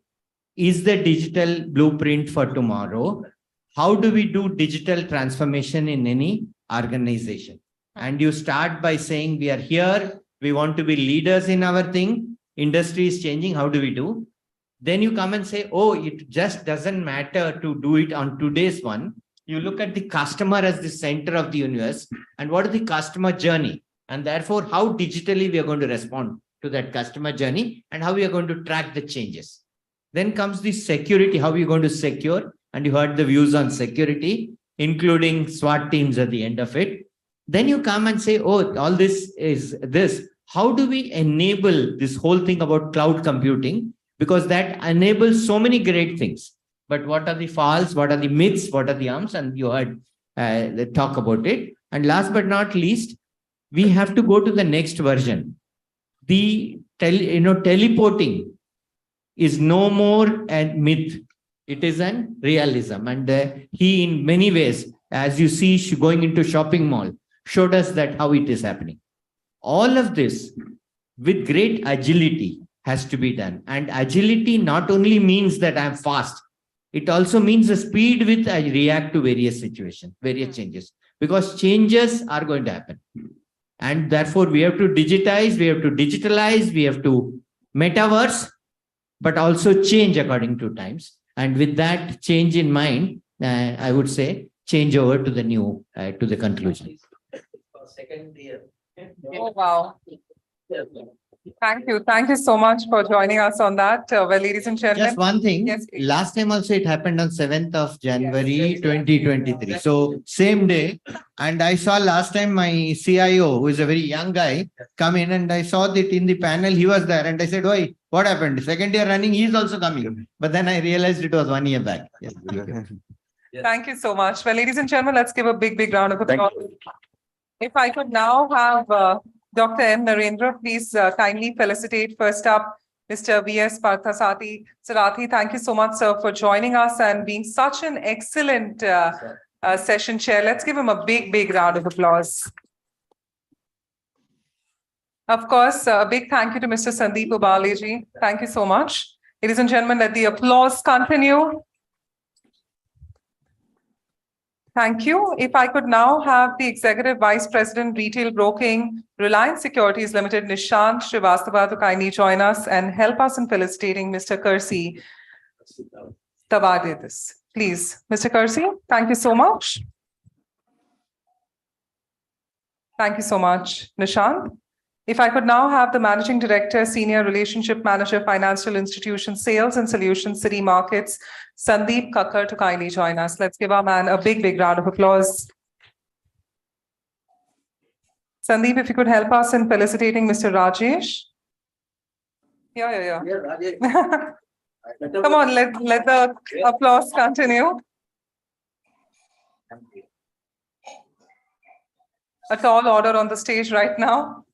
And if I could have the co-founder, Paymate, Independent Director, Nazara Technologies, Nordvani Sports, Senior Advisor to the World Association of Small and Medium Enterprises, Mr. Probir Roy. Let's give him a big round of applause. So if you could help us facilitate Mr. Deepak Sharma. Thank you, Mr. Roy.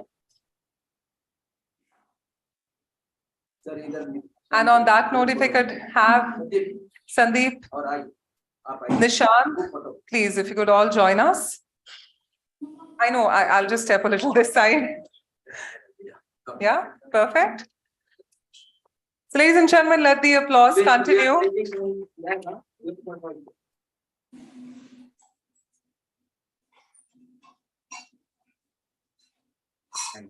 Thank you so much. Thank you so much. On this note, we announce for a lunch break. The lunch is being served at the pool area, which is right outside. Please have a great lunch and resume sharp at 2:30 Indian Standard Time. Thank you for joining us. We can, but yeah, I'm not had my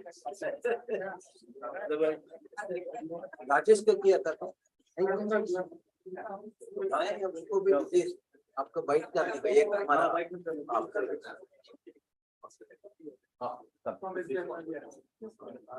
sir thank you very much madam you can our BSc 5 minutes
Click on.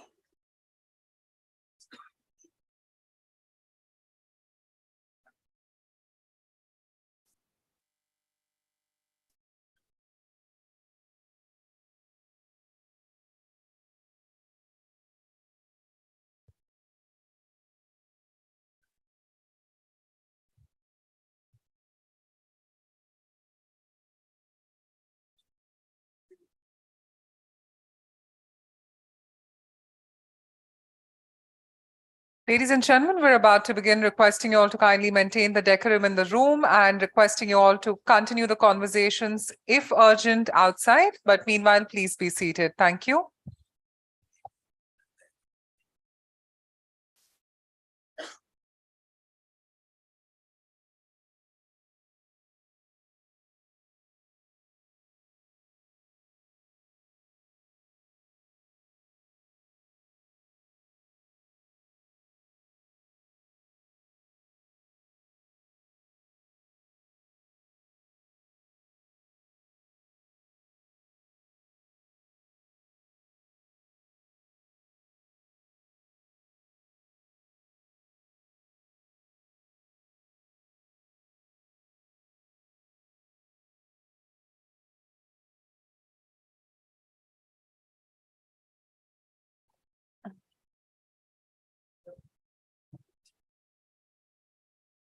A very good afternoon, ladies and gentlemen, and welcome back. My name is Bhavna Bhatia, and it's an honor to be the host for today. And it is now time for us to divulge into yet another great topic. We're talking about the theme, developing vibrant, interconnected, resilient financial and capital market. On this, we're elated, first up, to be joined by our session chair, Mr. Guru Murthy, who's a former whole-time member of SEBI. Guru Murthy Malingam.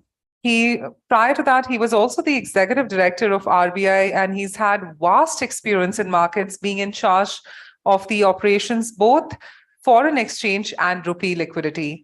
Well, he's joining us virtually. Let's give him a big, big round of applause.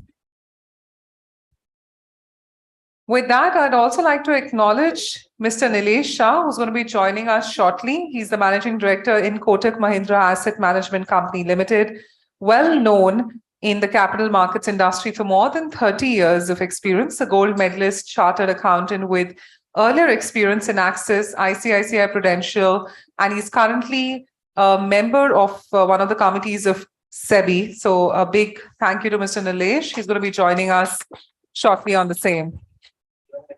Also, if we could go ahead to our next one, being Mr. Rajay Kumar Sinha, who's the Chief General Manager, Global Markets at SBI, handling treasury operations of the bank. He's somebody who's managed financial institution relations and the ALM of SBI's overseas operation. Thank you so much, Mr. Rajay, for joining us today.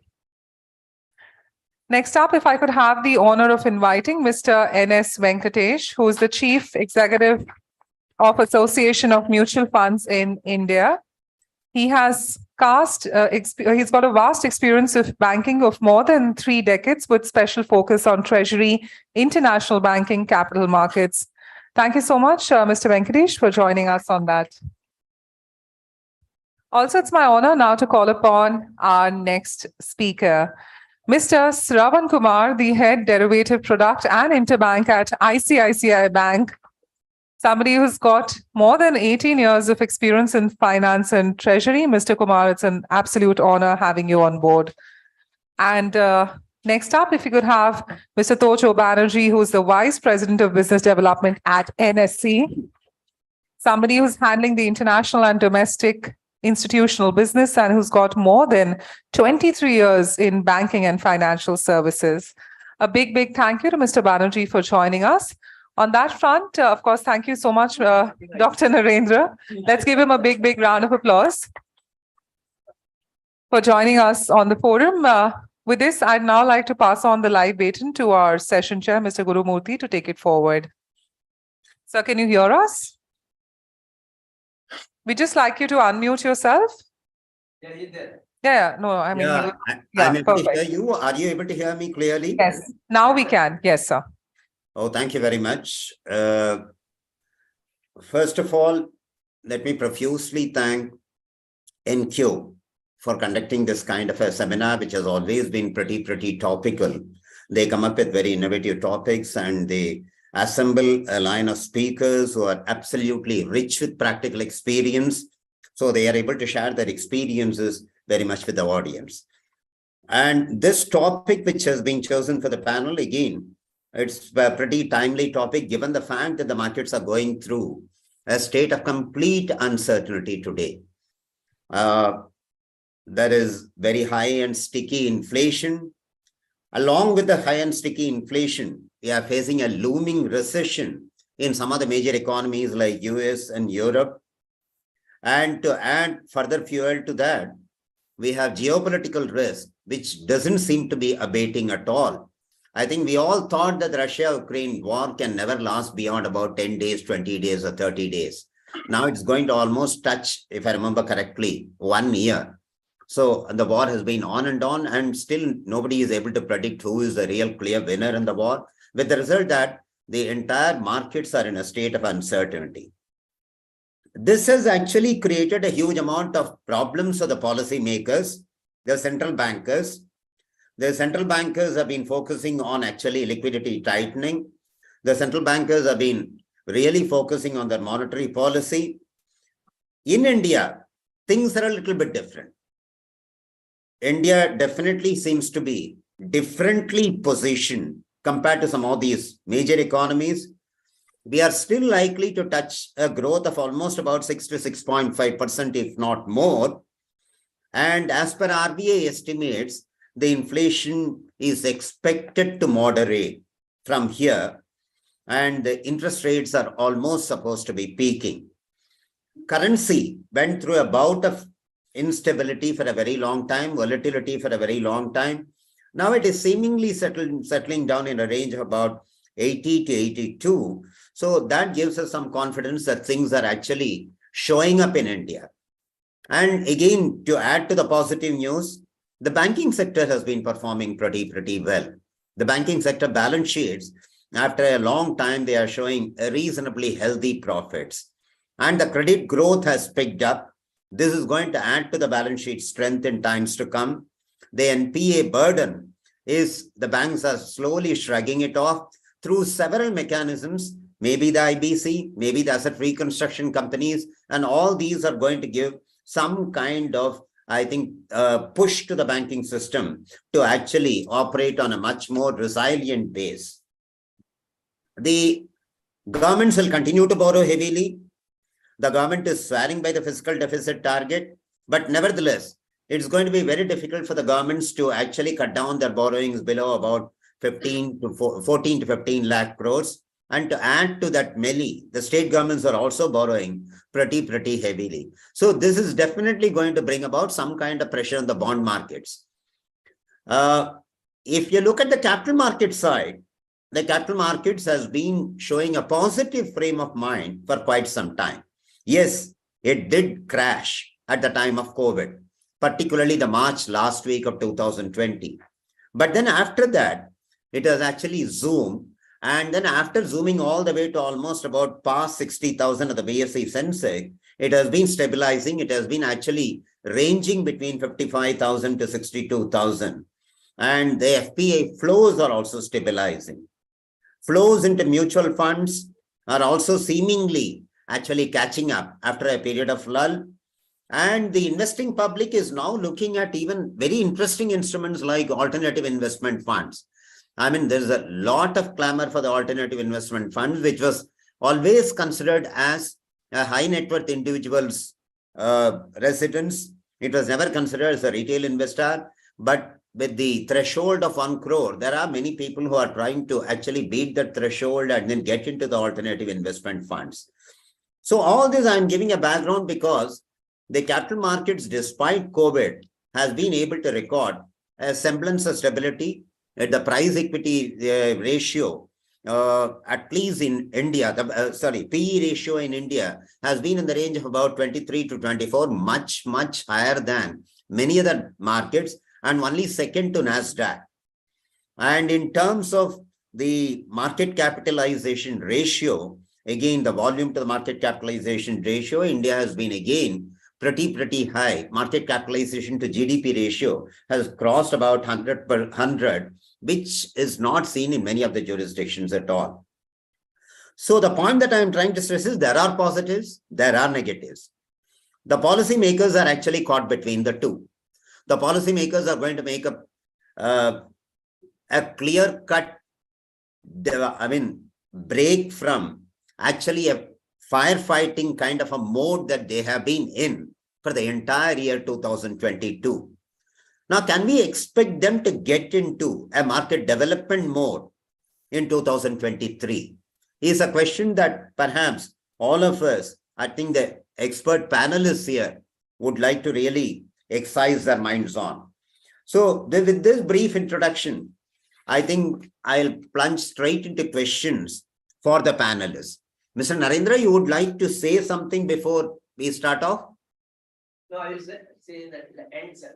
You can, because I will come. Oh, sorry, I'm not able to hear you. I think you need to speak into the mic. No, anyhow, that you have covered quite a lot, and I would be coming at the end. But at the same time, the objective of this particular session, as you rightly on that one side we need a very strong financial institution. Other side we need a strong financial market and capital market. A combination of all that with the integrated as well as in a resilient approach, that would be enable India to reach the Amrit Kal period, the type of growth what we are expecting, around 40 trillion US dollar economy. So in that respect, what are the further enablers to be there? What type of products which are already there but not much in use, or what else can be done? And instead of our always doing something and saying that we bring the global practices, how our these markets and our regulator and all of them can do something which is being copied by the international. So this is the one which I am looking at, sir. But you would be able to continue, sir. Thank you.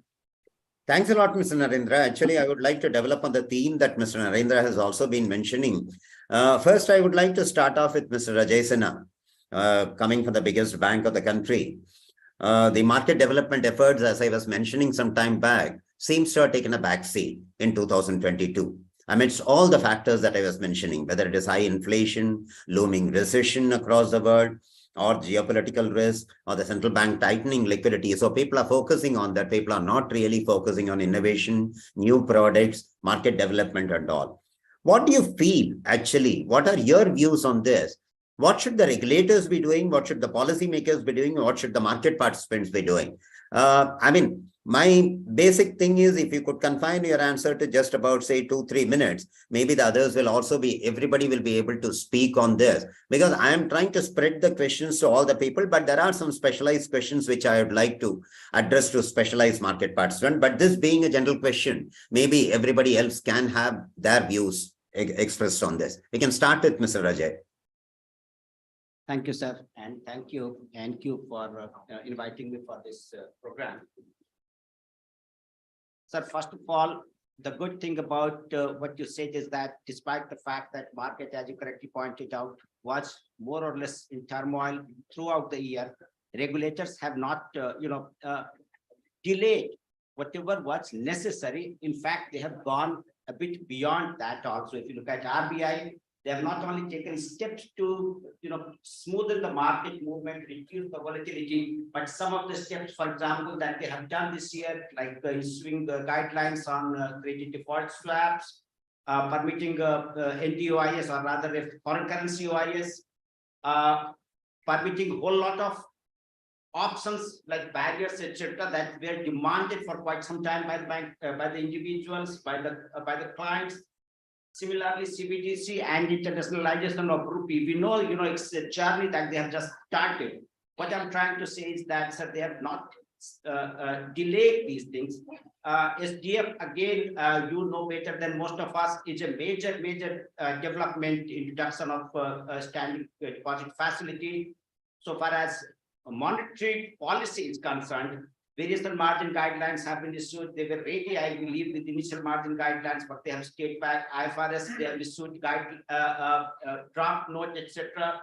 So a whole lot of things have been done that will strengthen the market going forward. Some of those things they have already implemented or started the implementation. The rest possibly will come quickly.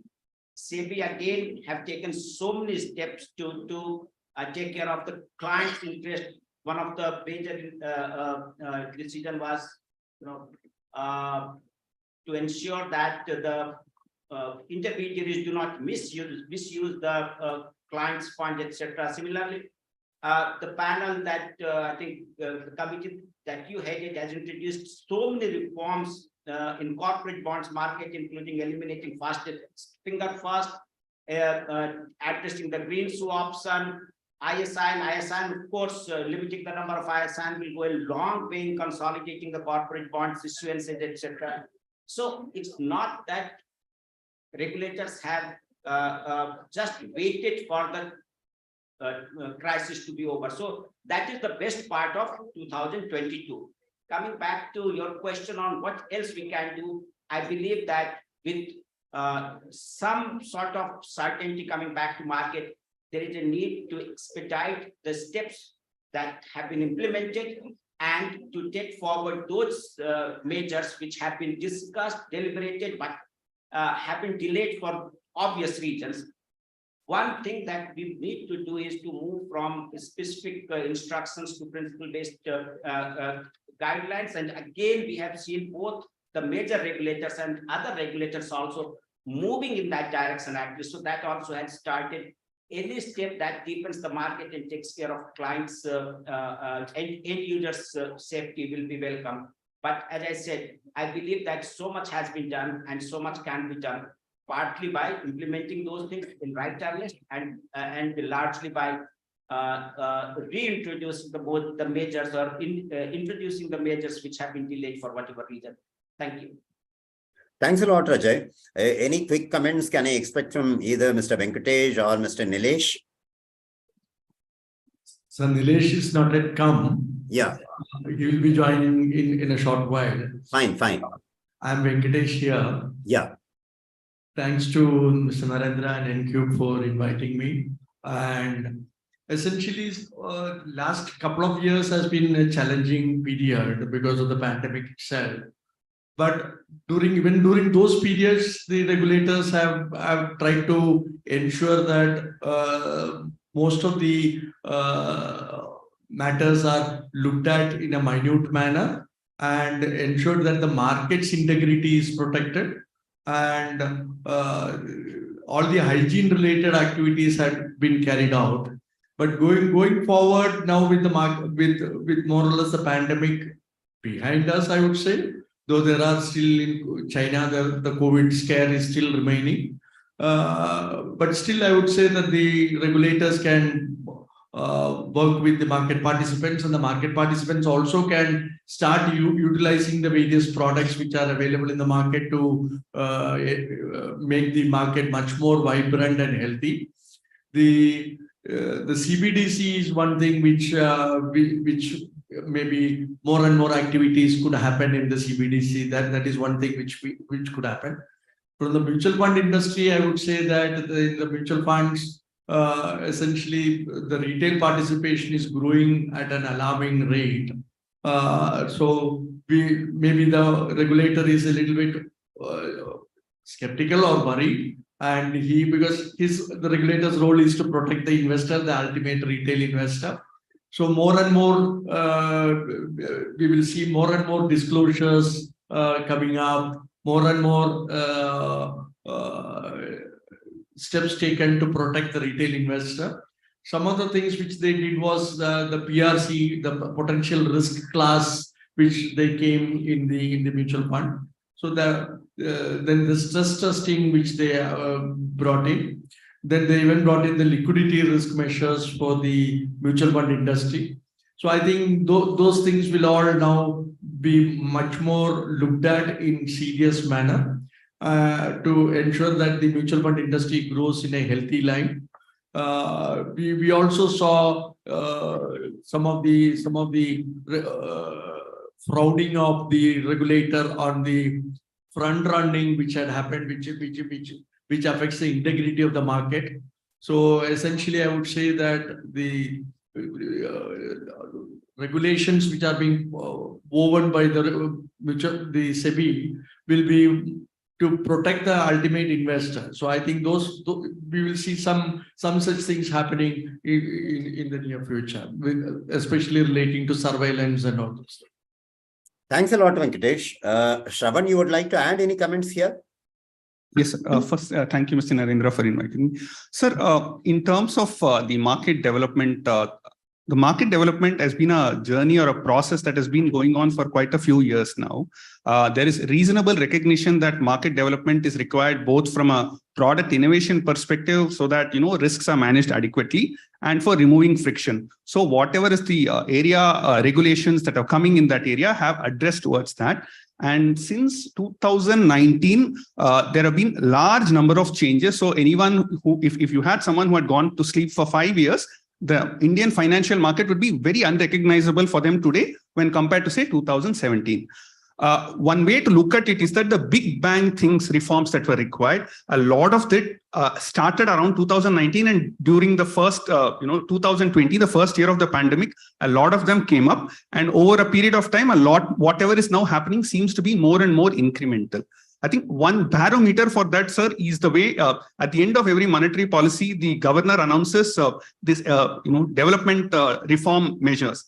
In 2019, 2020, we would have 12 to 14 points. Now we have come down to 3 to 4 points. It's not necessarily the reason or the case that this is happening because it's on the back foot. But I think the argument I would make is that a large number of changes have already been made.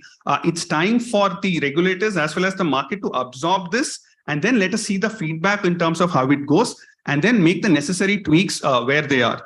Because not all market development activities have been successful. Some have been very successful. Some have not succeeded. So it's possibly time for us to look, have a pause and make the necessary changes that are there, sir. I think that's the way I would look at it.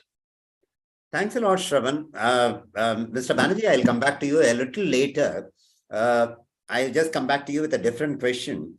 But I thought for the time being, when people are talking about actually the regulators having acted sufficiently well, even during this difficult period of COVID, and then not really giving up on the market development efforts, I have one question regarding the internationalization of the rupee, about which the Deputy Governor of RBI also was hinting at.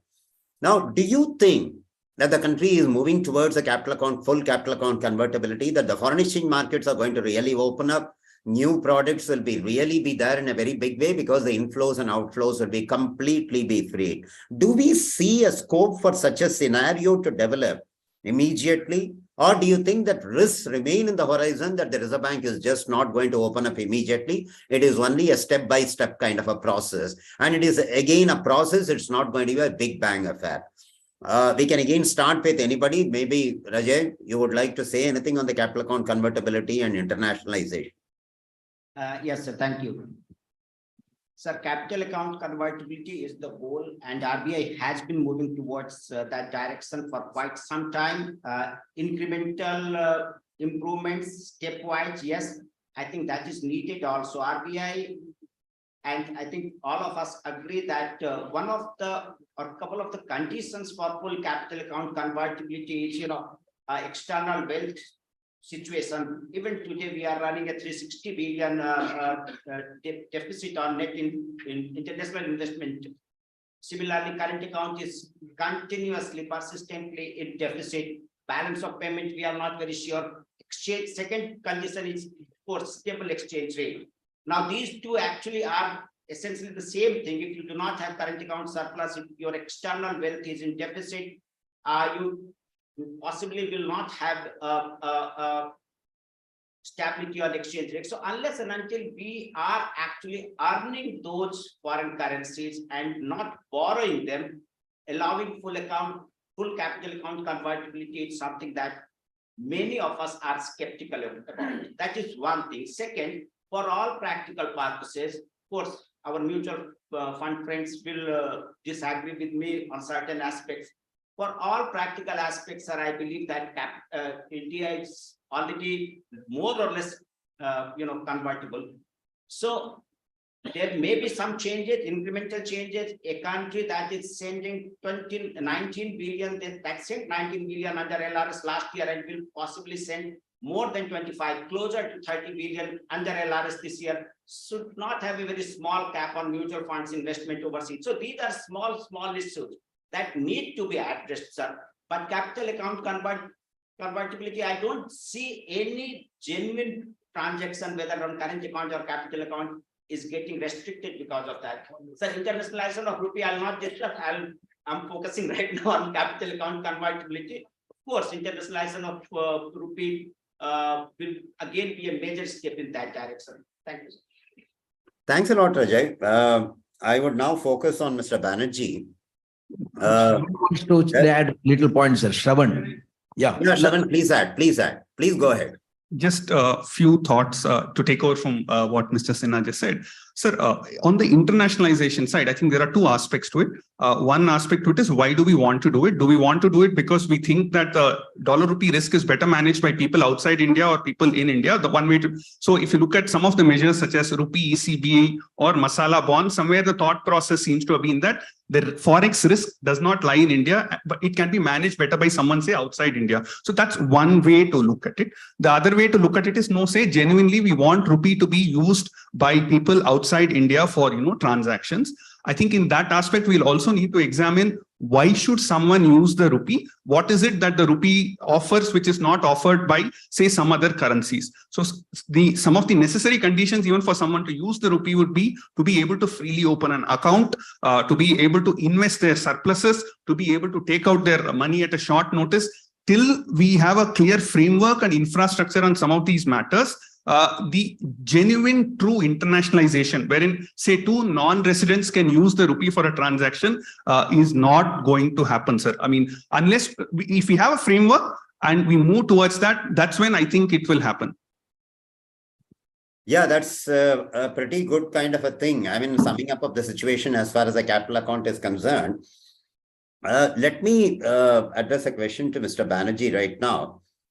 The GSEC market has been seemingly turning up volumes which have not been showing a significant kind of an improvement.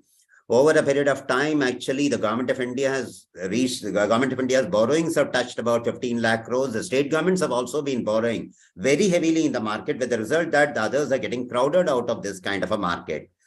Now, let me understand from Mr. Banerjee, in this kind of a milieu, when we have to find out a large number of fresh investors into this market, should we not join the global bond index? Number one. Number two, do you think we will be better off with the government securities trading in the exchanges rather than in the OTC markets?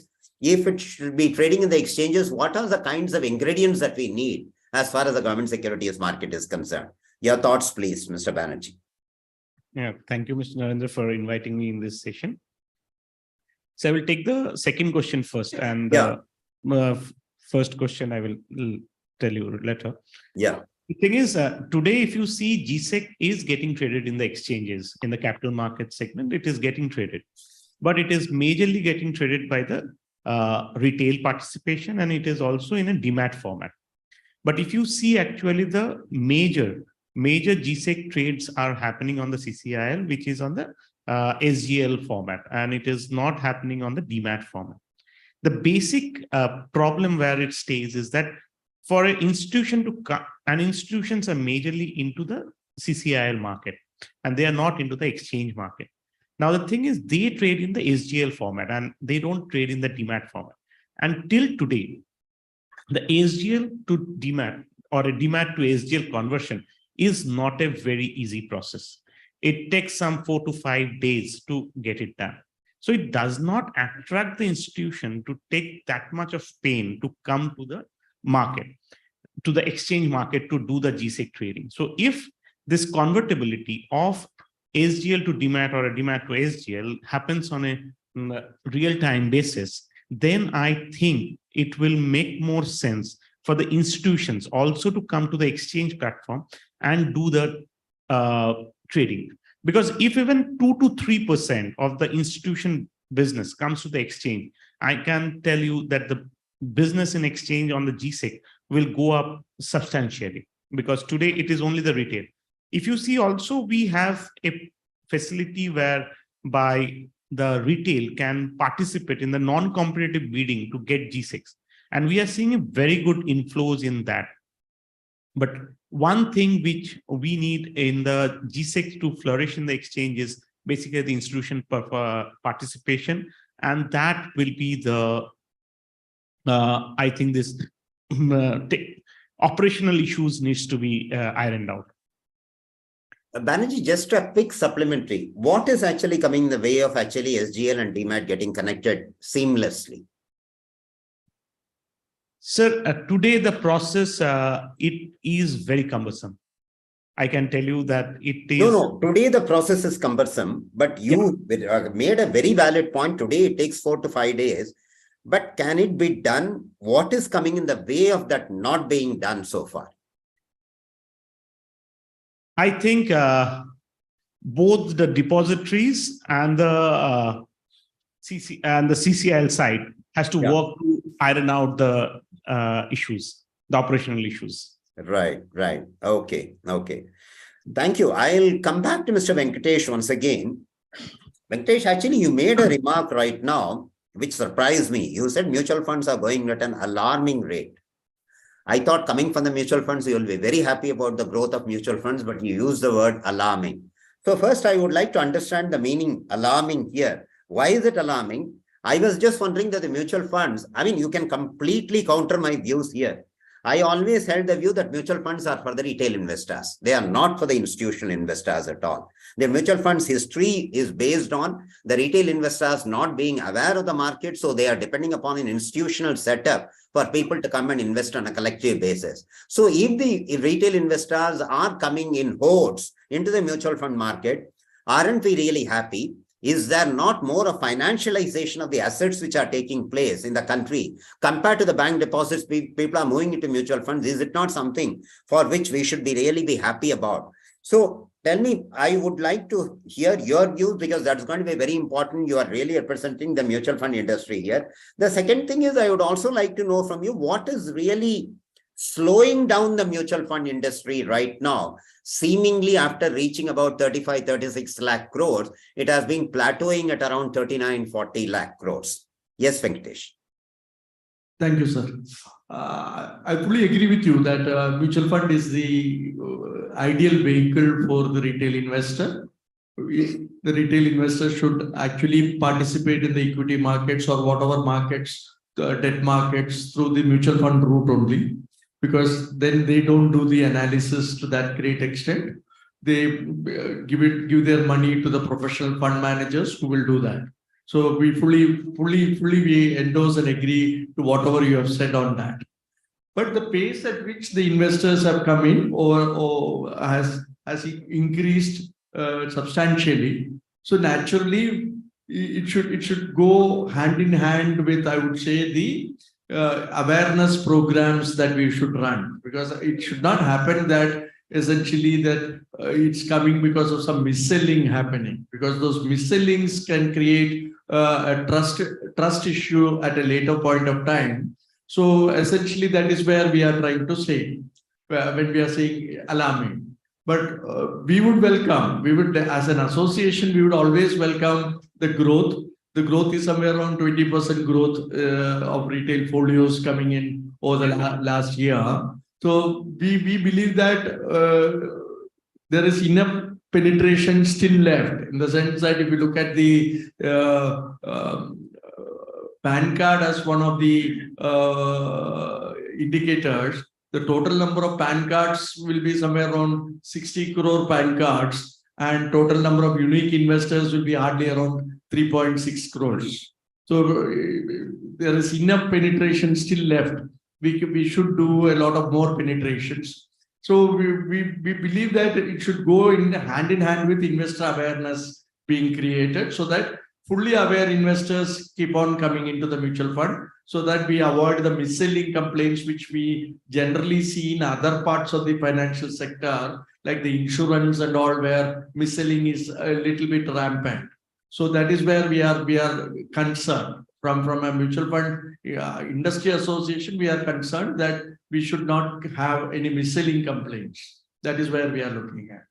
Thanks a lot, Venkatesh. I think that really explains things pretty well. In the recent past, actually, some of the mutual funds came to grief because of the corporate bond market. I think because of the illiquidity in the corporate bond market. But SEBI has been taking a lot of measures as far as the corporate bond market is concerned. So how do we ensure that the bond markets actually take off, the corporate bond markets take off in a big way? Are the measures which have been initiated by SEBI, like the Repo Clearing Corporation or the backstop facility or the RFQ facility, are these things, are they good enough? Or do you think that we need to really go a further mile to bring about a real quantum jump in the vibrancy of this market? Rajay Saab, I would like to hear you out on this. Thank you, sir. So the main problem that we face as investors, we face in corporate bonds market is that it's, in our opinion, not correctly pricing credit at either end of the credit spectrum. So for top-rated corporates, it's close to government securities, and there is no price available for low-rated corporates. When I say low, I think I'm talking about AA plus. Anything worse than AA. So that is one problem. For lower rated corporates, this issue is even more significant because possibly majority of the investors do not actually have a pricing model for that. So many of them go by FIBDA valuation, and as a result, they won't even consider investment in lowly rated corporates. I'm very sorry for using this word, but somebody like us find it extremely difficult, because from day one you will be having a mark-to-market problem. So how do we address it? I believe that one of the major issues that we need to address in corporate bond space is valuation. Who will do the valuation? How the valuation will be done? I think that needs to be addressed, especially for A-rated corporates. Unless and until we have something, the investors have something to work with, they will be reluctant to enter the space in the first place. So take my book, for example, 150,000 crore, nothing practically that is not very highly rated. So how do we address this problem? I don't see, unless and until we address the valuation issue of bonds on a day-to-day basis, this issue is getting resolved. From an investor perspective, so many steps have been taken to improve the supply, improve the demand. As I said, only recently, SEBI has permitted has decided to bring down the number of ISIN, etc. At operational level, so many steps have been taken, but valuation is a key concern, especially for banks who are a major investor in corporate bonds. Thank you. Shravan, I would like to take on the same question further with you in the light of the comments which have been made by Rajay Sinha. One he made is about the mark-to-market issues. Now, let me give out a thought process there.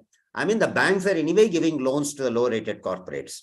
But when it comes to investing in bonds, why should there be a hesitation for the banks to invest in those very bonds on which entities they have already given loans. After all, it is a question of trying to trust that entity, trying to know about the credit potential of this entity. So why are the banks not so happy about actually investing through the bond route rather than through the loan route? They seem to be much more comfortable.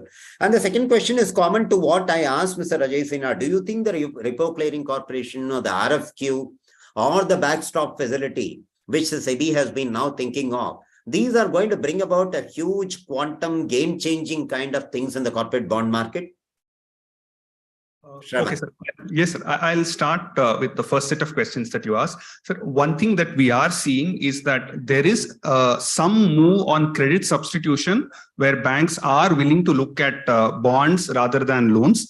But again, it's not down the credit spectrum, but at a slightly medium rated credit, there is some migration that is there. So that's got more to do with the market pricing that is happening on loans and bonds. So there is some movement that is there.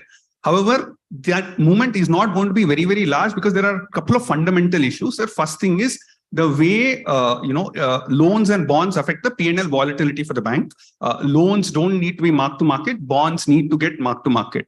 So to that extent, be it on the rates risk side or on the credit risk side, it's a lot safer, so to say, for a bank to look at from a loan perspective than a bond perspective. Now, there is the discussion paper that has come from the Reserve Bank in terms of valuation on the investment book. There is a possibility that there could be some bit in terms of HTM for bonds. Some provision, of course, was given during the TLTRO time also. Things like that give banks some more comfort in terms of looking at bonds as a credit substitute instead of loans. So that's one. So second thing is loans, when we give, they get counted towards what is the credit that we've offered to the system. Any investment in bonds made by the banks are not part of the credit targets that the banks meet. So to that extent, if we buy a bond or we give a loan, that the difference is there and we get measured against it. That difference also is in some sense, it incentivizes or disincentivizes in terms of whether we go down the loan side or the bond side. So maybe, of course, the other thing, of course, as Mr. Sinha spoke in terms of valuation itself, once you go down the spectrum, if you're treating it a high-rated bond, the valuation volatility is a lot lower. Once you go down the spectrum, the volatility can be significantly higher, especially because a lot of these are going to be of a model either of FIMDA. Sir, on the second set of questions that you asked, sir, the SEBI reforms have played a great role in terms of supply side as well as a little bit on the infrastructure side. But on the demand side, still, if you look at it, end investors such as say pension funds or insurance funds, they will still they have their own set of limits in terms of what is the rating category below which they cannot go. And because of that, practically speaking, you're looking at a AA plus and AAA kind of market. So unless the demand side changes happen, supply side changes, including the need for large, if you are a large corporate, you need to borrow only from the bond market, which has been good. It is happening. There is more diversity in terms of issuers that are coming. Demand side changes don't happen. It becomes a challenge, sir. And the other aspect, more from an infrastructure kind of perspective, is while we look at say banks, maybe more from a trading side, or a lot of mutual funds and insurance companies and pension companies, more as end investors, and end investors don't typically tend to churn. We might want to have a bunch of people in the middle who might take views and churn. For those set of people, somewhere repo kind of facility, I think you also spoke a little bit about it, it would be very, very crucial and essential, sir. If that comes, you will have one more set of participants who can express their view without it being too costly for them. So that I think, so supply side may not much may be required, but demand and maybe a little bit on the infra side, we might have to address. Thanks a lot, Shravan. Banerjee, you would like to add something from the exchange perspective on this. Number one, whether the RFQ could be activated a little further, what kind of things that could be done? Because right now the SEBI annual report talks about 175% increase in the RFQ turnover. But then while the percentage looks high, the total volumes are still measly. They are still to go up a lot. So what do you think should the exchanges do or the regulators do to increase the RFQ platform? And second, about the Repo Clearing Corporation, do you think something meaningful is going to come through if the repo market is going to catch on? And how do you think, what are your views on whether the repo market is going to catch on or not catch on? Sir, on the RFQ front, when in February 2020, SEBI allowed the exchanges to have this RFQ platform, it initially didn't gather any momentum. But from October 2020, SEBI made it compulsory for mutual funds to have their 10% of their corporate bond trades with outside the industry to be done through RFQ platform. And also from November, insurance, IRDAI also made it compulsory for the insurance companies also to 10%. So from that time, the RFQ participation has seen increase. Today, mutual fund has to do 25% of their trades with the other entities in that platform, and insurance 10%. So we are seeing quite a substantial growth in the RFQ business. Today, on an average, the RFQ volume is around 3,000 to 4,000 crores a day. Now, SEBI has taken, as because it has successfully done with the institution, now SEBI is taking the second step in this. SEBI has allowed, earlier it was a participant model where brokers were not allowed to do the trade for their clients. Now from 1st of January, SEBI has allowed brokers also to do the trade for their clients. And another big thing has happened that you all are aware that there was a huge number of bond platforms, online bond platforms came up in the market, which was not regulated by anybody. And it was creating a lot of customer issues. So now SEBI has come up that this all online bond platforms will be doing their trade through the RFQ platform from the 9th of February. So from 9th of February, all these platforms cannot do any trade on the listed bond space apart from the RFQ. So we expect post this change comes in, when retail and institution both are trading on the same platform RFQ, the volumes will automatically go up and the liquidity will also come in. So on the RFQ front, we think that there is a very good measure taken by SEBI in the right direction by bringing the retail also into this platform. So we feel that it is a good way to increase the corporate bond market. Regarding the tri-party repo, the ARCL, I think we are in the final stages. See, there was a major, when tri-party repo earlier was there, the major issue was that the participant model was there and member model was there. So nobody was interested to take a membership for a tri-party repo. And majorly the main industry who were active in tri-party repo was mutual fund industry. And they were not very keen to take membership of an exchange and also bear the compliances of the membership. So now SEBI has allowed a participant model where they can come through a broking house, which will help. So I think ARCL will come very soon. The final approvals from the RBI and the SEBIs are pending, which they are working on. So once that comes, I think tri-party repo might also take off. That's pretty good to hear, Jojo. Let me address one question to Mr. Venkatesh from the perspective of the ETFs. Now, ETFs are something where actually, again, SEBI has been working for quite some time, but I think still a real headway has to be made. That's going to be of great benefit to the retail investor because the total expense ratio comes down. It's a kind of a passive investing. You're going to measure yourself against a benchmark. So that should definitely benefit the retail investors. So do you think we are actually progressing towards ETFs or something more needs to be done? What would you like to say, Mr. Venkatesh? So the ETF as well as the other passive funds, the index funds, if you look at it, there has been much progress which has happened. Now, if we look at the passives will be at least around 19-20% of the overall AUM, which earlier used to be somewhere around 9-10. So at least we have progressed much faster. Maybe more again, I would say more investor education has to happen to make the benefits be visible to the ultimate investor, in the sense that the low cost, which you said, it is a low cost investment vehicle. So definitely we should do that. At AMFI level, we are actually broadcasting a lot of advertisement, and one set it talks about the ETF. Essentially, we are talking specifically that it is advantageous to invest through the ETF because you have a low expense ratio.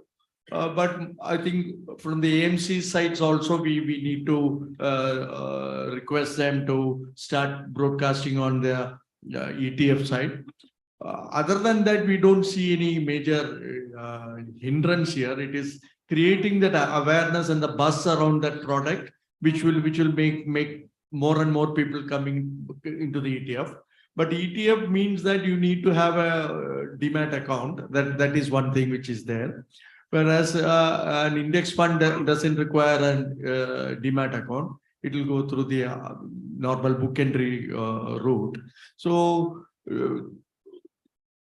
it becomes like as if it's an add-on product. An ETF will be an add-on product. That is, if he has an equity investment already, then he has a demat. So then he will come into the ETF route. If he is not an equity investor at all, he is coming for the first time, then opening a demat account and all those things are also an additional hindrance which could come in, and an additional cost which could come in, because the cost of opening a demat account and maintaining the demat account, all those things, there are additional costs which are associated with that. So that could also maybe make the people say that I would rather go into an index fund rather than an ETF. But ETF is the way to go, because definitely ETF is the way to go.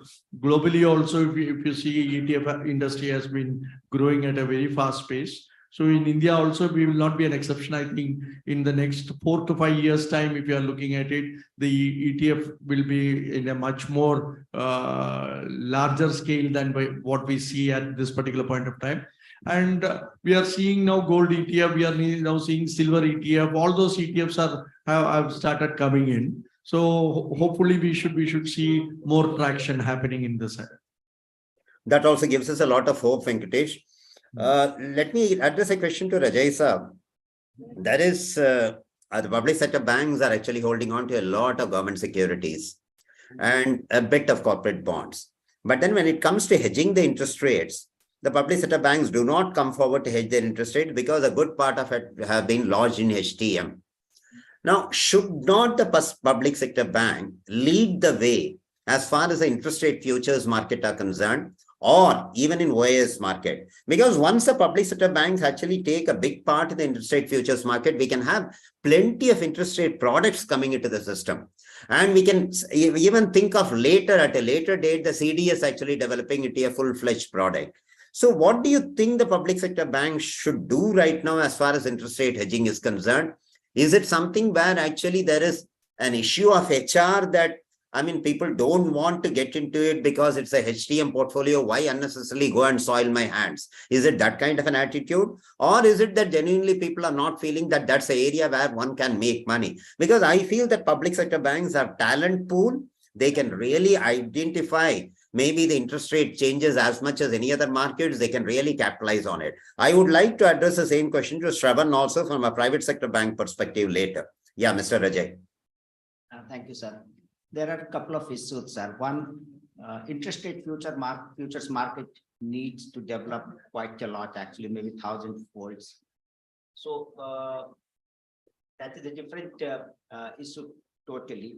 Why don't we hedge beyond the point? It's something that I can address. One is our balance sheet. I mean, our investment portfolio is huge. OAS market is not big enough, but that again is a part and possibly not very honest play. Another thing is that OAS market is extremely illiquid after 5 years. Whatever liquidity is there is in 5 years, up to 5 years essentially. So there are certain buckets. 1 month, 1 year, 3 months, 5 years, like that. So it's difficult. Third thing is that whatever you do, because unless and until I go for critical hedge method, the chances of hedge getting, not getting identified is very huge. And as a result, I run a significant risk. So what actually public sector banks, or at least our bank does at this point in time, is we run it at 2 different portfolio, because we do not see any significant benefit in treating my interest rate swaps portfolio as hedge portfolio. So while we have a small portfolio there, we treat it as separately. Is it a hedge? I don't think we treat it as hedge. We use it more like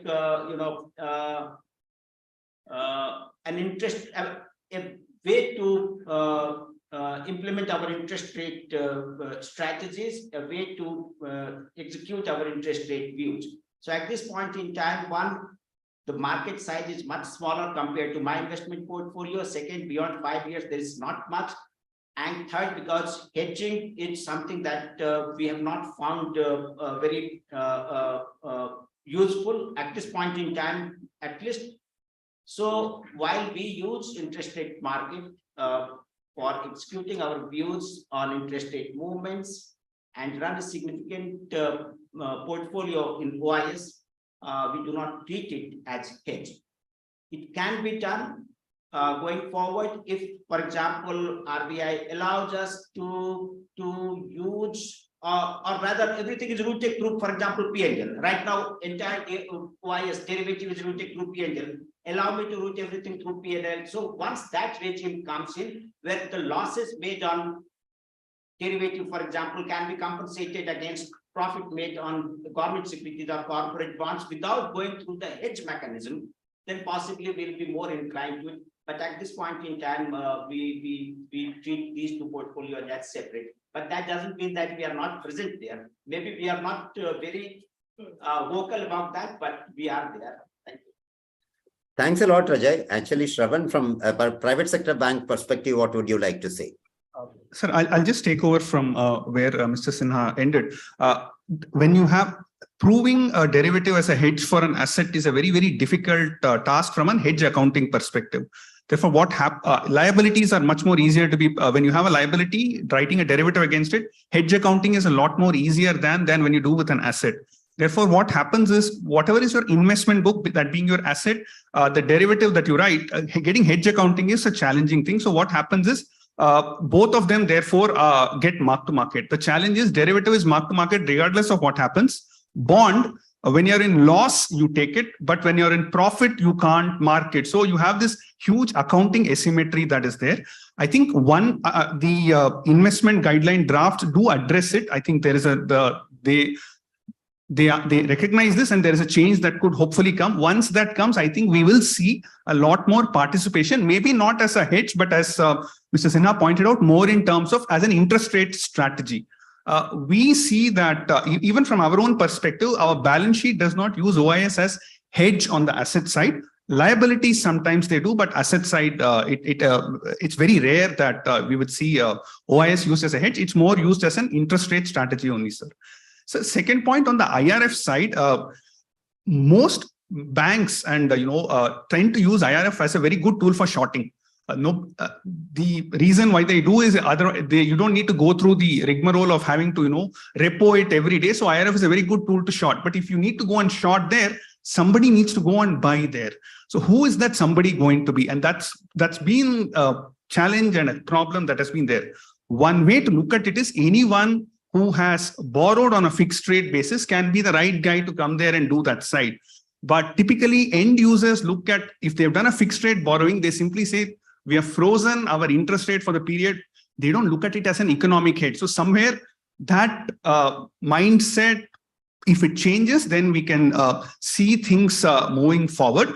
The other couple of challenges on IRF, of course, is because we do it on a specific bond. When that bond goes off liquidity, it becomes a big challenge. So this is something we have discussed with the exchanges, and we have tried to see if we could get something like a hypothetical bond. We understand, and whatever we studied, Korea seems to be doing it, and they have a very vibrant market. Maybe it's something for us to look at, sir. Yeah, quite interesting views from the banker. So let's logically move to the exchange. So what would Banerjee say? How would you like to attract the hedging interest as far as whether it's interest rate futures or currency futures into the exchange mechanism? Mr. Shravan pointed out very clearly why there are some difficulties, and Rajay also said very clearly. So how would you think that you would be able to overcome these, or what should be done to overcome these? I totally agree with Shravan and Mr. Sinha. The problems in IRF is really there. Actually, from 2014 to 2021, the IRF market had a good run. But post that, the problem started. The first problem started was the margining. The margining became very expensive for a new bond coming into the market. So which took out all the non-institutional players from the market.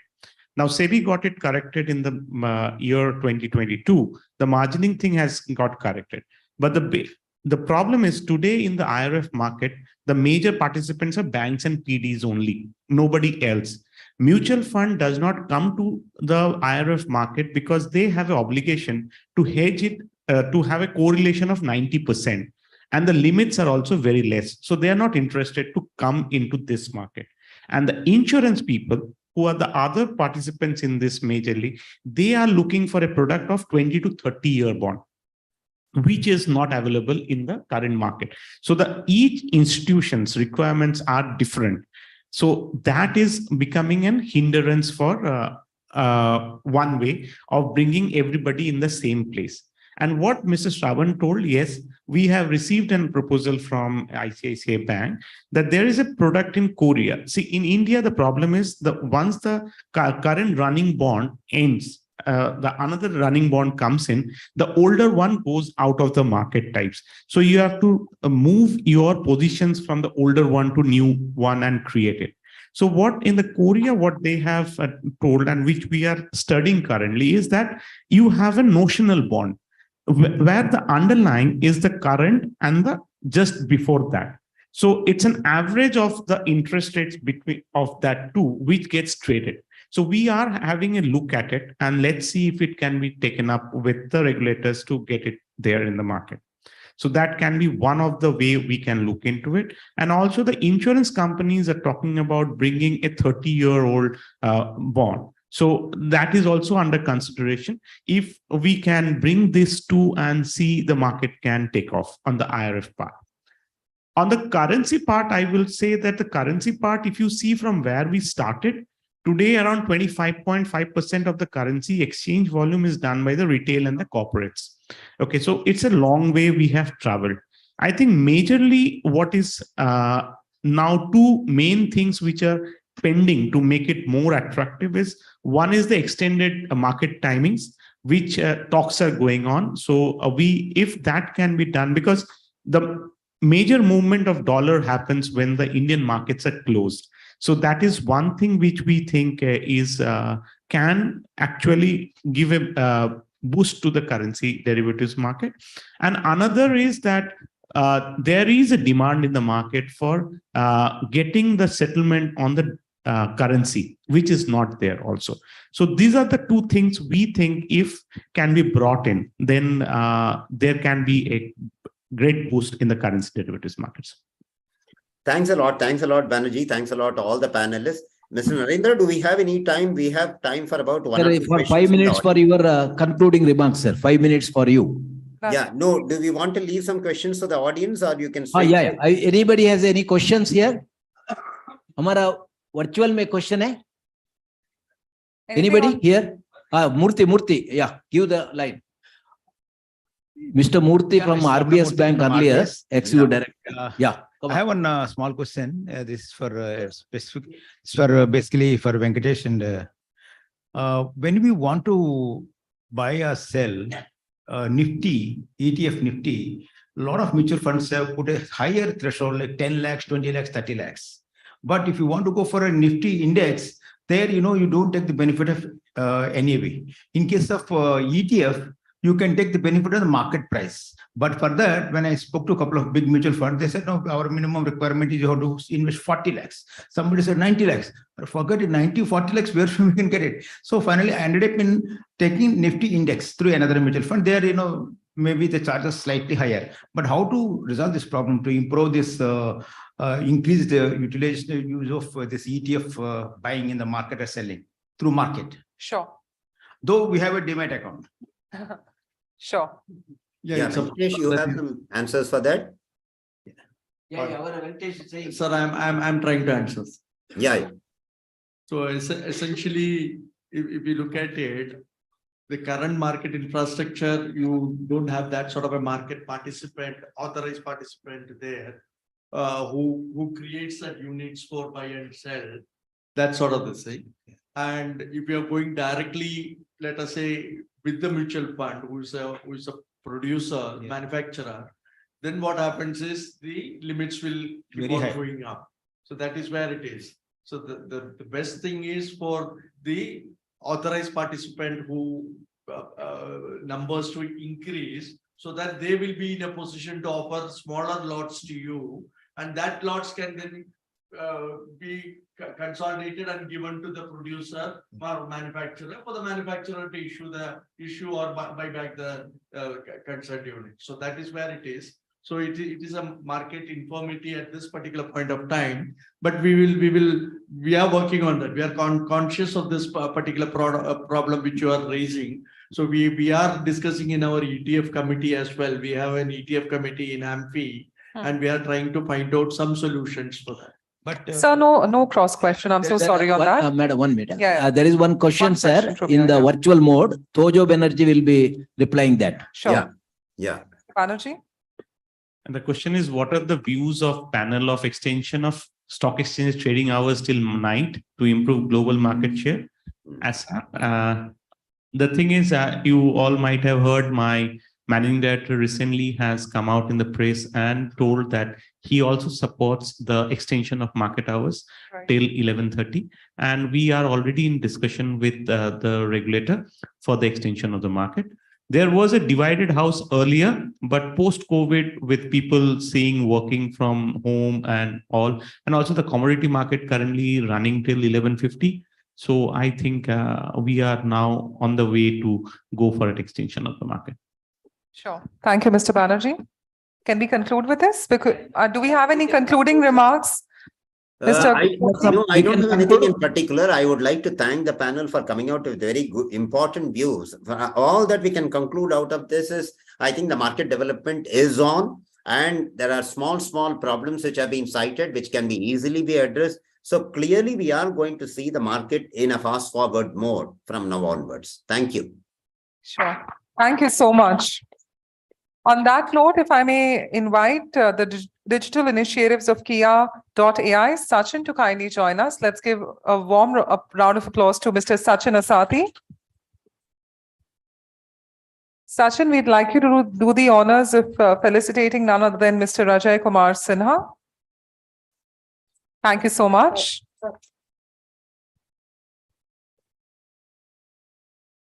Thank you, Sachin. If I could now have the General Manager and Senior Regional Head, Mid-Corporate Group, IDBI Bank, Narendra K. Singh. Could we have Mr. Singh to kindly join us?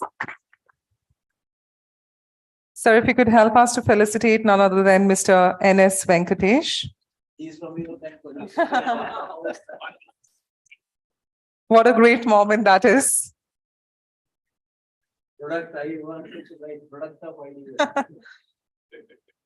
With this, if I could now invite Keshav Vyas, the Senior Manager, Union Bank of India, to kindly join us. Let's give Mr. Vyas a big round of applause. Sir, if you could help us in felicitating Mr. Shravan Kumar.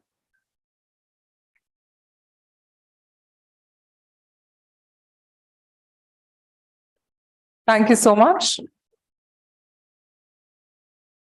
And Dr. Narendra, if you could help us in felicitating none other than Mr. Tojo Banerjee. Let's give. Perfect. And we could have the entire panel together for a group photograph. Ladies and gentlemen, let the applause continue. What great leadership.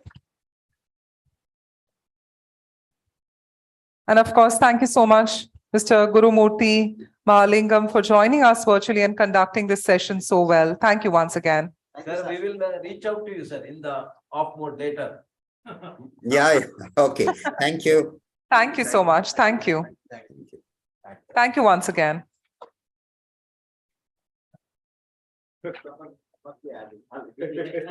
So, ladies and gentlemen, on that note, it is time for us to swiftly move ahead to our next panel discussion.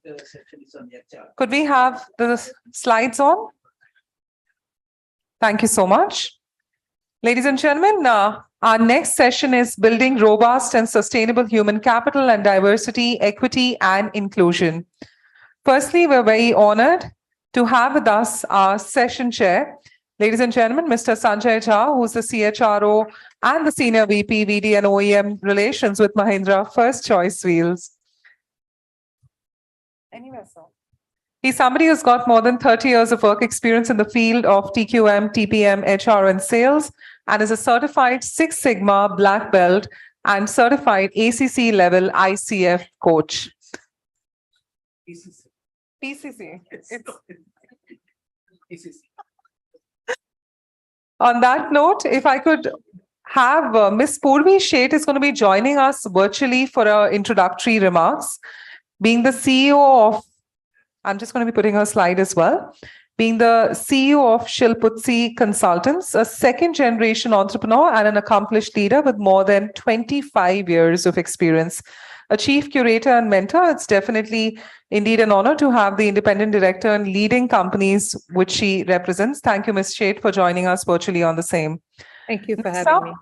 Thank you. Thank you, ma'am. With this, if I may have Ms. Meena Sharma, who's the Chief Human Resources at Reliance Securities, and somebody who's got 18 years of HR leadership experience. She's got an executive, now 22. So there are going to be so many revisions coming in. So thank you so much, Meena, for joining us. Our lady carries more than 22 years of experience, an executive coach, if I may say, ma'am, and HR business partner. Next up, we're going to be having Ms. Beena Joshi, who's the founder and director at Renover Training and Consulting, somebody who's a talent management specialist with an accreditation as a coach, and she's authored and published her first book, Move Fast or Move Over. So she definitely moved very fast towards the stage. Let's give it a big, big round of applause. Thank you so much, Beena, for joining us. If I may have now the honor of calling upon Mr. Madan Tripathi, the ex-CHRO of Rallies India, somebody who's got more than 36 years of experience at HR, both working at public as well as private sector. Let's give Mr. Tripathi a big round of applause. Next up, Mr. Parijat Suman, who is the principal consultant at Multidimension, prior to which he was the chief HR and business excellence after market sector, Mahindra and Mahindra. Thank you, sir, for joining us. Let's give our gentleman a big, big round of applause, Mr. Suman. Next up, it's my honor to have Ms. Anisha Saluja, who's the Deputy GM, HR Electric Mobility Business at Mahindra and Mahindra. So we've got two great, somebody who's got a varied experience in HR. Thank you so much, ma'am, for joining us. So, I think the youngest we could say is Mr. Jha right now, who has just 30 years of work experience. That's it. And last but not the least, we do not have the slide in place, but I'd like to humbly welcome Ms. Munira Tanwala, who's the head of HR at Mahindra First Choice Wheels Limited, handling talent acquisition and development. Let's give our lady a big, big round of applause. And thank you so much, Munira, for accommodating and joining us on the same. With that, passing on to the youngest member, Mr. Jha. You've got a few ladies with 22, 18 years experience, you being the youngest. Sir, real diverse team. And I must start with, congratulations to you, Dr. Merpari, because only you can muster courage to have, the finance sort of, experts, okay, who are talking in terms of number. They are true number crunchers and, hardcore left brain people. And then having us who would be talking in terms of, subjective things. We'll be talking in terms of pictures. We'll be talking in terms of values, etc., etc. It's a true, I would say, diverse way, in fact. Having said that, I am blessed to have truly diverse group, so to speak, diverse panelists, diverse more, in terms of both gender as well as number of years of experience, industries, etc., etc. So, we are certainly going to have a very enriching discussion, so to speak. Before I start, I would like to invite Ms. Purvi Sheth, who is CEO and Managing Director of Silpsu, no? Shilputsi Consultants. Sorry. She has spent, I think, 29 years in the areas of strategic HR management. So, Purvi, over to you. Please tell us, your perspective about the topic. Thank you so much. There's such an amazing and eminent panel. I don't know what I can say today that would add much value, but I'm going to try and give my 2-bit worth before you start your panel discussion. And thank you, Dr. Medpady, for having us all join in. And I saw the agenda. This is one topic that you've taken on from an HR and leadership perspective. Congratulations to you for introducing this topic as a part of the NCUBE event today. Since I'm a consultant, I do things with PowerPoints. I have about 4 slides that I wanted to show today. I'm sorry I could not be with you in Mumbai today. I had to travel to a very cold Delhi, but I wanted to share my thoughts and views with a little bit of a PowerPoint. If I may share this screen, is my screen visible? Yes. Okay. So the topic I thought was very, very interesting. And when I started thinking about it, there's so much to say. And the 10-minute timeline was a tough one, and that to a post-lunch session for HR, definitely a tough one. But I thought I'd capture a little bit through some thoughts and some history around human capital to start with. Human capital was, first thought of in 1776 by Adam Smith, the father of capitalism. And he really talked about human capital more as a component, people as a component. His exact words were the acquired and useful abilities of all inhabitants and members of society. It did not even humanize human beings, but it did talk about human beings as a component of business and economics in society.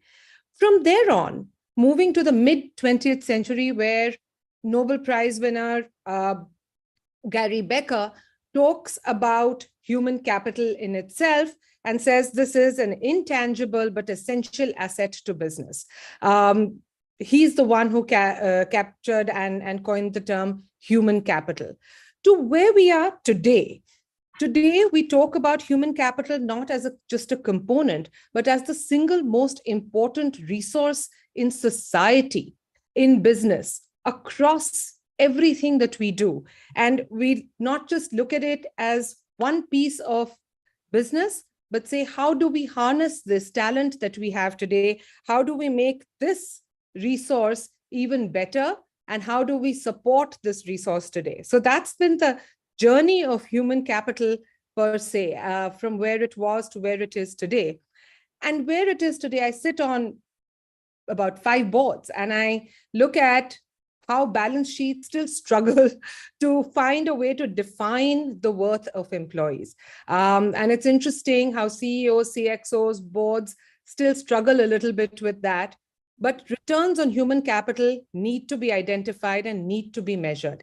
And building, therefore, robust and sustainable human capital is extremely important. To my mind, and this is a model, this is a Towers-Watson model, a very well-known model around ESG. And since we talked about sustainability, we say, how do we make sure that your human capital strategy and your business strategy align? That's the first piece around building robust and sustainable human capital. The other is the other typical people metrics, your culture, your workplace equity. How does that work? Very important, again, in building robust and sustainable human capital. Transparency of frameworks, rewards, benefits, career, and even well-being. Today, post-pandemic, there is so much talk about well-being and mental well-being. Very important, even from an ESG perspective. And all of this has entered boardrooms, CXO conversations, and is percolating down the line to every level in every organization. Stakeholder engagement and employee experience, very, very important aspects of building robust and sustainable human capital. But One piece, which is extremely important and something I think we're going to be talking about a lot today, is diversity, equity, and inclusion. Some statistics here and some interesting statistics that I thought I would share with you. Studies show, a McKinsey study shows that those workplaces that have more than 30% women actually show a performance growth of over 48%. One study shows that by 2044, groups that are currently seen as minorities may reach a majority status. Diverse companies enjoy 2.5 times higher cash flow per employee. Diverse management teams have been shown to increase revenue by 19%. Gender diverse companies are 15% more likely to surpass median industry financial returns. And the last one, which is my favorite, is today 3 out of 4 job seekers prefer diverse companies. That's a 2023 statistic, by the way. I'm going to conclude with my thoughts on diversity, equity, and inclusion. For some of you who might know me would know that most of my analogies and thoughts are around food. And I think there's no other way to explain diversity, equity, and inclusion but through an Indian thali, where everything gets equal space. You're fried, you're sweet, you're salted, you're spicy, you're steamed. No matter who you are, everyone gets a space here, and they all come together to form a beautiful symphony in food. But some things that I have noticed around the experiences of companies in the recent past, where diversity, equity, and inclusion is talked about more like a check the box. And you can't have robust, sustainable human capital without great DEI. I remember one CEO saying, let's make a policy. Let's start with that. फिर बाद में देखेंगे क्या करना है, which was a very interesting take on DEI. It was more tokenism. Tokenism takes you back. It doesn't take you forward. We had one company that said, let's start with bringing an HR person as head of HR, a woman, so that at least people can think that we are trying to do DEI. That doesn't take you anywhere. Whereas I've seen in some of my leadership development programs for women leaders, women from the shop floor in the middle of Uttar Pradesh, women who are heading R&D in a pharma company, to women who are heading strategy in a large commercial bank. So diversity, equity, and inclusion comes in various forms, and we have to recognize that it's not just about bringing in one woman somewhere or just gender diversity. It has to be diversity across all kinds of aspects of diversity. There was a company recently that talked about a huge campaign they wanted to run on DEI internally. And they'd already come up with the content of the campaign. And when we asked them if they had a bathroom for the third gender, they all looked very puzzled. They hadn't even thought about it. So diversity, equity, and inclusion and belonging requires not just a policy, requires not just tokenism, not just a talk or debate around it, not just a thought process around it, but actual complete execution. The other thing that I think is very important and something that Indian managers must understand about DEI is that there is a social structure. Downloading something from the US is not the template we need. We need to contextualize to India.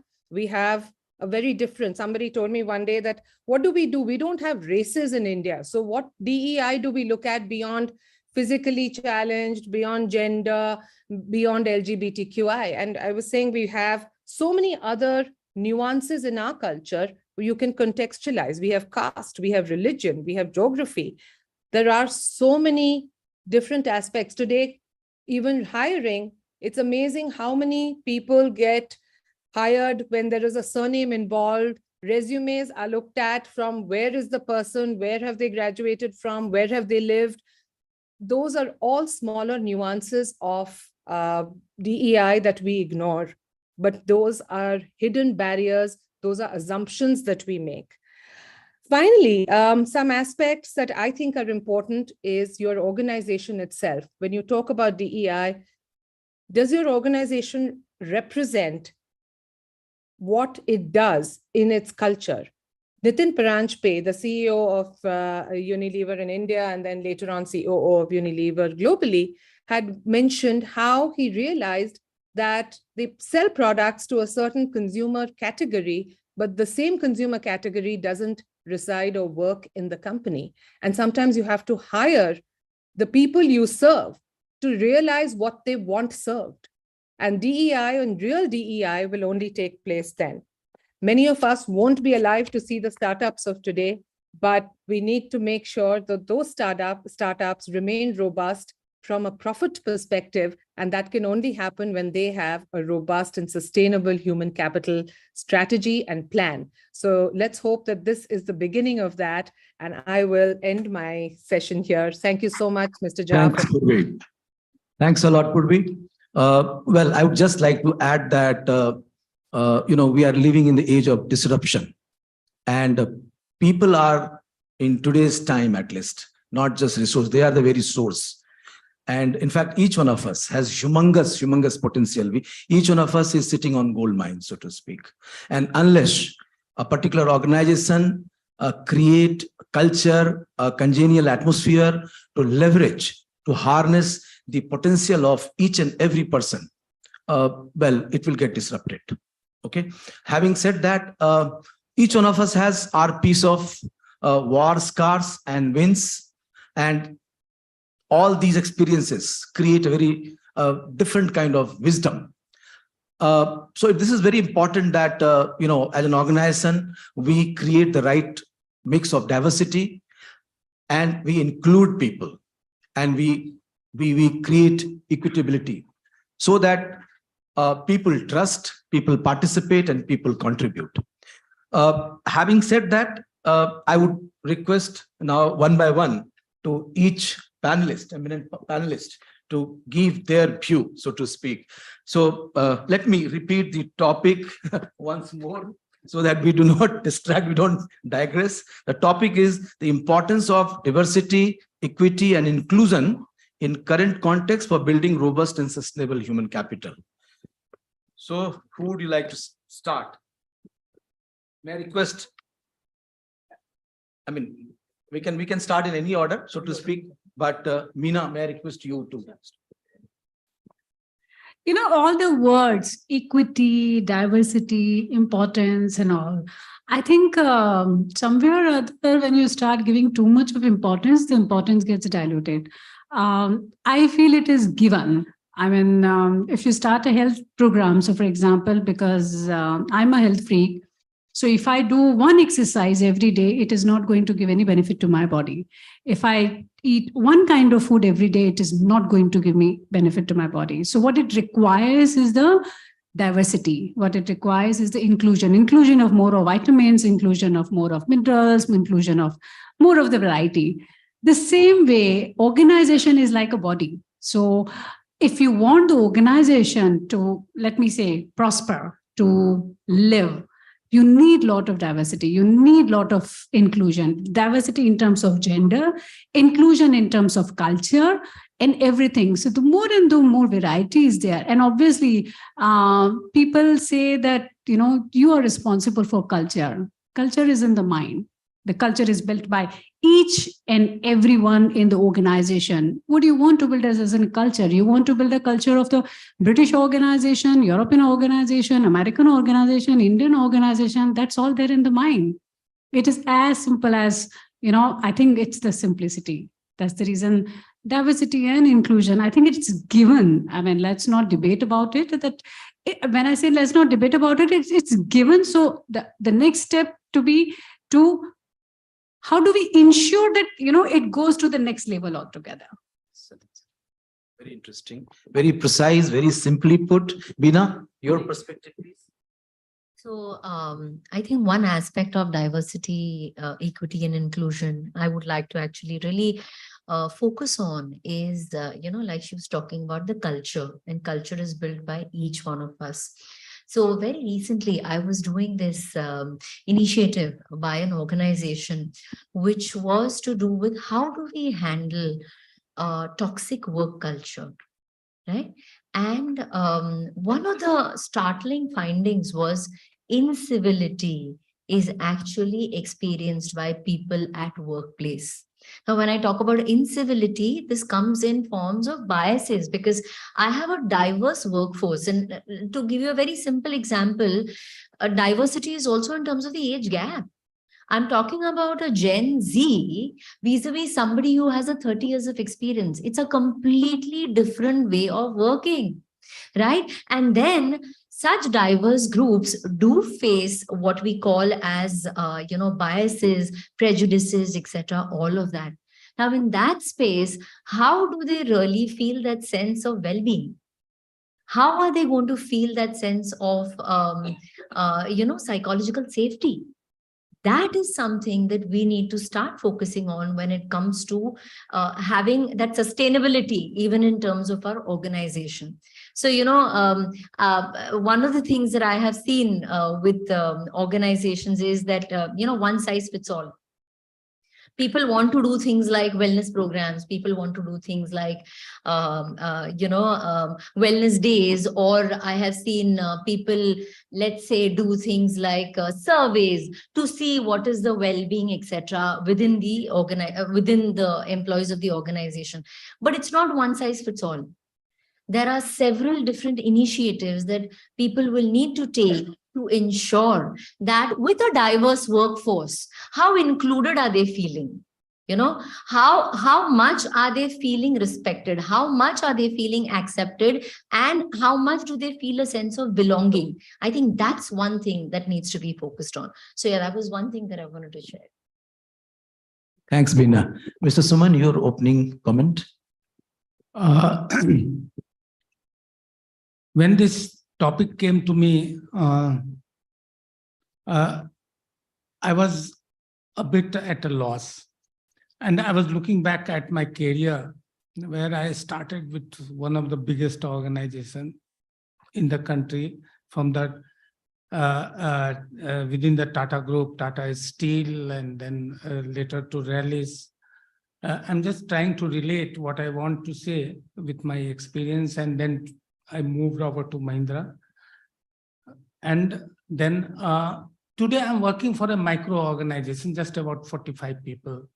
As I keep saying, it's a small company with a big dream. And trying to grow from a 5 crore company to 100 crore company within a matter of 10 to 12 years, something of that kind. And it's a conventional company. It's not a startup that which can achieve that kind of a growth. So coming back to this issue of workplace diversity, equitable and inclusive. When you look at the larger organization, normally you would believe that as the organization grows, time passes on, it will become some kind of a microcosm of the society that it operates in. It may be a great thing, good thing, but is that really so? Our problem in the society that we live today, it's very, very diverse. No doubt about that.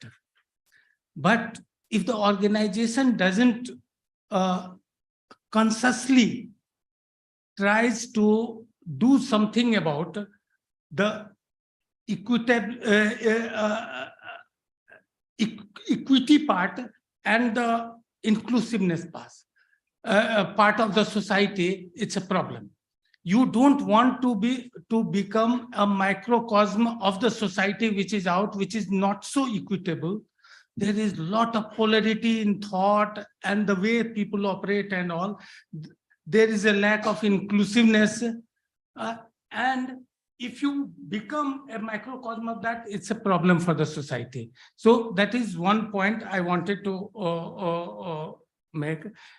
The need for intervention in terms of DEI is because we don't want to be as inequitable as our society is. We don't want to be as uninclusive as the society is here in India. That may not be the problem somewhere else, maybe USA, Europe, and etc. Their societies are much more harmonious, and the diversity, bringing in diversity in itself is a challenge over there, rather than the other two parts of the DEI part. That's the kind of initial thought I would like to, I wanted to share with all of you. Thanks, Mr. Suman. Actually, what comes to my mind that each organization should work as truly as the microcosm or the nucleus of excellence, so to speak. Unless organization works as nucleus of excellence, I don't think we'll be able to create great society and great nation and great world, so to speak. Anisha, what's your initial comment? And I would like you to kind of, put it in current context, so to speak. Right. Thanks, Sanjay. Hi, everyone. There's not something very new that I'll talk about on this subject, but if I was to just break down what's already been said into the context of organization's perspective and an individual's perspective, and look at the importance of diversity, right? So if we look at the first part of the spectrum, which is organization's perspective, and you look at top of the pyramid, there are enough studies to say that it improves board's performance. I mean, there are countries like Norway, Spain, France, who have mandatory 40% female diversity on the board. And there are so many meta-analyses that have proved that having diversity does not improve board performance. However, it creates a better culture. It brings in better ideas and perspectives, and that's what helps in improving the performance, the thought process of the board. And if you apply the same principle to the rest of the pyramid, which is the organization, with ideas, with perspectives, it brings in innovation, it helps in improving productivity and performance of the organization. And if you look at it, the thing that really matters is the culture. Right? I mean, diversity itself will not lead to sustainable performance, because diversity, if you look at the dictionary definition, it just says diverse, unique, or different. But if you couple it with inclusion, I mean, that's where the magic happens, because inclusion talks about the ability to be included. So you include those ideas and perspectives to improve something, right? And then if you take all of that down in the pyramid to an individual level, so every employee in the organization who's part of the pyramid, right? Now I'm going to the other end of the spectrum. What is my purpose and my sense of belonging, and how do I relate to this organization? That's where the culture and inclusion comes into picture. That's where the real magic will happen, right? And I mean, many organizations, including where I work at Mahindra, the policy or the structure or the philosophy on D&I doesn't talk about hiring people on diversity. I mean, we don't have targets, and we don't want to keep targets because there are pros and cons of both. But however, it talks about appreciating uniqueness of every individual and being open to perspectives and views and ideas of everybody.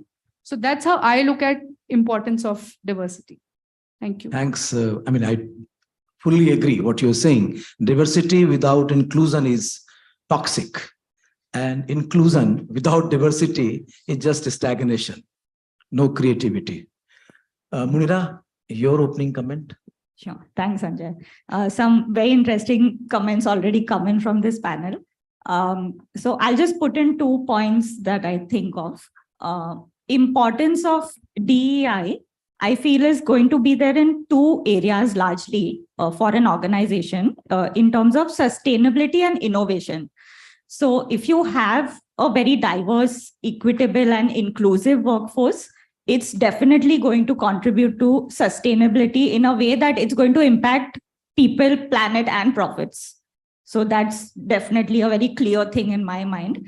Second is in terms of innovation. Now, every organization today needs to be innovative. The same ideas, the same products is not going to work with the customers of today's day and age. Where does innovation come from, or how is innovation fostered? It is through diversity. It is through having a DEI workforce. So this is the importance of DEI in my mind. In today's context, especially when you said that, the thought that came to my mind is a lot of our workforce today is work from home. It's just going to increase in the future. New age people are not going to want to come to office every day. There'll be remote working, hybrid working. We're already seeing the whole change that is happening in organizations. DEI is going to play a very important role because in work from home, a lot of people now, they've started talking about burnouts and fatigue and so many cases that I am personally coming across, people having mental health and wellness and all these kind of issues. So having a very strong DEI foundation in your organization, this is how it's going to help in today's context. So these were just Thanks. I mean, I kind of, fully subscribe to what you. So, the leadership challenge has in fact increased in that sense, or changed, I would say, because leader has to be more and more accommodative, more and more appreciative of, the inclusivity, so to speak. More and more recognize the power of diversity and leverage the same for innovation. Otherwise, organization has a kind of risk of being disrupted by some other company, so to speak. Mr. Tripathi, what's your initial comment? Thanks a lot for giving me this opportunity to talk to you. All my experienced and panelists, they have spoken about diversity, equity, and inclusion. And to make something diverse, I would like to actually tell a fable. It goes like this. It is a fable. Sometimes, and obviously the fable is about diversity, equity, and inclusion. I don't know, divert the topic. Sometimes when someone claims exclusivity, then conflict is bound to happen. All of us know about it. And such a conflict happened in the kitchen. I am an egg. I bring protein and calcium, said the egg. We are vegetables. We are healthful. We are the members of one of the most important groups. Who said? This is said by carrot, by radish, by bean, by onions, by cucumber, by broccoli, and by spinach. Hold on. Salt shouted. Hold on. Without me, you are not delicious. My name is Salt. I am from the sea. Who needs a bit of salt, bit to be salty, to make it tasty? Said the salt. Then came tamarind. You are just salty. I am more delicious than you. My name is Tamarind. I do not come from sea. I come from mountain. I can make people salivate. This is what Tamarind said. Then comes chili. I am the most popular one. I am hot, but many people like me. So said the chili. I am lemongrass. I am healthy. I am a herbal medicine. Shouted the lemongrass. And I can rock people's tongue. So peanut. My name is Peanut. Although I am not, I have many fans. A lot of people like me. And I am a snack idol. That is told by Peanut. I am simple, but many people love me. I am cheap. This is what the chief said. I am the real idol. Everyone in this world needs me. Nobody can live without me. Said the water. Then it was happening like this. So there are a lot of people claiming exclusivity and there are a lot of controversy. Then what happened? Stuti, the HR manager, it was a Sunday. She was busy in cooking because that was a holiday for us, for her. So she, okay, good morning, friends. Now it is cooking time. Let us make Goddo salad and let us all enjoy it.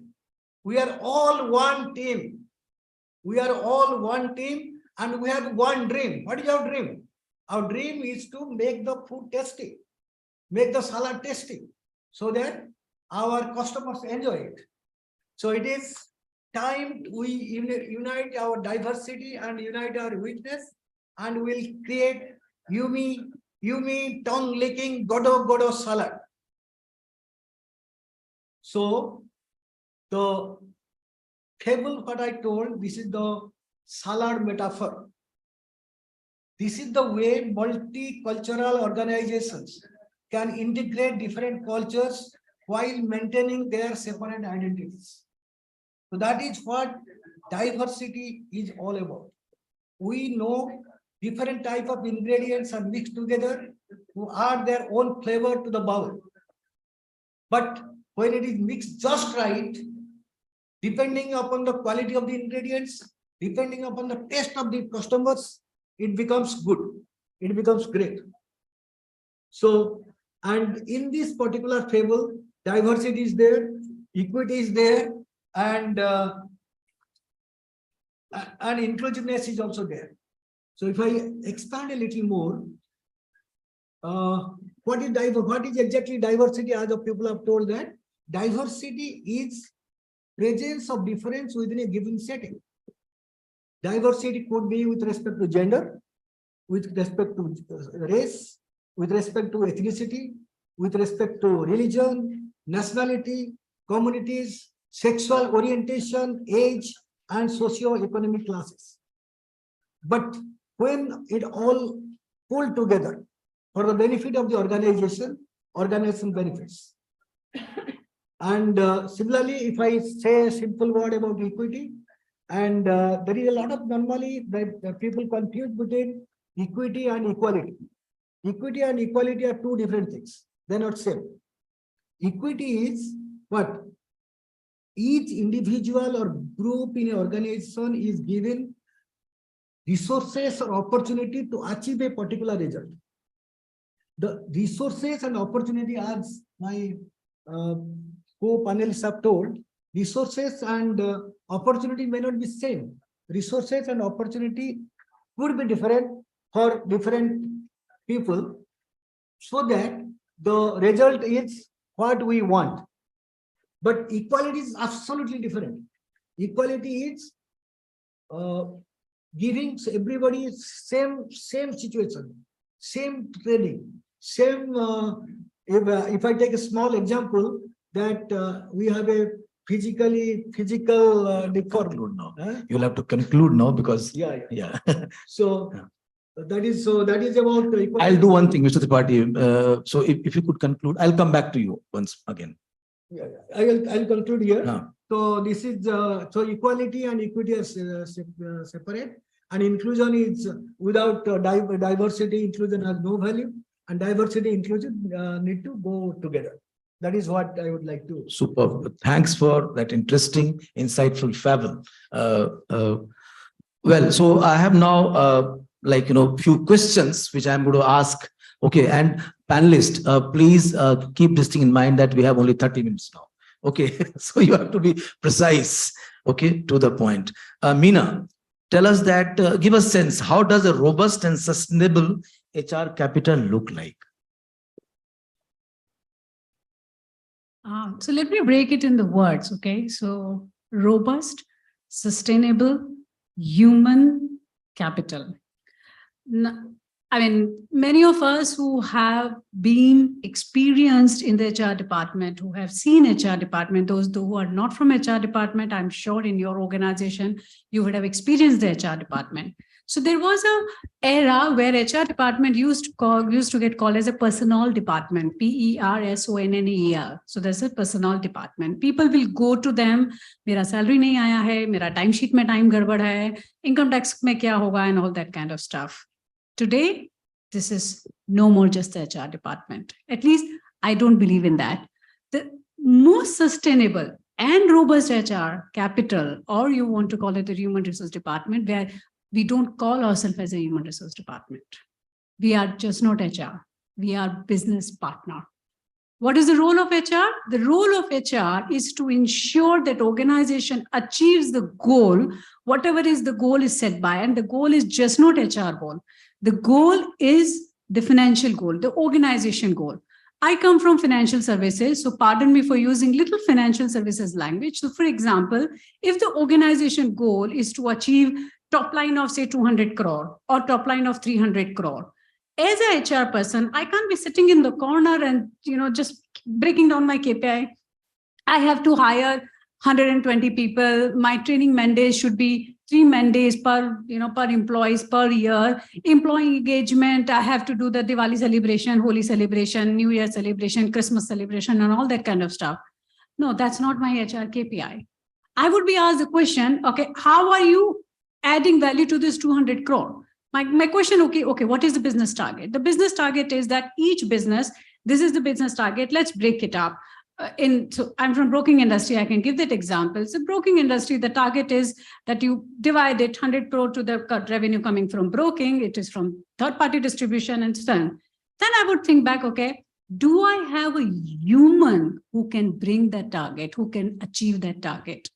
That's where learning and development comes into the picture. I have those people. If I don't have, the people have different strength altogether. I need to work on this strength and I need to develop them so that they can achieve the target. So I need to take the ownership of the productivity enhancement.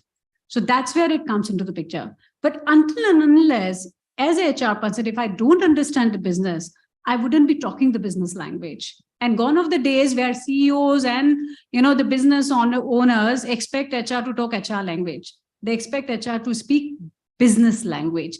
And that's the reason many of the HR leaders, they have, you call it chief cultural custodian, chief human resource, chief people officer. But there is one more designation in many of the HR people are having chief executive officer. I'm doing the role of HR, but I'm heading one of the business as well. Because if I don't understand business, I won't be able to connect with the business. I won't be able to add the value. Human, that means that talk about the heart. So that means I have emotion.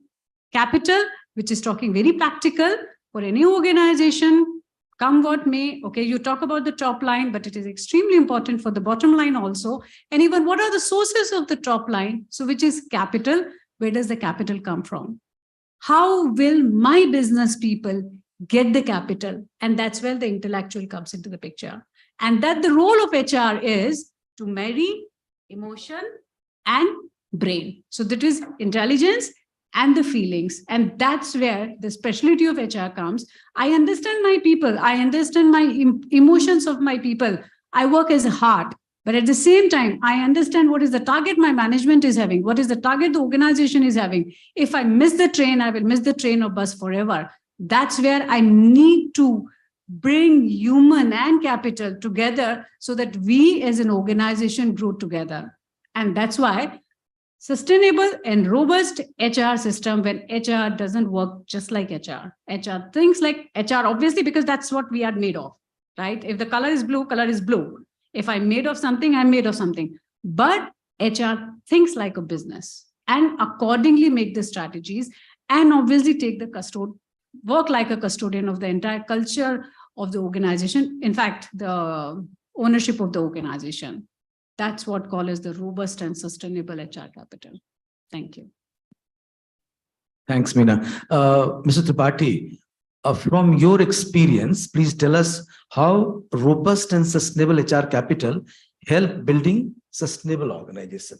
Though Meena touched upon from her side, but if you could, you have rich experience. We need to understand what exactly is meant by sustainability. Sustainability is actually meeting our own needs without compromising the ability of future generations. That is sustainability. But in general, what happens? Sustainability misunderstood. Generally misunderstood to prevent the depletion of natural and physical resources. But sustainability is not only that. Sustainability has 4 pillars. This talks about human sustainability. This talks about social sustainability, about economic sustainability, about environmental sustainability.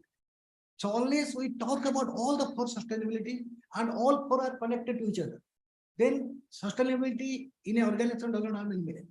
So when you come to human sustainability, as all of you know, that how can you make in an organization the human sustainability? So if we train somebody and that person goes and retires and superannuates, then all the things goes with him. So HR, what in that case, what HR needs to know? HR needs to understand that what is that skill or what is that knowledge, what will be required by the organization at a later point of time. And so making people to come to that stage. So that if somebody goes, things does not come to a nullity. So similarly, if we talk about social sustainability, what is social sustainability? Social sustainability is that relationship with the individual. In one word, if I tell, relationship with the time constraint, relationship within the individuals, within the organization. And so similarly, if the organization has to maintain a culture, and HR obviously has the main role in maintaining the culture in an organization, then social sustainability happens. Similarly, economic sustainability, obviously, an organization, unless you maintain that by whatever methods we follow, vision, mission, values, and whatever, that our economically we don't go down. Our future generations will not suffer. Future people who come to this organization will not suffer. And that is called economic sustainability, and HR has a definite role in placing the people, recruiting the right people, training the people, and rearranging the people, making the training the people for the leadership. So that is called economic sustainability. And obviously about the environment sustainability, all of us know about it, that how do we see that the physical resources do not deplete? How do we engage that? How do we make green revolution? And now it has been told green HR. So that is how the things should happen. So in nutshell, this is what I wanted to tell. Thank you. Thanks a lot. Munira, give us a sense, how does a diverse, equitable and inclusive workplace look like? If you could talk about some example, no, that would be really great. If you could give some example. Sure, Sanjay. So I've obviously been reading a lot in these developed nations, and things are drastically changing. And I think in a few years, a lot of these cultural aspects are going to come down in the Indian workforce as well. So in my mind, firstly, DEI metric is not something that HR is going to own. It's the leadership team, and they need to be responsible for having a diverse, equitable, inclusive workforce, and they need to walk the talk. So that's something that's very clear. Diversity is much more than just women hiring. It's going to change a lot. Inclusion is not just about LGBTQ. It's much more. It's much bigger than that. And equity is not just about pay parity. There are a lot of other aspects. So two examples that which I've been reading, I would want to share. We all have these second career programs, in most organizations. And more than 99% applications are mostly women who, are on a very long maternity break and, they want to apply. So they're probably away from work for 2-3 years and they want to apply to the second career programs, or at least that's how we all brand this program as well. Just give it a thought. Why can't we just have a gender neutral second career program? I mean, even men deserve a second career. So it could be that they have lost their job and they're sitting at home for a few months. They may want to switch careers. Sometimes in certain situations, we also see people have to take the role of a caregiver. There's someone in the family that's very ill and one person has to leave their job. So even they deserve a second career or a chance at a second career. So it's just not women from maternity break. So maybe that's one very unique example that's coming to my mind. Second example that I think a lot is it's going to change pretty soon is this whole concept that we have, so a maternity leave, which is governed by law, then paternity leave. So that's a bit different in some organizations, it's as less as 7 days or 15 days. In some organizations, it's a month or something like that. Why can't we just have a parenting leave kind of a concept? Because it is happening in some of the developed nations. So in one of the countries in Switzerland, I've read about, they just have a parenting leave, and it could just be anyone. It could also be, once same-sex marriages are legalized in the country, 2 men could be having a baby through surrogacy. I mean, they also need that amount of leave. It's just not the women. Or at times, the women may choose to return to work and the father may want to look after the baby. So these are some very different things. And this is how I see the future of DEI, coming up in our workplaces, to answer your question. Thank you. Thanks a lot. Really very interesting and a noble ideas, so to speak. Suman sir, so from your vast personal experience, please tell us, how does a company build a diverse, equitable and inclusive workplace? I would say mother of all questions. See, I will keep it short. So far as how to do it, I think all of us know. And it's like any managerial task that we take. Plan, do, check, and all those things. But I will give you 2 examples where the conscious diversification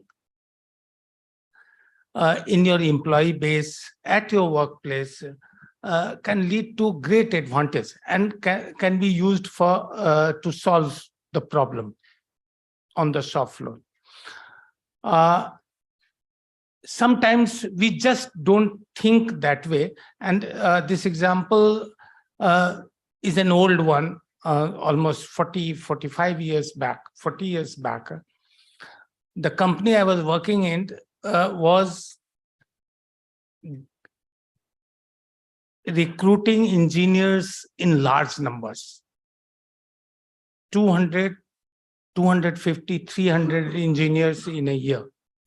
And at the next level, they were taking apprentices, trade apprentices from ITIs and similar organization, and again recruiting in hundreds of this. Now the problem was that engineers would be leaving in hordes every year, and the employee base at the fresh engineers level was so unstable that no work can be done properly. So finally, after a lot of discussion, it was decided that let's create a cadre in between the two. And a simple solution, like you can take it as an example of educational diversification. We started taking diploma engineers and put them in between the engineers and this. This really had very, very powerful impact on the shop floor, both in terms of resolution problem, in terms of attrition also, and their availability all through the duration for solving the problem, which you can't expect from the engineers coming from the best of best institutions from the country.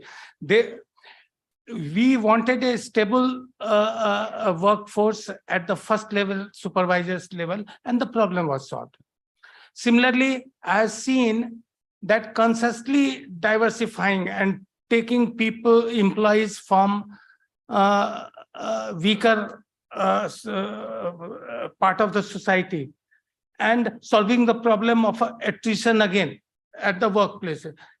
They are likely to last longer, work with you with much greater loyalty and things like that. So diversification can be used as a tool to solve your human resource problem on the shop floor.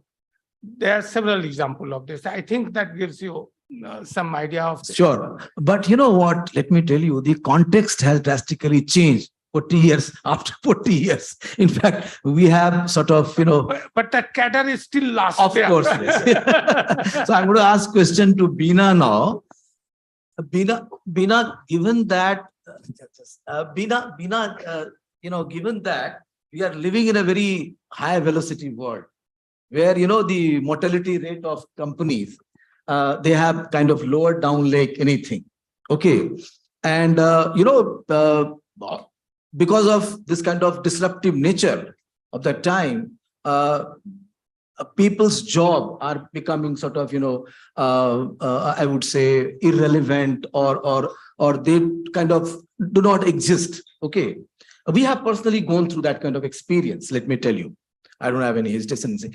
And so the psychological and physical also, given now we have COVID experience, safety are very, very important. The question is, from your personal experience, please tell us how a company create well-being and physical and psychological safety for diverse workforce.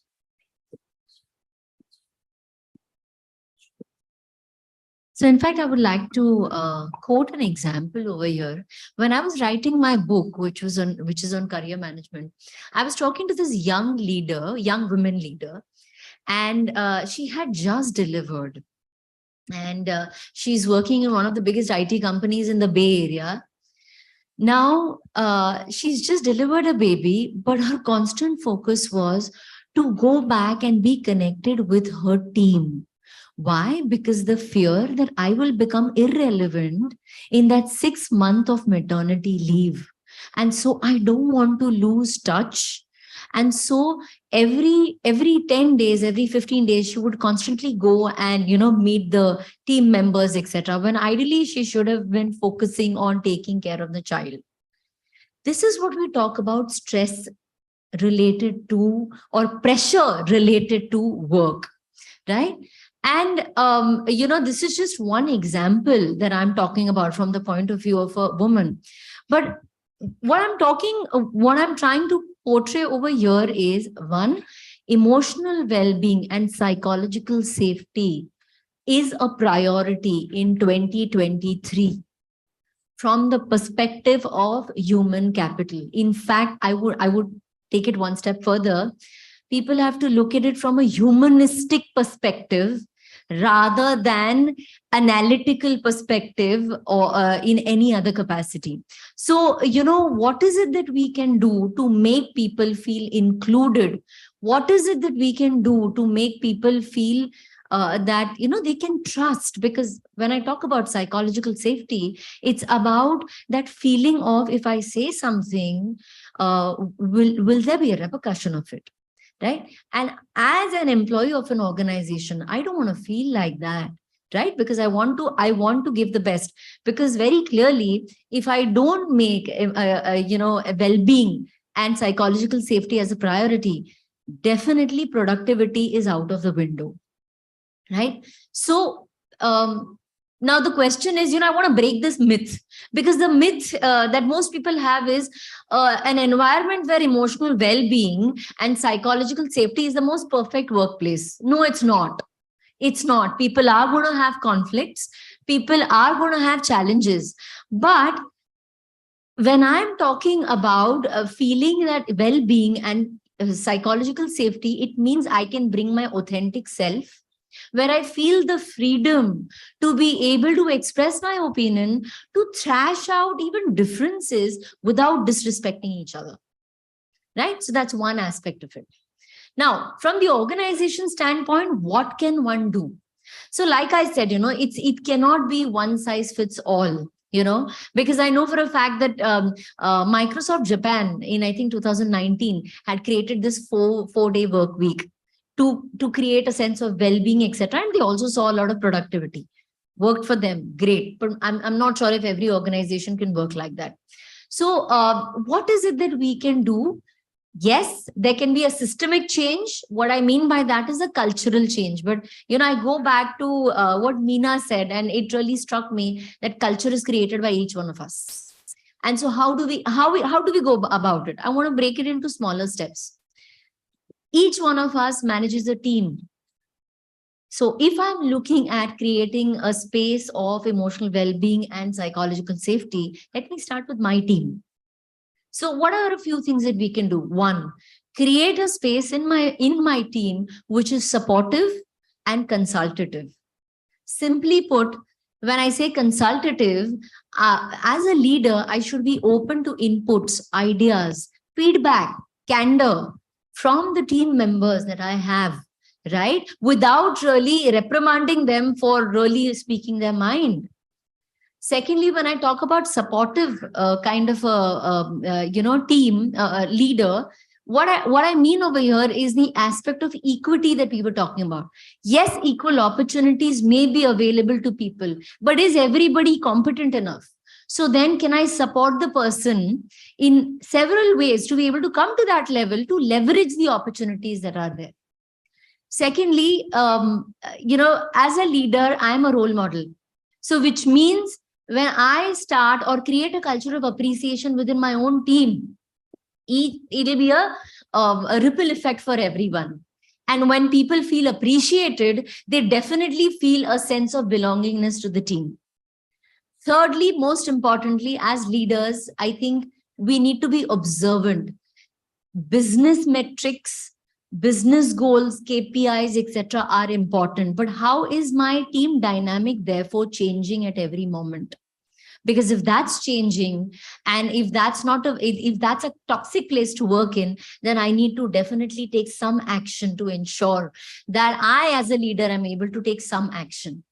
And I think finally, I feel that, when we talk about training people for DE&I, because I know a lot of initiatives where people do training of employees, to sensitize them about DE&I. One, while these trainings are great, I think micro-learning, even in these aspects, will help because it gives you a systematic way of working. Secondly, also training people on how do you conduct yourself with each other, because ultimately we create culture. So if I'm creating culture, conducting myself with my team member is a training that I need to have.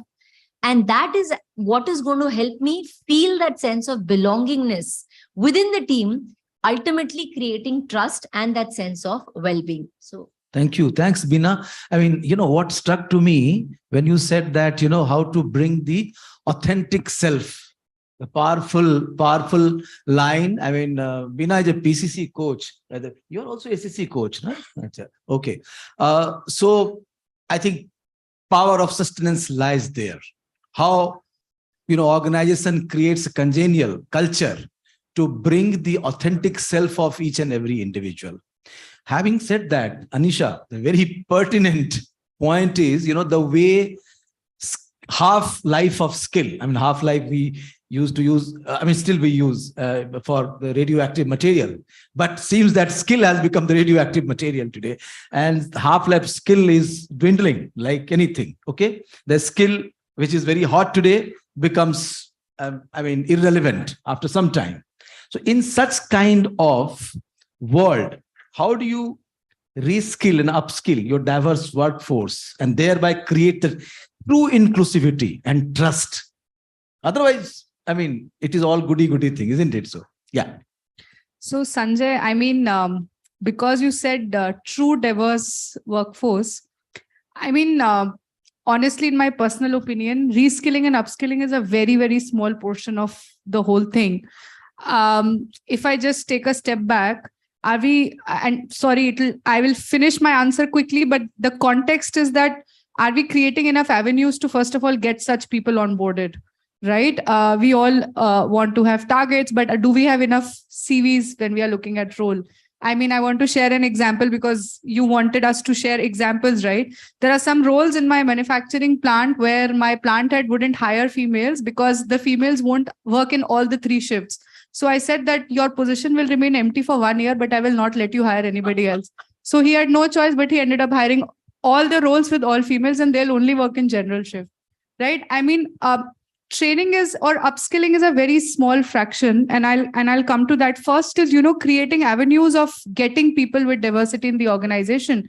And one such example, which many companies are doing, is what Munira talked about, people with the second careers, people with break, and agnostic of the gender. Second is when you get them, which is where Bina's story comes into picture. She talked about that female who was scared, is really how do you create the culture which is sensitized enough for people to know how do you work with such people. You created avenues, fine, you have a great second careers program, you're getting 20 people onboarded. Do our managers even know how to work with them? Do they know that, okay, these people are going to maybe come a little late, maybe go early, the work won't get impacted. You may not see them all 6-7 days of the week, but don't worry, work will not get hampered. And what does it take to work with them? How are you flexible with those people? So that is what creates the culture bit that you talked about. And that coupled with the right infrastructure, I mean, that's equally important apart from policy enablement.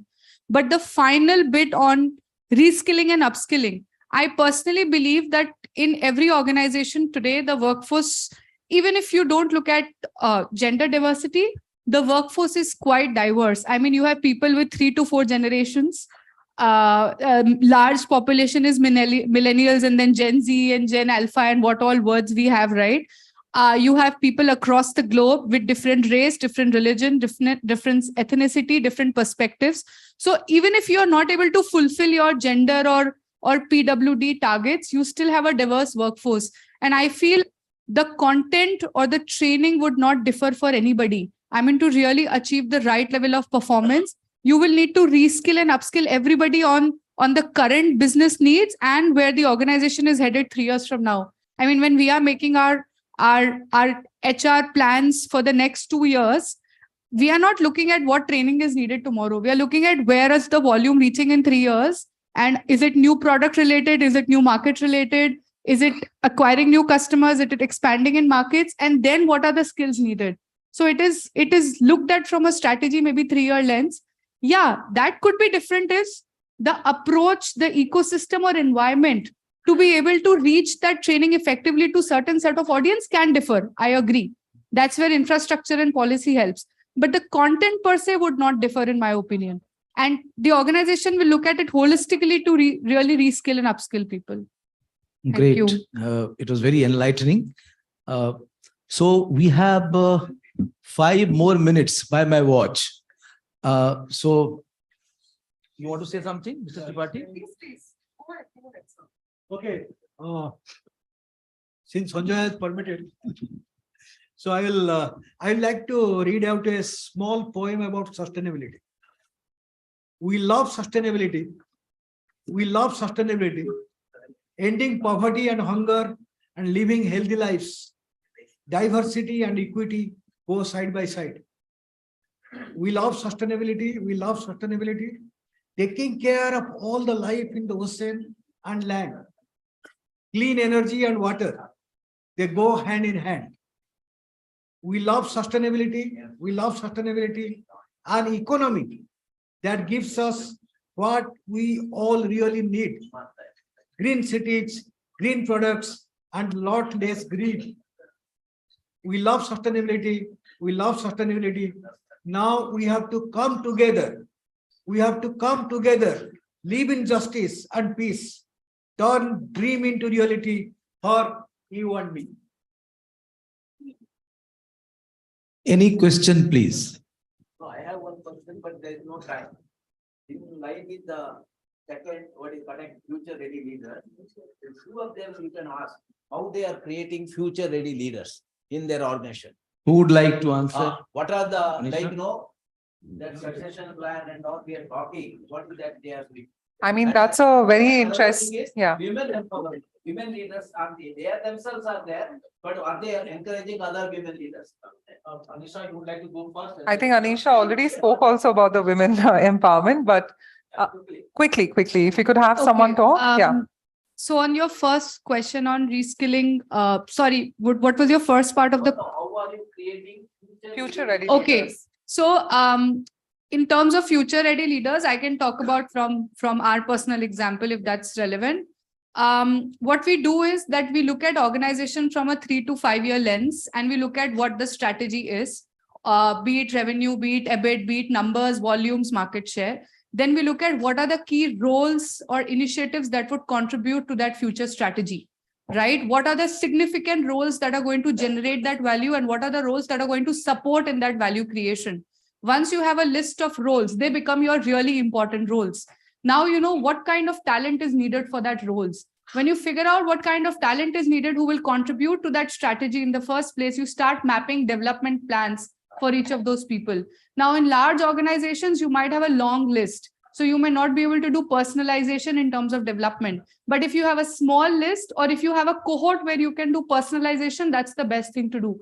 Otherwise, looking at the strategy and the roles that you get, you would have a list of skills that everybody needs to hone and develop to be able to contribute to that strategy. And that's where your development comes in, which is future ready, because the skills would not be behavioral or functional or cognitive, but also futuristic skills, because you already started, your first point was 5-year strategy, which is something that you're not going to do now, you're going to do 3 to 4 years from now, right? So that's where the lens comes in on strategy and then linking back to roles and development. You know, as much as we'd like the conversation to continue, we'd have to cut it short. One more? Yeah. Okay. So I will make it very crisp. And in our organization, future ready leaders, whether irrespective of the gender, okay, what we do is that we map the people for the current leadership. So for example, all the CXOs, who is the next person in the line? So if the person is, so for example, if the person goes on the sabbatical, okay, so 3 years, 3 months, 6 months and all, who is the next person who can fit in or, take that role and all? We do the complete mapping, and then we start analyzing, okay, what is the gap in terms of the person is there, and if the person needs to come in the shoe of the next person, which is the leader. Based on the gap, we take the permutation combination of the approach, which is on the job training, off the job training, and all that kind of stuff. We actually develop them to be the leader. And that's how, and obviously for the women leader, so many approaches. I mean, case studies, talk to them, give them confidence and all that kind of stuff. Thank you. Sure. With this, we'd like to Any closing comment from Purvi? I mean, so then I'm sorry. Yeah, sure. Please go ahead. Thank you, Sanjay. This has been a delightful and so much to learn from here. I think we've had a lot of views on diversity, equity, and inclusion, and I think we all understand and know there is so much going on, but there's a lot to do. And for companies that are starting and embarking on this journey, please remember that diversity, equity, and inclusion is a long journey. If you're only embarking now, you need to take certain leaps and not wait and make this a slow process. You need to bring change very, very quickly. So DEI on steroids in some cases, and for all the good work that all of you are doing as my panel members, congratulations to each and every one of you, and may you continue doing the great work you are. Thanks a lot. Thanks a lot, everybody. Thanks a lot. So on that note, ladies and gentlemen, first up, if I could have Madhuri, who is the BFSI head of Kia.ai, to kindly join us. Ms. Madhuri. And please help us in felicitating none other than Mr. Sanjay Jha. Ladies and gentlemen, let the applause continue as we request Madhuri to join us. You are a man in the state now. Madam, my look is deceptive. Man in the future.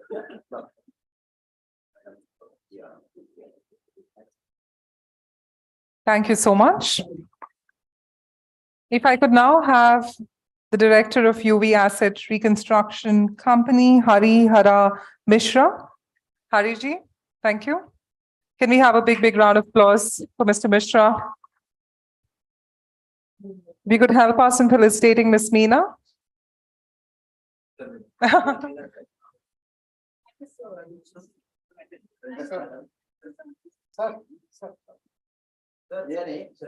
No, if you can just stand together and pose, I think, just for the photo. Yeah. Yeah, thank you. Thank you so much. If I could have Anjali from LIC. Miss Anjali, are you there? Yes, perfect. Thank you, Anjali. Let's give her a big round of applause. Anjali, if you can help us felicitate Miss Beena Joshi. Thank you, Beena.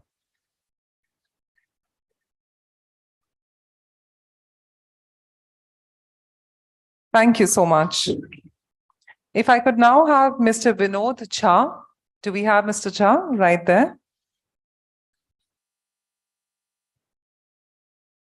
Mr. Jha, if you could help us in felicitating Mr. Madan.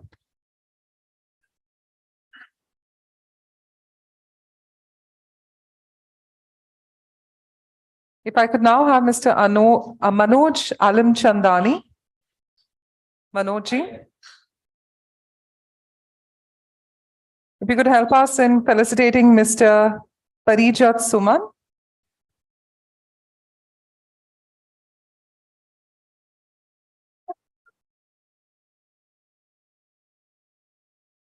And I hope I'm getting the spelling right. It's Deepak Tiwari. Yes, Deepak Tiwari. Yes, Mr. Deepak Tiwari. If you could help us in felicitating Miss Anisha.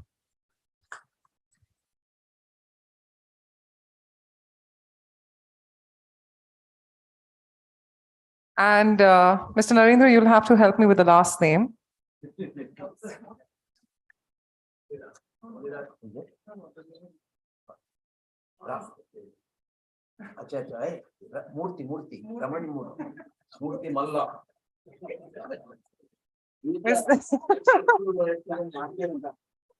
Okay, Mr. Murthy, thank you so much. And if you could help us in felicitating Miss Munira.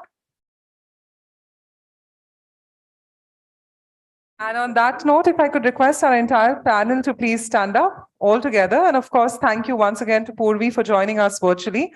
Let's give it a big, big round of applause as we acknowledge our entire panel right now. Thank you, Purvi, and thank you to our entire panel. Purvi, it's the moment to smile as you're on the camera with us virtually. Thank you so much. God bless. Thank you. Thank you, Purvi. Thank you to our panel. Well, ladies and gentlemen, with this, we break in for a short tea and coffee break. It's right in the arena itself. Please grab, and we'll start our final session at 5. Thank you. Thank you so much, sir. हाँ जी हाँ हाँ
Oh, wonderful.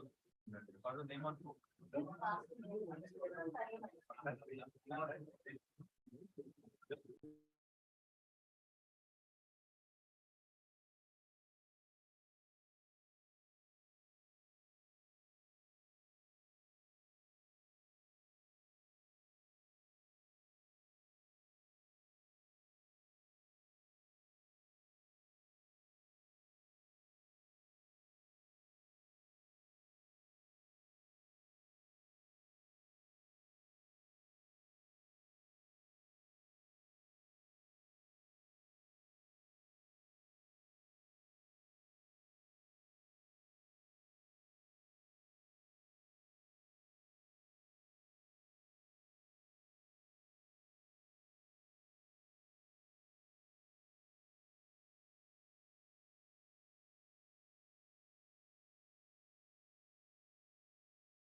Hello, hello, voice is not audible.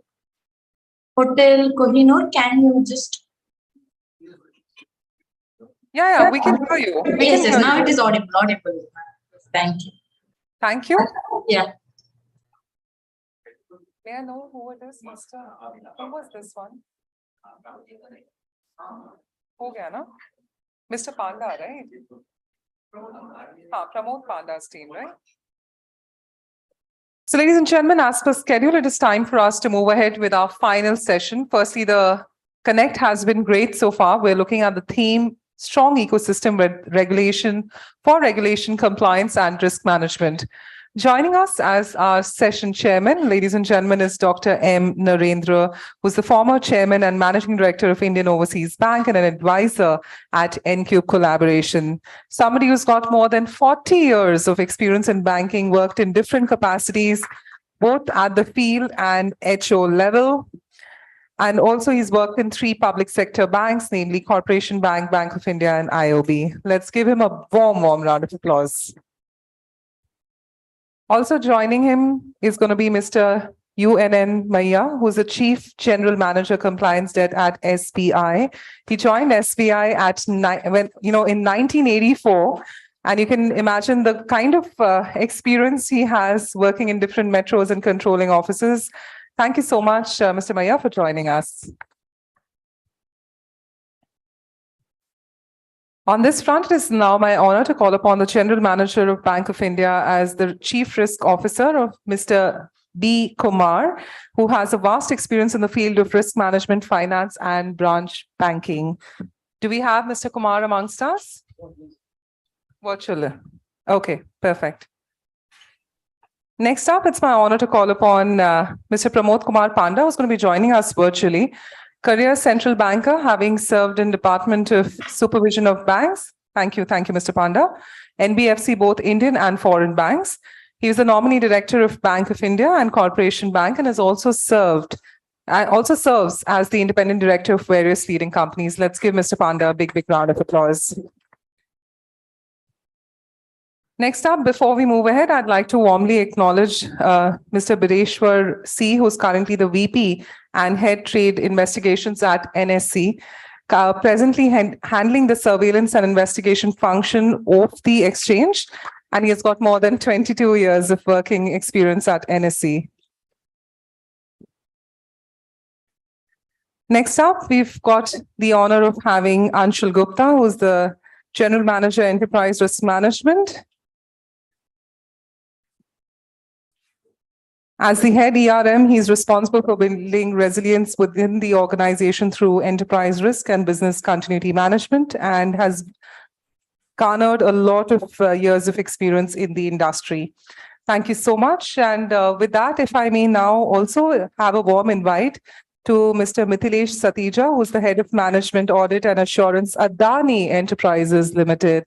Somebody who's got more than 30 years of experience, and he was previously working as the Chief Risk Officer and Group Head Internal Audit in an infrastructure company. Let's give him a warm round of applause. And with this, I warmly welcome our panel. Over to you, Dr. Narendra, to take it forward. Good evening and welcome to this final. Good evening and welcome to all this final technical session. This is in terms of the evolving as well as the ecosystem of regulation, compliance, and risk management. As we talked in the morning, that in the Amrit Kal, the next 25 years, India has to have strong corporates, strong financial institutions, strong market participants, and there should be strong institutions also, in a way, not only financial institution, other institution. And that extent, some of the regulator like SEBI, Reserve Bank of India, particularly Reserve Bank and IRDA, they are already started a lot of innovation hub, and they are promoting such fintechs and other startups who are bringing innovation to our various way of working. And in that respect, as I mentioned earlier, that the digitalization and the startup ecosystem has developed so much in India, and that ecosystem will enable the country to grow, institutions to grow. But at the same time, we have been getting some time, there are a lot of certain incidents or certain aspects which takes the growth of market, growth of the institution, and all again back. And that's how we have seen quite a lot of institutions, or even in the particular sector, financial, similarly corporate, there have been so many scam or whatever you say, that sudden downfall. And that the growth and the speed in which the growth of the country, the momentum, the overall mindset, all that will change. But we need a abundance mindset, which I mentioned in the earlier. So in view of that, how are we having a total ecosystem for regulation, compliance, and risk management, and how that could help in an orderly system of functioning, and what are the best practices within ourselves and from the global perspective we are bringing, and what type of such compliance culture or risk management culture or the board level governance framework that we are trying. This is the overall framework of this particular session, and we are very grateful that very eminent banker, and we have eminent regulator we have two corporates. Both are very famous. One from the Adani Group and another is from the Hindalco company, the Birla Group. And we have Pramod Kumar Pandaji, who also he was a continuous central banker and with a lot of supervisory experience, both from the NBFC bank and all. So we would have a very good discussion now. So first I will start with our UN Maya Saab. Sir, that culture, what we say in every organization, how they are being built. Is it the efforts of the board or top management, or is it from the bottom up to the up, or how are we, and it is a continuous effort. And there is some way they say macro culture and micro culture. How do we both integrate them? That is the question. So thank you very much. Very good evening to all of you, including the panelists and the head of the panel. And at the outset, my sincere thanks to the organizers for having given this opportunity to share my thoughts in this August gathering. However, whatever views are there, it is not of State Bank of India, it is my personal views. At the outset, I want to make it very, very clear. But however, having worked in the bank for more than 35, 38 years, so the background impression will be from the bank, so that's fine. But whatever I'm saying, the views are mostly from the personal experience. Now we are talking about the compliance culture. Now, compliance culture is one thing, but before that, what is culture? So let us try to understand. Everybody knows what is culture, but if you go by the definition of a culture, it is basically the norms and behavior of people or individuals or a group of individuals in an organization, how they behave, how they act, how they work. This is broadly the culture. Now, when we talk about compliance culture, now one has to be compliant. Now, the compliance, risk, and the audit, these three are considered as the assurance function in any organization for that matter. Of course, when Mr. Pandaji is there, I'm little hesitant to speak more about compliance because he's more expertise, having experience in terms of as a regulator. But still, nevertheless, we do practice compliance, practices in the bank. Now, risk, audit, and compliance are three basic pillars of the entire assurance function. And we also call in a different way that there are three lines of defense. The first line of defense is the business, which is the business which is done by the business heads. And the second and third line of defense is risk and compliance. And the third line of defense is audit. Now, the role of risk and compliance is very, very critical from the point of view of developing the compliance culture in any organization. Now, why do we need a compliance culture? When you have a proper culture or a compliant culture, automatically the stability of the organization will be better. Especially when you're talking from the banker's perspective, the financial stability of the country depends on the banks. Now, if the compliance culture is better, if the compliance culture is good, then automatically the financial stability will be better. There will be better resilience in the financial system. Especially when you are talking about so many financial crimes, the banking channels or the financial channels are being misused for the terror funding activities, or the transaction monitoring system, the anti-money laundering activities, etc., the compliance becomes very, very critical. This is one part of it. The second part of it, if an organization is culturally compliant, or if there is a proper compliance culture, automatically the business automatically grows because the confidence of the customers, the confidence of the users will improve. And once the confidence increases, automatically the business level improves. So therefore, it is very, very essential that we build a proper compliance culture in any organization. Now the question comes, how do we build this? Now, basically, it should start from the top. The management or the central board or the board should have a proper policy, proper understanding of what is compliance. And they should be talking the tone from the top. We use the word tone from the top.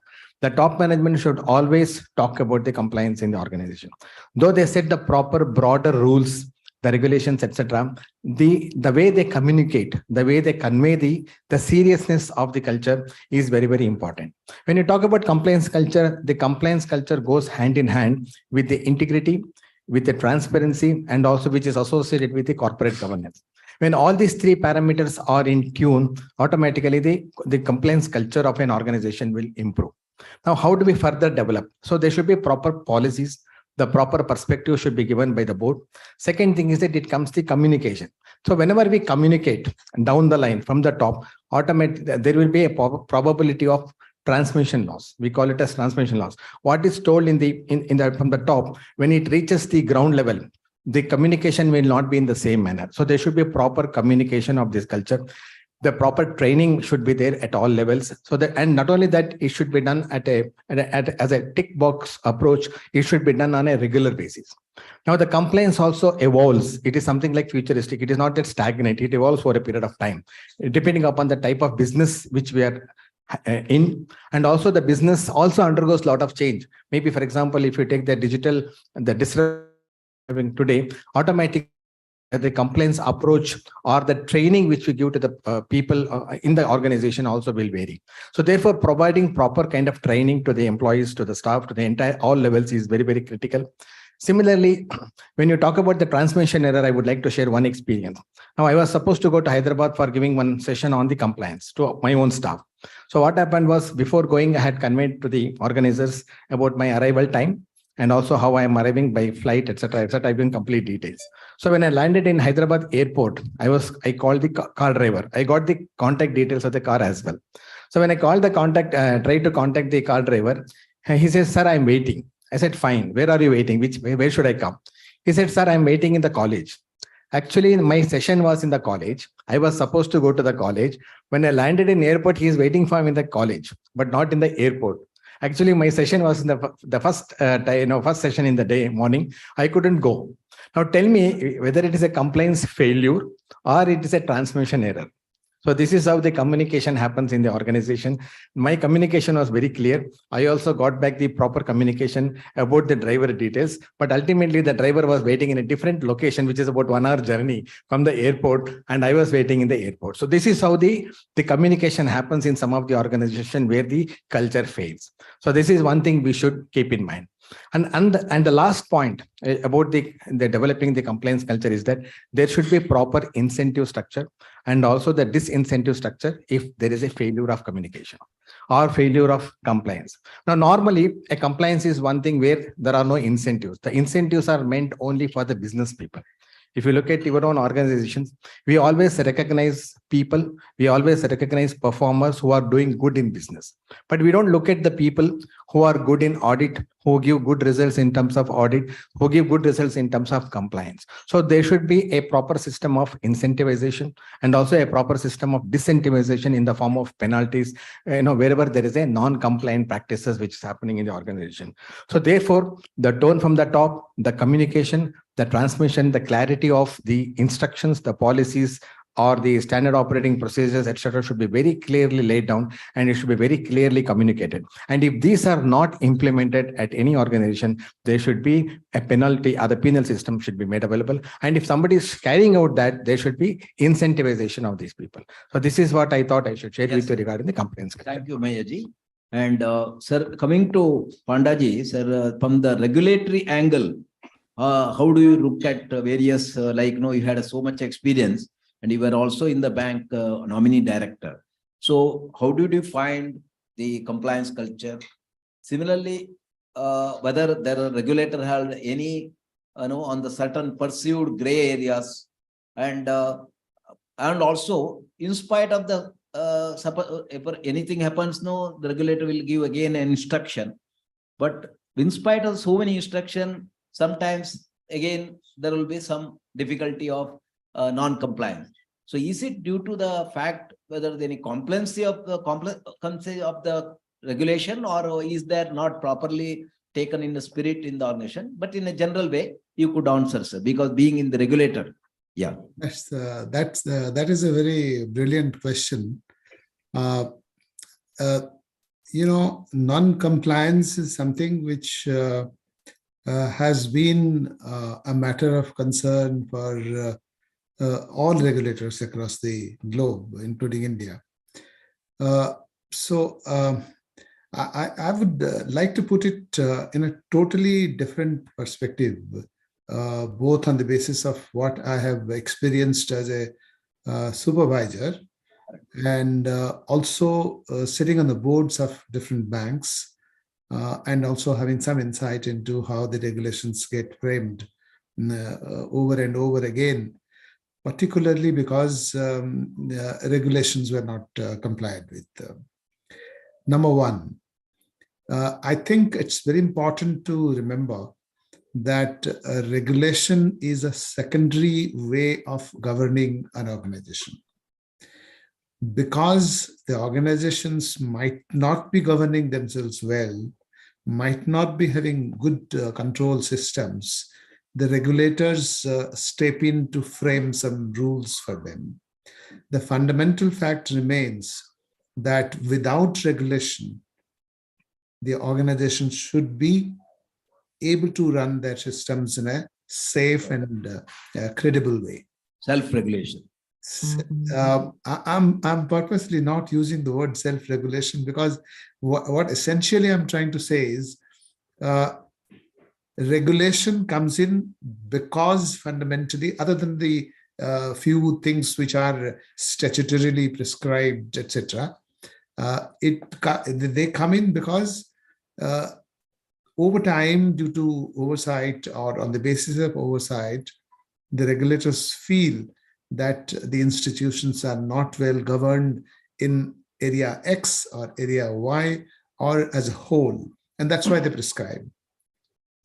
So fundamentally, this takes us to the basic issue of compliance culture, which should mean that the organization should have a way of doing things, particularly business, commercial transactions, the way they administer themselves.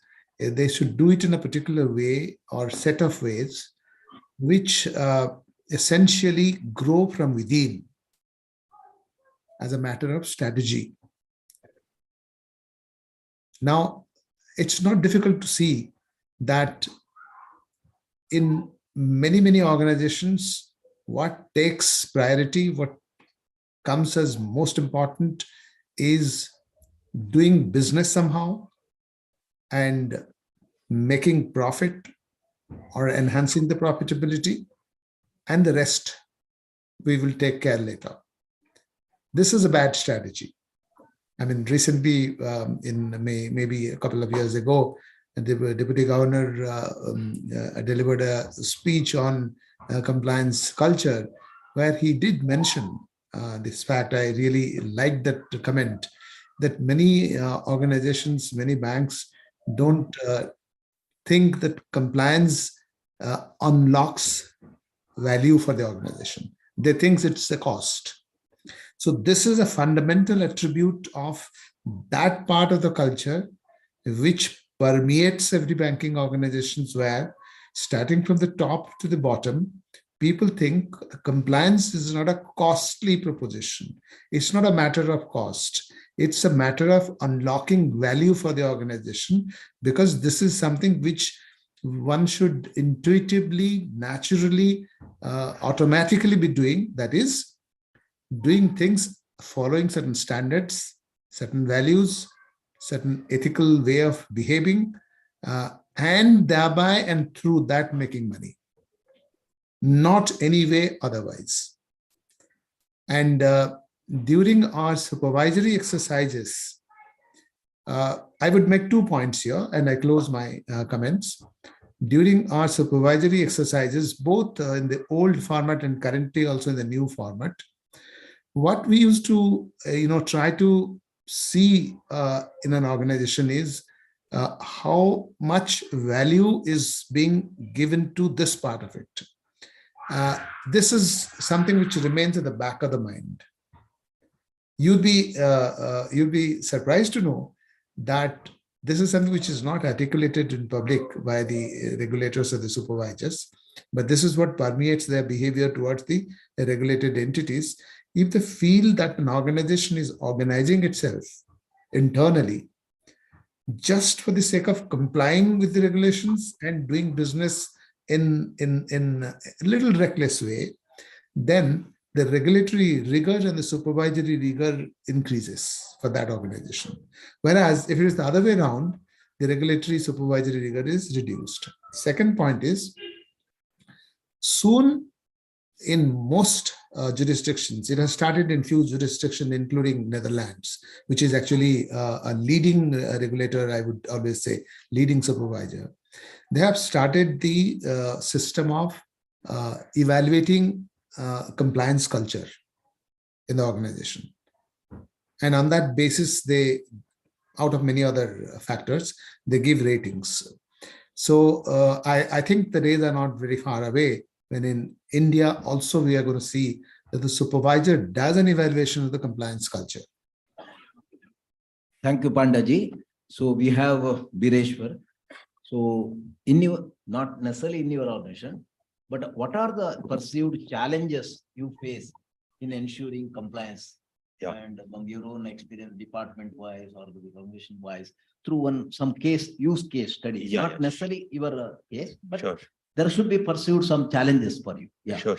So good evening. Thanks for having me here. So I will kind of concentrate on the execution part of the audit and risk management. Okay. So and I will bring in this huge importance of technology here. So what happens is that in today's day and culture, be it inside the organization or across organizations, it's very important that we use technology to the fullest, and the kind of technology we are getting right now. So data sharing, you have APIs, you have all sorts of mechanisms to crunch the data in such a way to get insights. And based on those insights, you kind of control your risk. So particularly in the case of the exchanges and the brokers, what has happened during the last 7-8 years is that there have been a lot of improvements in kind of the risk management per se, in terms of you talk about brokers, clients' money, client securities. You talk about listed companies, how they disclose things, disseminate in to the entire investor culture. And on the other side, you also see how the checks and balances are in place. So this entire thing has been quite nicely and quite tightly now regulated. So technology, then second aspect is collaboration. Now, there are depositories, there are banks, there are brokers. Now, and of course, there are certain things like you have the CIBIL scores, you have different types of things available. So how to bring in collaboration in terms of sharing this information quickly, accurately, and then kind of giving it a proper shape, proper meaning, so that information can be used while managing the risk. So thank you, Bireshwar. Now I come to Anshul, that there is one statement called anticipate, adapt, and absorb. So, of course, regulator also and regulate entity also, all of us will have to do this. So in this changing landscape, what are all the risks are there, and what are the framework the regulators are prescribing for the management of this risk? Yeah, so good evening, everyone, and thanks a lot for the opportunity given. I understand this is the last session, so I'll not bore you with the long comments. But let me start with the premise. Since the entire theme I understand is about the readiness for the future. I'll start with the premise that future will belong to the companies who are more nimble, not necessarily large. So, and that if you are not convinced with that thought, ponder it through when going from here. If you are taking a ride from Uber or Ola, and just look at the taxi on the side of the road. And this is how it all started. The world today is, we call it VUCA, and this term was coined way back. But as soon as pandemic hits, the more companies has realized the importance of the word, which is called resilience. So I'll come to the regulation part first. So I'm focusing first about the anticipation part. And we are living in the world of technology, wherein we have got lots of tools available with us. And still, the way I look at most of the banking companies, they are called one of the most matured in this risk management per se. But if you look at the other sectors who are especially manufacturing sectors, oil and gas sectors, or I would say pharma sectors, therein still, there's a lot of traditional approach being followed with respect to the risk management. First of all, the function itself has not got that importance, which is it's actually supposed to get. The second is when I say conventional approach, that we as an organization have established over the years something called performance management or the performance evaluation. And what is basically is, it is post facto assessments or reviews. What happens in that traditional approach is we start with whatever the things we are actually planning now. We sometimes ignore what has happened over the years and we don't assess the data which is available in the history. So that is the first thing. So today, when we talk about anticipations, there is something called horizon scanning. And when we say horizon scanning, it's not only about internal scanning, it's all about all the external factors. So be it, so starting with the geopolitical, that's the bigger one, which is impacting each and every company. If any of the companies left, they will soon feel it, unless they are prepared for it. And second is, most of the companies, be it any of the sector, they all are interconnected. So we are living in the more we adopt technology, the more we are actually getting connected with each other. And as soon as there is a disruption to those connections, we as an organization need to think whether we have got our systems robust enough if those connections are cut abruptly, whether we'll be able to continue our business the way we are actually doing today. So that is on the anticipation, that's the first thing we need to look at. What are the various external factors which we are supposed to take care of. So when we call, let's say, we do the budget analysis, or we form annual plans, or we form long-term strategic plans. Are we thinking or taking actions, everything with respect to risk-based approach? So unless risk is enabled in our formulation of strategy, in our formulation of budgeted plans, it's not going to work out. Whether you have risk management team in place, it's not going to work out. So it's important as an organization. So like Sir has highlighted about the culture, so it's more of a culture rather than team is evaluating and doing the risk management. So the more culture is actually prevailing in the organization with respect to risk-based, what actually way back RBI has, started with the RBS, risk-based supervision. So most of the regulators, they are aware of. That is something we need to start, and if we are doing it already, we need to think what are the assumptions we are taking for our strategic plans or financial plans. So we need to think and rethink that what are the missing links or what are the bottlenecks which we are actually not evaluating today. That is on the anticipation part. In terms of regulation, so my first belief is that, as soon as it got mandated way back in 2013 for the top 1,000 listed companies, people have started giving impetus to the risk management procedures or policies itself.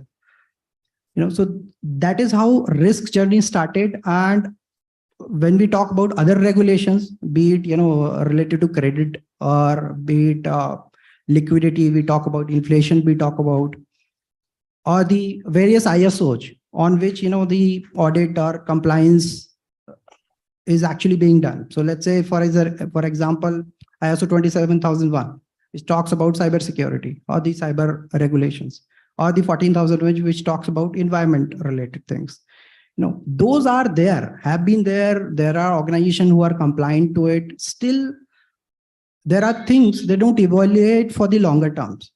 And now we are living in the age of social media. So actually organizations are considering that factor that if we end up doing something wrong, what will happen to our reputation? So it's more of a, monitoring based from outside, which is actually considered by the, internal staff by the organization.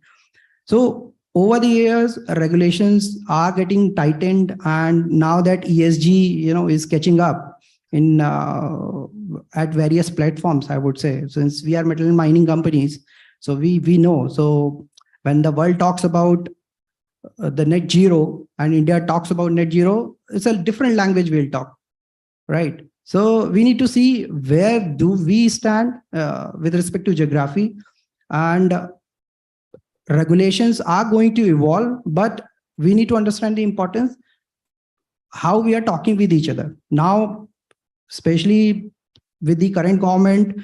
It's a two-way street wherein any regulations, I always see the discussion is happening. It's not that something is brought on abruptly. So that is something, from the government and regulators part, which is happening now. We as an organization need to establish the structure wherein we need to think before something is happening. And for that, we need to have data. Data is available, but we need to evaluate, we need to generate insights out of it. That is something I think we can do. And there are organizations who are doing it, and they have established themselves as a benchmark. Yeah. Anshul, that is what predictive analysis, as well as not only we are found compliant with the current regulations, what are the likely regulations which are likely to come, and how are we prepared? That type of proactiveness, and particularly from the now environment and social and governance, ESG, the corporates on its own by self-belief that no, we have something responsibility. It need not be by, of course, but for a proper thing, reporting and all, SEBI will be coming. But as he rightly said, the country being itself committed, and we are seeing, so the corporate will have rise up to that and comply with that particular in a very true manner. So now, Mithilesh, since the organization where you are working, it is a conglomerate of so much companies, and also globally you have a lot of presence also. So in that situation, the different regulations, different compliance requirements, and being a audit man, how are you, along with the other compliance and risk manager, how are you ensuring giving of an assurance and creating that audit culture, and which ensures this full compliance and full risk management? Of course, need not be from your company, from your experience. Yeah. Yeah. First of all, thank you, sir, for inviting. And I'll also speak from the experience that I've had in the past related to compliances, regulatory compliances. I think the journey started sometime in, I think, 2005 or 2004, and when Clause 49 came in for corporates, where legal and regulatory compliances were like absolute requirement. However, prior to that, there was no such binding on the board of directors or the key professionals, where, from that day, we started as at that point in time, I was a consultant, and we were looking at a tool to see, or technology to see how we can ensure that binds the culture in the organization, use of technology. And then, I moved into industry, and I was probably the first one to start using that technology. From the culture side, like Mr. Maya mentioned about it, and everyone, has spoken about it, I think a couple of things which are very important is that it has to be driven top down. Ultimately, from the regulatory perspective, it is the CEO and the CEO, CFO, and of course the board of directors who are responsible. And it's very important that we draw, as an auditor, as a person, that my responsibility to ensure that those intents are put in place. It is the power that we draw from them to make sure that there is a culture of compliance. four things I believed when I was handling, this the kind of complexity when I first started. We were talking about over 800 regulations applicable to our company, more than about 400 to 500 locations, multiple countries. More than 3,000 people are involved in compliances. And, there are changes, and we have seen in the last few years, we have seen some 1,400 laws getting repealed, and many new laws have come like GST, etc.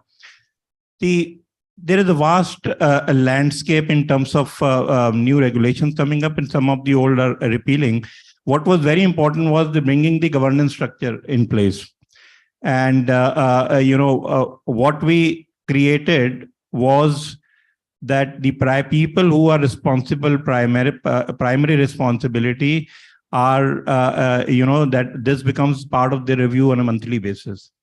And the people who are supposed to comply, if the compliance is not there, then there is a consequence management which is mentioned, and it is linked to the PMS. And that's what we followed for about 2 odd years, and we found the level of compliance reached to a level, and you would know that now we can provide a dashboard of level of compliance for compliances, over 2 lakh compliances that happen in our company, on a dashboard which is real time. And so it's a play of governance, people, the 3,000 people, ensuring that they understand, like he mentioned about the instruction, the training. Over hundreds of trainings were carried out to tell them how they deal with the technology, what is the level of compliance, and what is the frequency of compliance that they have to deal with, and the use of technology and tool. And most important, I think in this case, in the company, you don't find anyone knows about all the regulations, what's going to change, what are the compliances, what are the regulators. So what is important to find the right partner to help you I anticipate what the changes are going to happen. And that partner we chose, and we sort of increase the engagement with them to make sure that things fall in place.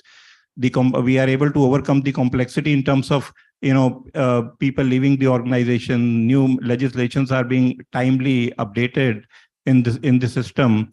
People are trained on how to sort of comply, and also created a trusted process in terms of if something is complied, they need to put a proof, so that there is a evidence that somebody has complied, and that is also audited. So the whole process, the trusted process, was really important at the end of the day, to make sure that people take it seriously. If something wrong is attached as part of the compliance, then there are consequences, and they know about it. And that's how though it was really complex, but it took us about 1.5 years to achieve a level where we have reached today, the real-time updation on the dashboard. Yeah, thank you. Really, because it's a challenging work, but as he rightly said, how do we build up the culture, and how do we ensure that through technology, a whole proof of that compliance, and from the angle of assurance, how do you make a test check and give the necessary comfort to the board level. Pandasab, that lot of new risks are emerging. Now, just in COVID itself, we could see whatever we have not anticipated, even country to country now, they are expecting certain such risk. The geopolitical risk, one particular geopolitical has changed the entire risk gamut. And there are some of the yesterday years companies today, even disruption risk is coming through the various startups and all. So in terms of that, how are we to have an enterprise risk management framework? And in that respect, to arrive at the proper matrix, the measurement, and have the risk allotted to all the, like in a strategic risk. Even our Reserve Bank governor has said that we are studying the business model of the banks, and that has got a connectivity to the risk they take. So how are we doing this risk management from the regulatory angle and from your own experience angle, even in the company where you have the independent director, whether they are accepting that and they got any technology and how they do this? Yes, I would, in response to this question, I would like to build on what I mentioned earlier with reference to culture. In fact, one very critical dimension of a business culture or organizational culture, and to that extent, compliance culture of an organization that would be considered as robust if it focuses on risk, not necessarily and not exclusively around what the regulator is saying. If you find in an organization the risk management framework is exactly what the regulator is saying, then there is a recipe for disaster. As I said earlier, a regulation comes because something is not happening naturally. From a commercial perspective, from a strategic perspective, a business organization is not managing its affair, or a set of organizations are not doing it. So the sectoral regulator steps in. So this is a very good old story. And here, your question about enterprise risk, the answer to that is, the good news is that in many banks, in many other organizations, particularly in the non-financial sector, real economy sector, enterprise risk is gaining ground. Enterprise risk management is gaining ground. The simple reason is that, as for example, in case of banking regulation, the focus has been for quite some time on capital adequacy regulation. Though to some extent in Basel III and maybe in future, there would be emphasis on certain things which are not amenable to capital attribution. You necessarily, but you have to, kind of look at them and manage them. One very key attribute of a good risk management in any commercial enterprise, including, of course, the bank, is to look at such risks which are not easily or not necessarily quantifiable.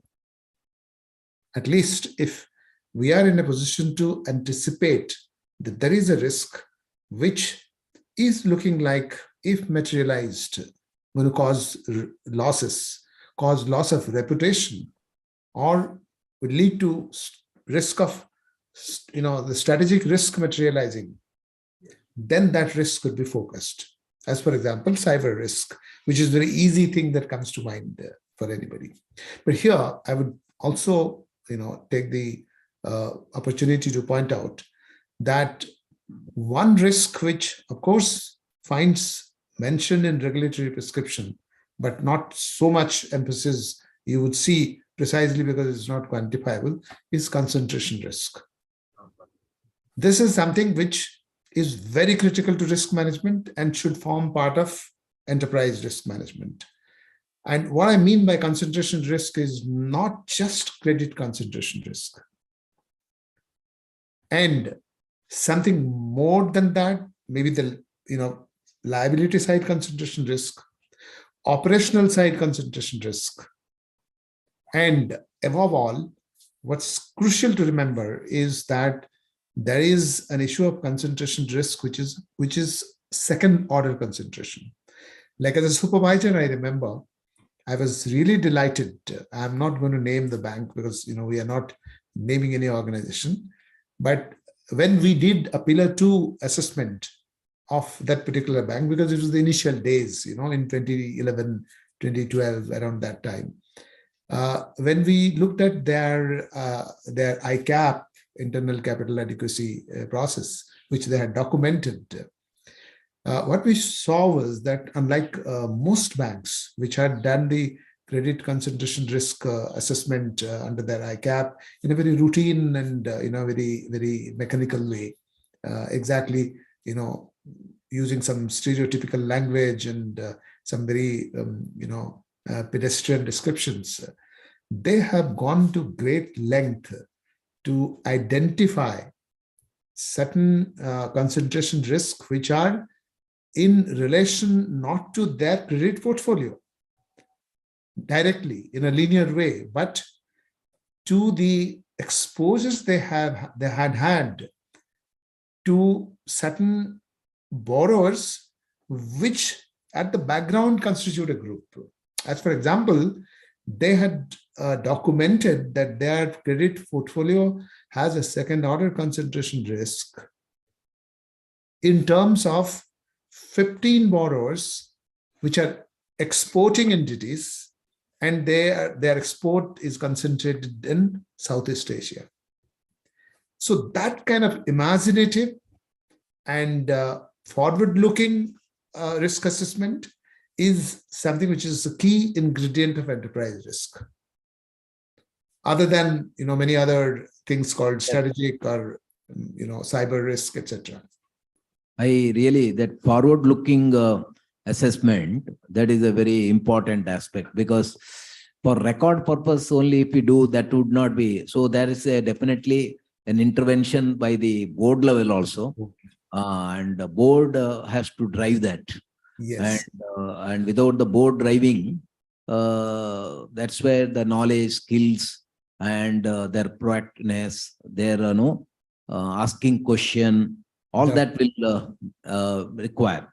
So I will come to Anshul Gupta later, but Mayaji, when we talk about the board level governance and the board level these initiatives, of course, not from the banking perspective, in general also, how are the board governance are taking place, and are they adding value to the entire what you call process, policy, systems, or implementation and execution, and in all that? And are they reactive or proactive, and how are that will enhance the value of the banks? And it will also not only keep the current earnings in and the future earnings very what you call stable, and also the net worth of the organization. Yeah. Thank you very much, sir. The board plays a very, very vital role in terms of formulating the strategies for the business. At the same time, they also have the formulate the strategy for the management of risk and compliance. Both are equally important. Now, the success of the organization depends on how well they do their strategy, how well they plan their business strategies, and also how will they carry out the risk mitigation activity at the same time being complying with all the regulations. Now, the board should have a proper vision, basically to have a vision so that what they can do, maybe it should be in the form of a futuristic, it can be 5 years hence, 10 years hence, etc. So this is broadly what is expected of a board, and the success of the organization depends on this. Couple of other aspects which the success depends is that how the board conducts itself in terms of number one, the number of directors, the number of independent directors, the kind of independence the director enjoys when sitting in the board. This is very, very critical. Many times what happens is it is driven by the chair, driven by the head. That should not be there. It should be totally independent. And the composition of board is also equally important. They should be competent, they should be qualified, and especially depending upon the organization in which the board is set up, there should be qualified people who are experienced people.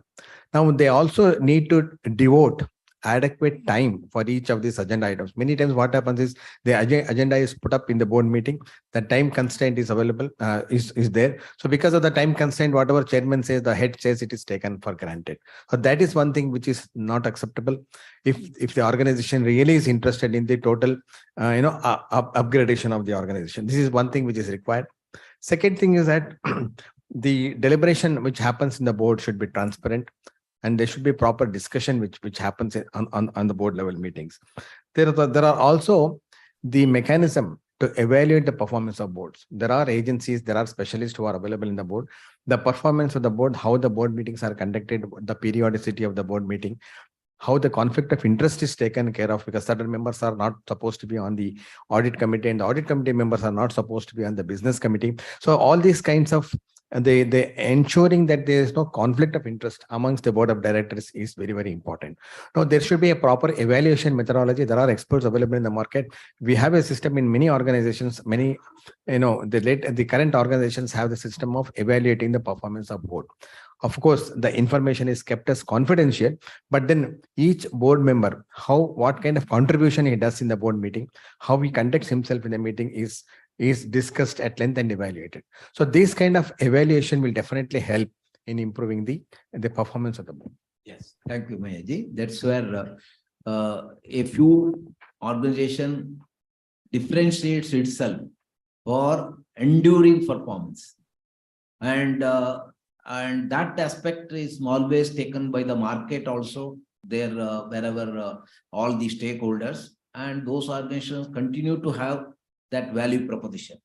So coming from that same angle, Mr. Anshul, how the private corporates and at the board level, because some are promoter level, some are professional level, and also you may be sometimes presenting the enterprise risk management or various, and now it's a business continuity plan, cyber security risk. These are all very important. One from the understanding of the risk management effect and the enterprise risk management, and at the board level, what are you are seeing, how they are so much knowledgeable in driving that.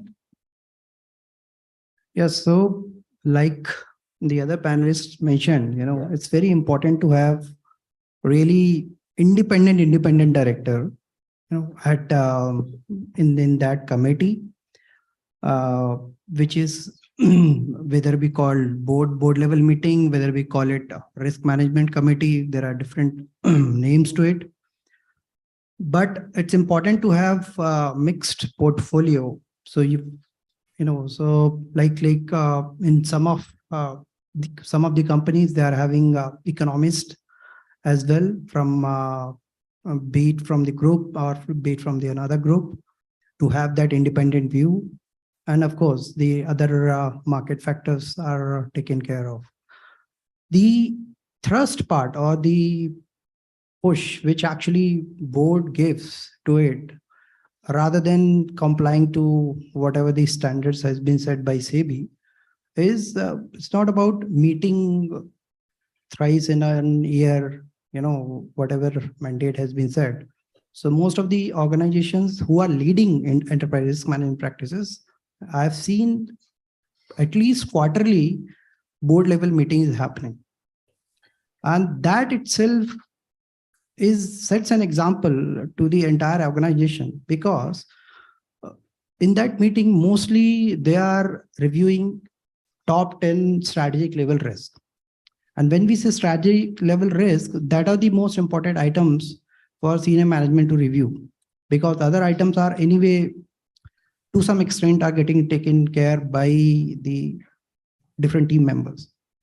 But the strategy is one parameter which is very much based on the forward-looking scenario and can impact the organizations in a very rapid manner and very, I would say, out of the proportion manner.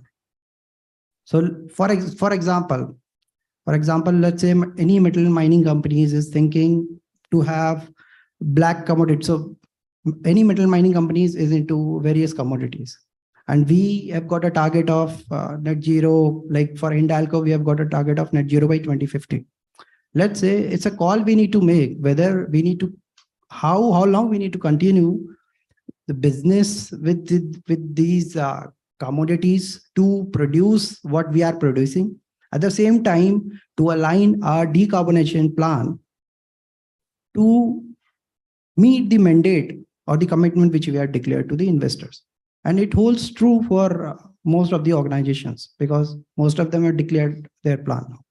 So at board level, it's important whether all these strategies are being reviewed holistically.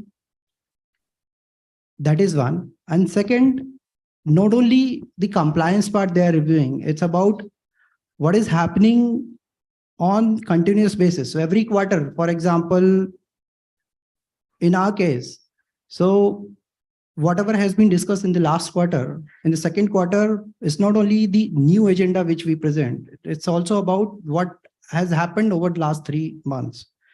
So it's about continuously tracking and monitoring, which also gives board the real view. And they also suggest us that these are some things which are to be taken care of basis on the external prevailing scenario. So board needs to, board is giving a very interesting or I would say holistic directions, and most of the leading companies are actually following this method.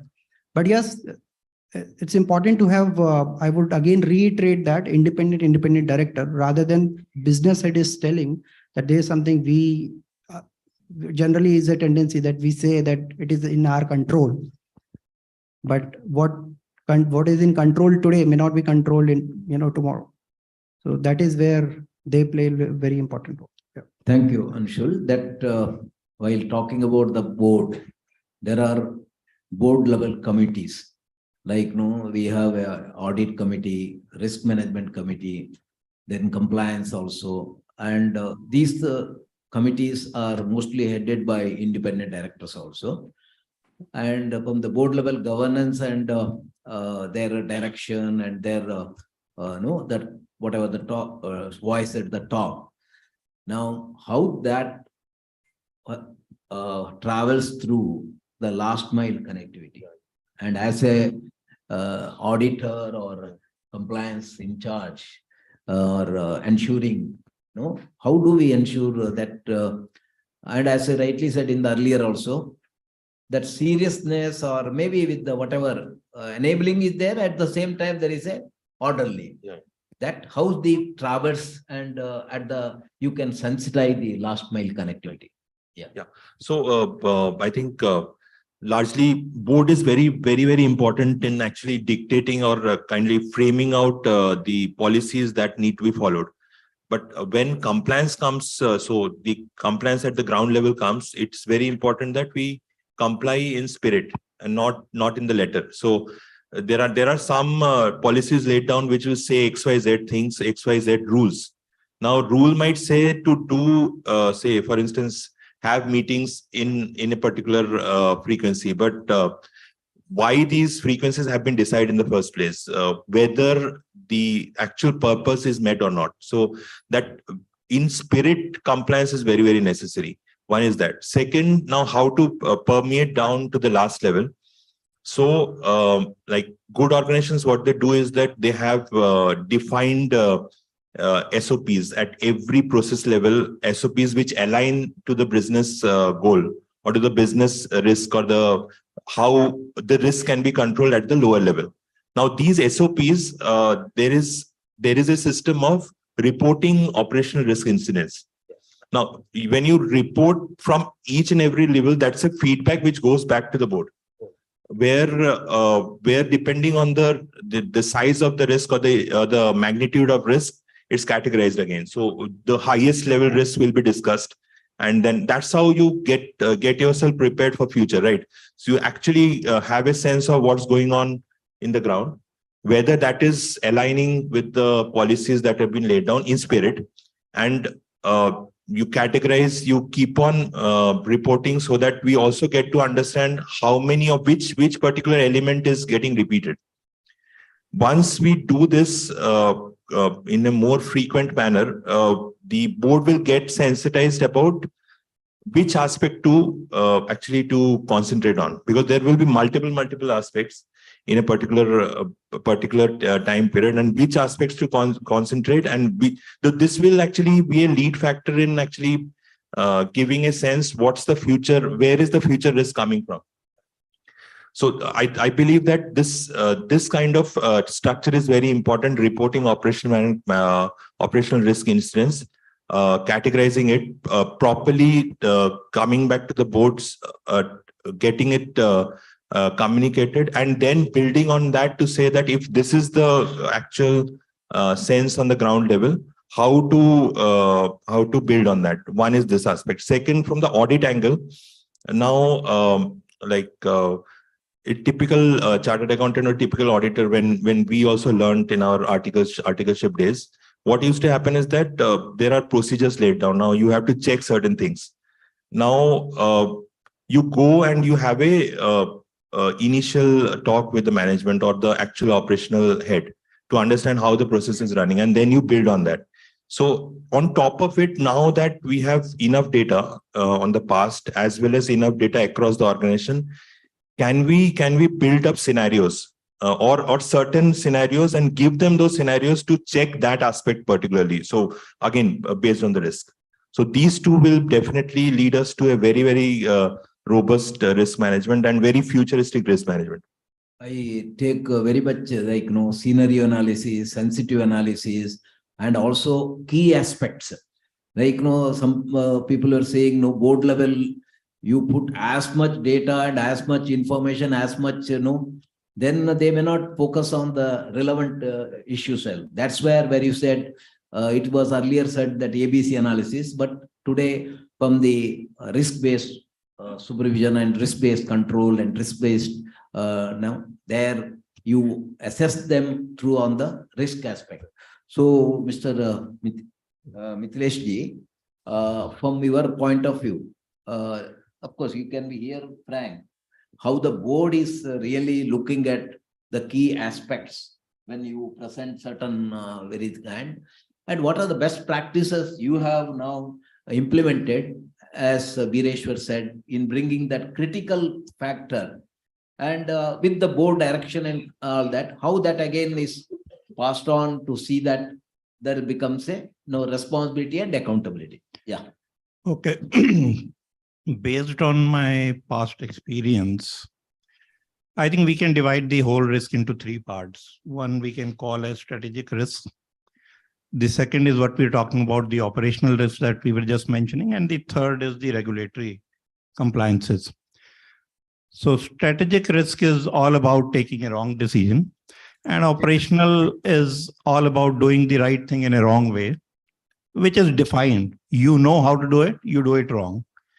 So one thing is there that everyone knows about it. And the third, of course, is regulatory, which is very much, clearly defined in this system. So while I think if you look at, recently, about a few days back, I had a presentation on why companies fail. There are various researches and there are various surveys. And if you look at 80% of the companies fail because of the strategic risk decision taken wrong. Just to give an example of, recent, I'm not giving Indian example, but if you look at Twitter being taken over, or when Motorola was taken over at 22 billion and sold at $1.5 billion or $2 billion, which independent board wouldn't, I'm talking about US, you find the most independence in terms of board members there. Would anybody have, rejected that decision? Question is, how do you really get the independence to question those decisions where actually nothing is defined? What is defined is the right person is taking the decision. But how do you define that? Nowhere in the world, business decisions are regulated, not as of now. The ERM framework, which was first launched in 2014, now in 17, it does not talk about how a decision or what decision should be taken in this situation. It says the right people should take decisions, risk should be identified, right people should take those decisions, and there is a possibility that you will survive. But actually that regulation has not there and it can never come.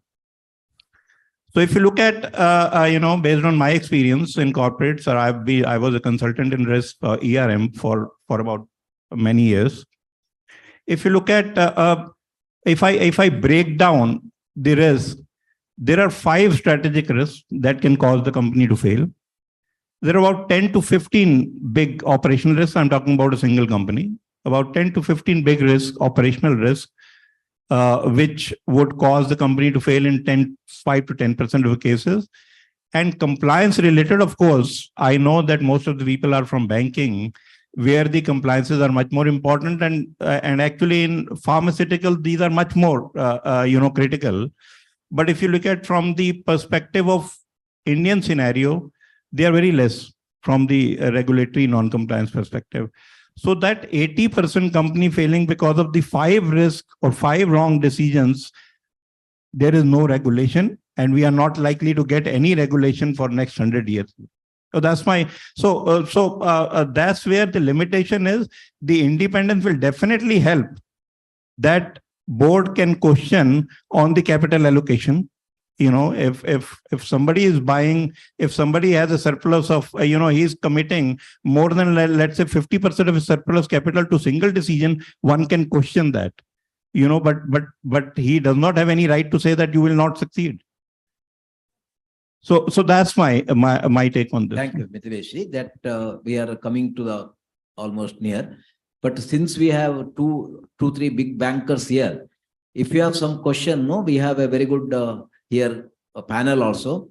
Why not ask some, Mr. Narendra Singh, you are having quite a lot of risk management challenges also. Any area you feel, and also from Union Bank. Yeah.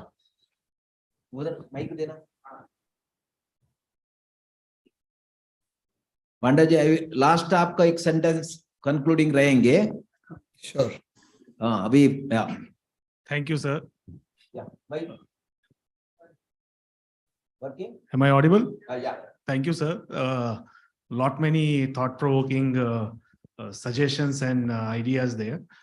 On the related side, I only want to hear the panelists here on one particular aspect of compliance, which we generally discuss inside the organizations, that is about quality of compliance.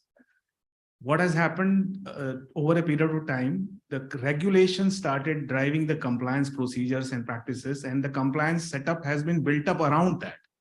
Now, the next level of debate where we are heading to is about how to ensure the quality of the compliance and how exactly that should be inbuilt into the culture of the compliance practices executives. Thank you. Yeah, I can take that question. See, basically, it's the quality of compliance is very, very important. It is not only that we are compliant, but the quality also is important. Number 2, the quality is also associated with the sustainability of compliance. Now, the regulators are also repeating the same thing. Suppose if you say that today there is a particular issue, it has been complied with. But going forward next year, subsequent years, whether it is being complied or not. So what we do in the bank is that we check the sustainability. Number 1. Number 2, when you talk about the quality of compliance, when we do the sample testing, the quality depends on the sample you take. So compliance being the second level of defense. Now we do that when we take the sample testing, the sample may be good, but the other remaining part of it, we are really not sure. So there comes the third level of defense, which is called audit, which is done at the ground level, at the transaction level, at the operational level. Now there, if you are able to ensure that all the compliance parameters or all the compliance issues are taken care of, then you are 100% compliance as far as the quality is concerned. And the sustainability is very important. We should keep on doing this on an ongoing basis. And once you do it on a sustainable basis, once you have an incentivization and disincentivization scheme in the organization, automatically the culture will improve. And once the culture is there, then automatically the quality will sustain. Panda ji, आपका quality of compliance में कोई response है, sir? Yes, yes. What I would like to mention here is that in the matter of compliance, the best way to ensure that there is a quality of compliance is to break it down into basically 3 parts, 3 pieces. One is the compliance which can be automated, which involves large number of transactions. And humanly, it is not possible to make sure that each transaction is compliant. So they have to be necessarily automated. Then that part of it, quality is ensured. The second piece is to break the compliance down into one large, to give it a large shape and put it as compliance plus. You do everything beyond what is prescribed, and then necessarily you end up complying with the basic minimum in a nice way. And the third thing that I would like to mention here is that compliance has to be understood not as something which is the responsibility of the people in the compliance department. Actually, fundamentally speaking, the basic responsibility of ensuring not only just compliance, but good compliance is lying at the doors of the front line. The front line is to comply. And if an organization somehow manages to make sure that the people who are transacting, people who are doing business are well equipped with the rules, regulations, behavioral and conduct principles, and then comply with them, the organization necessarily will become largely compliant. These are the three things which would together make the quality of compliance very good, very rich. Thank you, Narendra Singh, for your question. If I may add, I think the critical point that I see is there. Like he mentioned, line of defense 3. I mean, there are line of defense 5 models also. What is happening really is that, what as a line of defense 3, what they are doing is what regulator is supposed to do. I mean, bringing everyone on the single platform and make the regulator responsible for assurance to the company. I mean, the company cannot wait to see what has been the quality of my compliance. The guy who understands the law in the way he understands, he complies it. And 5 years later, we get to know, or 3 years later, we get to know that it was not correct. So I think with the technology coming up, in few cases, I think in labor laws, etc., that is already happening. In other compliances also, if it shifts to the regulator who has enacted the law, who understands the regulation pretty well, it should be his responsibility for to provide the assurance to the company that you have complied these 30, 40, 50,000 compliances that we are supposed to do. And that's where we need to, that's where I am looking at, in next 5 to 10 years, I'm sure this will happen. In most of the cases, it should happen. But in some cases, I'm not sure about this. This is much better or faster can be done in banking sector, in corporate, in labor laws, etc., which is much, weaker in terms of technology, may take time, but actually that is happening really soon. Thank you, Mithilesh. Any from Union Bank question? No, yeah. Any, Chandan Kumar, yeah. Because we are, I also cannot have more flexibility time. Time I have to maintain. Yeah. One question. Yeah. Chandan and Aisa Pakade. Interested regulation. Although interested is not regulated so far for NBFC or banks or a microfinance. Yeah. So as for the Fair Practice Code 2012, yes, and also the working committee recommendation on the digital lending, both has focusing on the rising interest rate by the bank and NBFC sector. And against this backdrop, RBI is rising rate of interest. So the CRISIL has also predicted that 18 lakhs crore NBFC debt going to repriced in this financial year. So according to your thought, how the entire ecosystem, especially the bank credit to NBFC, role of independent directors sitting at boards of NBFC, rating agencies, customers, stakeholders, how the entire ecosystem can act as an enabler to pushing the rate regulation, interest regulation across the financial sector. No, but I didn't understand the question. You want to regulate the interest, or you want to interest regulation, rising lending interest to customer. The Reserve Bank, it seems they have RBI keeps guiding and advising banks. NBFC have a cap on interest. Yes. Yeah. Because you cannot charge so much premium. True. So in that, what he's saying in this increasing interest rate and all, how the ecosystem is going to evolve and how the board, regulator and all will have to ensure the fair practice code in terms of the interest ultimately charged to the because borrowers. Cost of fund is still higher because RBI rising rate of interest, and also rating agencies not rated NBFCs properly. So one of the reason, one of the action that has been taken by the organizations is that, especially the board, is that the interest rate also varies depending upon the credibility of the customer or the borrower, the credit worthiness of the borrower. Now, if you see that today's advertisements and all, you see some banks have quoted housing loan interest rate 8.55, subject to a CIBIL rating more than 800. Now, likewise, the that the bank is taking a risk or the financial institutions are taking risk in terms of lending. Now the risk is dependent upon how trustworthy is the borrower, how much risk I can take.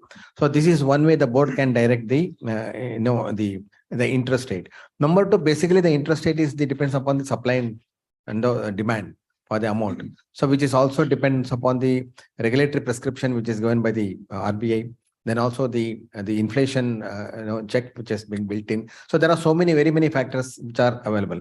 But as far as the NBFCs, as far as the public sector banks are concerned, more or less it depends on the competition as well, the cost of funds, the competition. If the bank is run well, definitely they will be able to bring in offer better interest rate, efficiency of the bank. So this is where the board role will come in. The more you efficient, more best rate can be offered to such highly rated customers. As he said, one is through the rating, internal rating and external rating. Other than that, your internal efficiency ratio, all that matters in a competitive world. Yes, Mr. I have one, Quickly, question only, time. Question is a basic question on the complaints. Whenever a customer opens a savings account or current account or a borrower account or loan account or OD account or demat account or trading account, every time the same bank or different banks ask the same KYC documents repetitively, they keep storing this data. I'm wondering, of course, somewhere I'm hearing that they're simplifying, there will be centralization of KYC as concerned. So that will save a lot of money for the banks to save the same data repetitively. Every time when you do something, sir, can you have your KYC document? You have taken already on my opening 7. No, it's for opening a trading account, a demat account. It's unnecessarily wasting so much time and resources for the banks, even for the institutions to save the same data, whether it's in cloud or in internally, is waste of money. From one side, complaints has to be improved, no doubt about it. But there has to be a way to control the complaints cost also, because sometimes I keep hearing, why you are charging so much cost? He says, our complaints costs are very high. So one needs to look at how to minimize the complaints cost. Complaints is required to be improved, no doubt about it. But we need to control the complaints cost also. Every time the same document keep on asking, I just give it generally, because whenever you do any even small change also, complaints. So Murthy ji, that in capital market, now your CKYC. Your whatever everything is done for as a system itself. Yes. I think even you the get banks in the banks also there is a central KYC number, the CKYC number is available. So it is now, if it is available in the one bank, it can be used in other banks. Should be correct, but still I don't think many are. Maybe awareness, yes, it has to be registered. That's what I'm saying. Actually, they ask the same documents again. Yes, exactly. Actually, there is a slight risk here also. So the updation of the KYC information. So what happens? You have taken the information one fine day when this was opened. Now, if we do not keep on updating that information becomes stale. So the thing is that how to reduce costs now. So reduction of cost can be done in a digital way. So whenever you are capturing anything, do it digitally. So that the information passes on. That way the cost can be reduced. Only the kind of the fixed cost is incurred and the variable cost keeps on reducing. So that maybe that is the one of the ways. And the uniform identification is yet to stabilize. For example, that's what I'm saying. you say the PAN card. If the name in the PAN card is different than the name in the Aadhaar card. Yeah. Now that uniformity, if it There I is can understand. automatic, then it can be done. It can be done. so thank you, sir. Panda Saab, we are really grateful to all of you. Your wealth of experience, the cumulative experience of all of you. I think we have really served the purpose of this particular technical section. But otherwise, these three areas of regulation, compliance, and risk management, these are all the very critical and vital activities. In fact, gone are the days, people when they are coming to internal audit, chief, they say उनको business में अच्छा करना ही कि नहीं किया, इसको इधर internal audit किया, वो ऐसा नहीं. अभी रिजर्व बैंक ने उनको full empowerment दिया. Unka whatever their appointment, their all that monitoring, all that full-fledged independency has been given by the regulator, even in the private sector or through SEBI or anywhere. So these critical things, they are also enabler for the well-run business, and profitability and whatever stakeholder shareholder value proposition is also required. So in that respect, I think we are very grateful. But before I thank all the panelists, the audience who are all here and up to the end, that their presence and active participation and hearing, we should appreciate. So give them a big, clap. Because if you are there, we are there in terms of our talk. So I am very grateful that the purpose has been served. And in the next 25 years, these are all going to be very, very well sustainable, stabilized, robust, and resilient. And that is where during the, I think, COVID also, Basel came with the how we are going for a resiliency in the financial system. So the resiliency needs much beyond the normal operational risk, much, much higher. And that will enable us continuity also. And luckily, with those things, most of the financial institutions have faced all these challenges. And as even in the credit risk management, we faced quite a lot. And now all the institutions like Nagaraj Garla has told in the morning, we are all now in a better position to really focus on business and provide more credit as well as generate profit and strengthen our capital. So thank you very much, all the panelists, for your very active participation. And I look forward for your future, participation in such technical subjects. Thank you very much. Narendra Sahab, congratulations to you and Incube Collaborations for organizing such very interesting programs. Yes, sir. Thank you, sir. Thank you. Thank you. One last sentence on compliance. If you cannot assess the cost of compliance, you try non-compliance.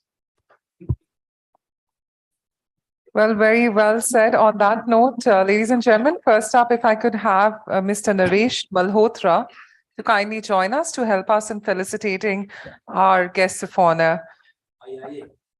Mr. Malhotra, if you could help us in felicitating Mr. UNN Maiyaji. Thank you so much, sir, for your valuable presence. Thank you.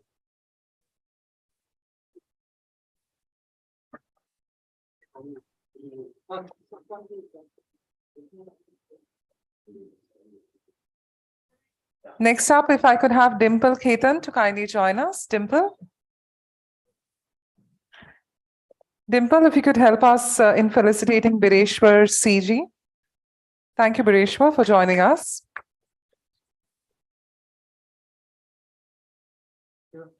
Next up, if I could have Mr. Chandan Kumar. Mr. Kumar, if you could help us in felicitating Mr. Anshul Gupta.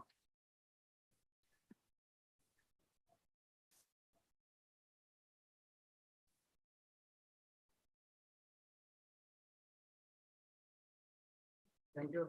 And if I could have Ketan Mehta, Mr. Ketan Mehta. So if you could help us in felicitating Mr. Mithilesh Satija. Thank you, Mr. Mithilesh, for joining us.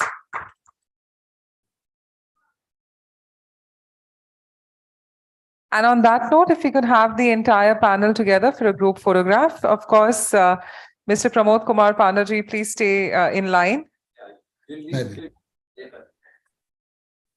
So, ladies and gentlemen, let the applause continue. And on that note, yes, sir, please.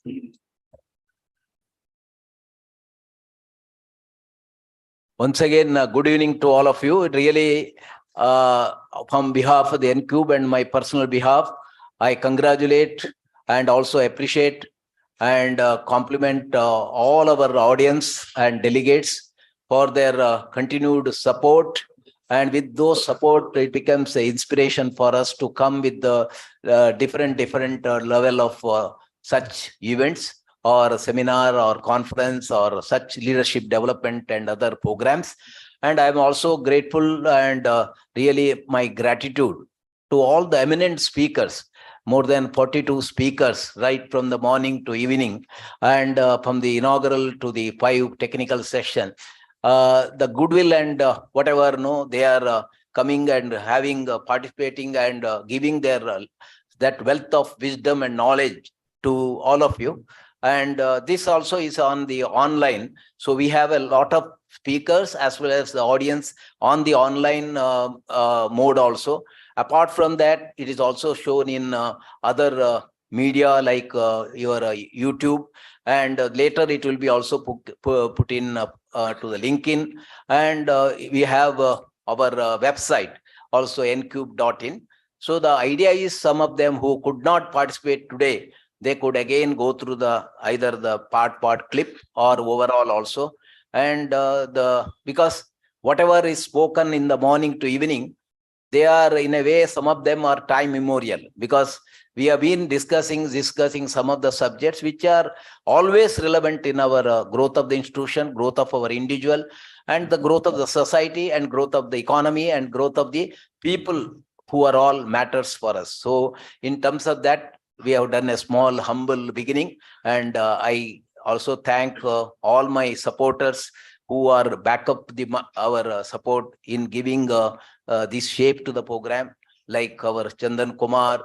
There are others from the banking frontier who also, then from the Mega Communications, and our master of ceremony. Give a big hand to Bhavana Bhatia. She is the voice of India. So she, from the morning to evening, apart from doing the this master of ceremony in a very perfect manner, she had also the bites from the various speakers, so that could also be again useful. And we are very much actually thankful, and our deep sense of gratitude to our various sponsors, our major title and platinum sponsor, Kia AI.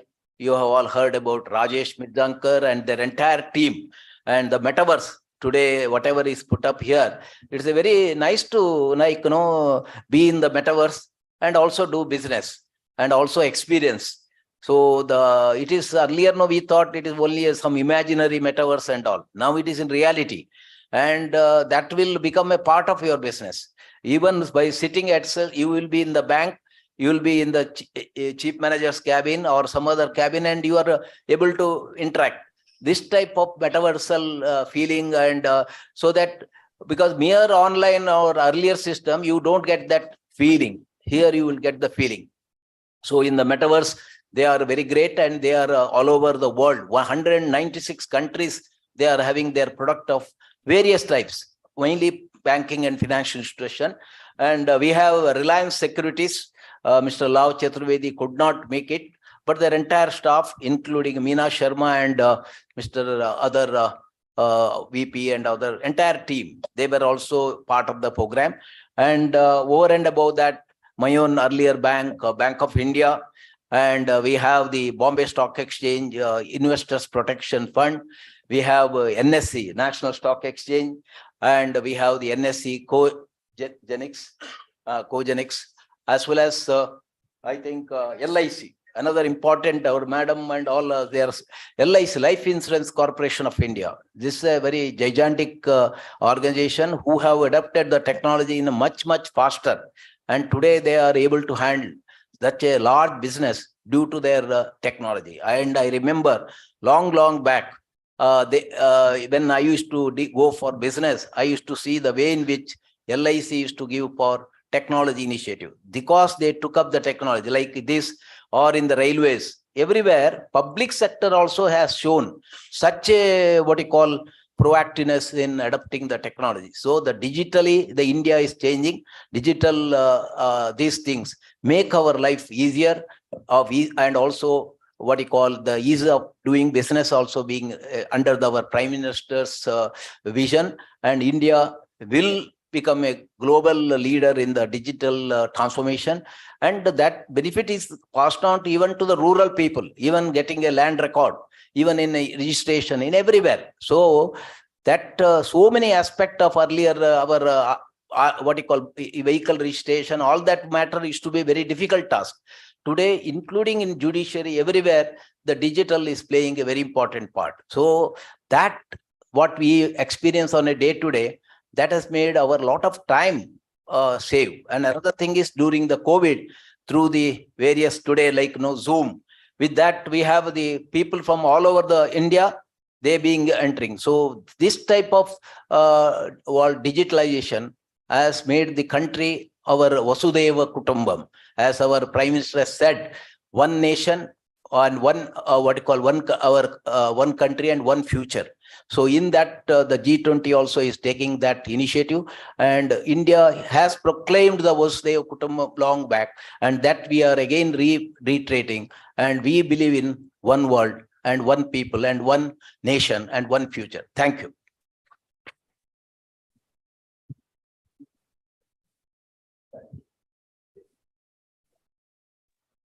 So shall we end the meeting here? So on that front, a big thank you to all of you for joining us. You've been an incredible audience, and thank you once again to our eminent panelists for joining. Yes, please. Could I have volume on his mic, please?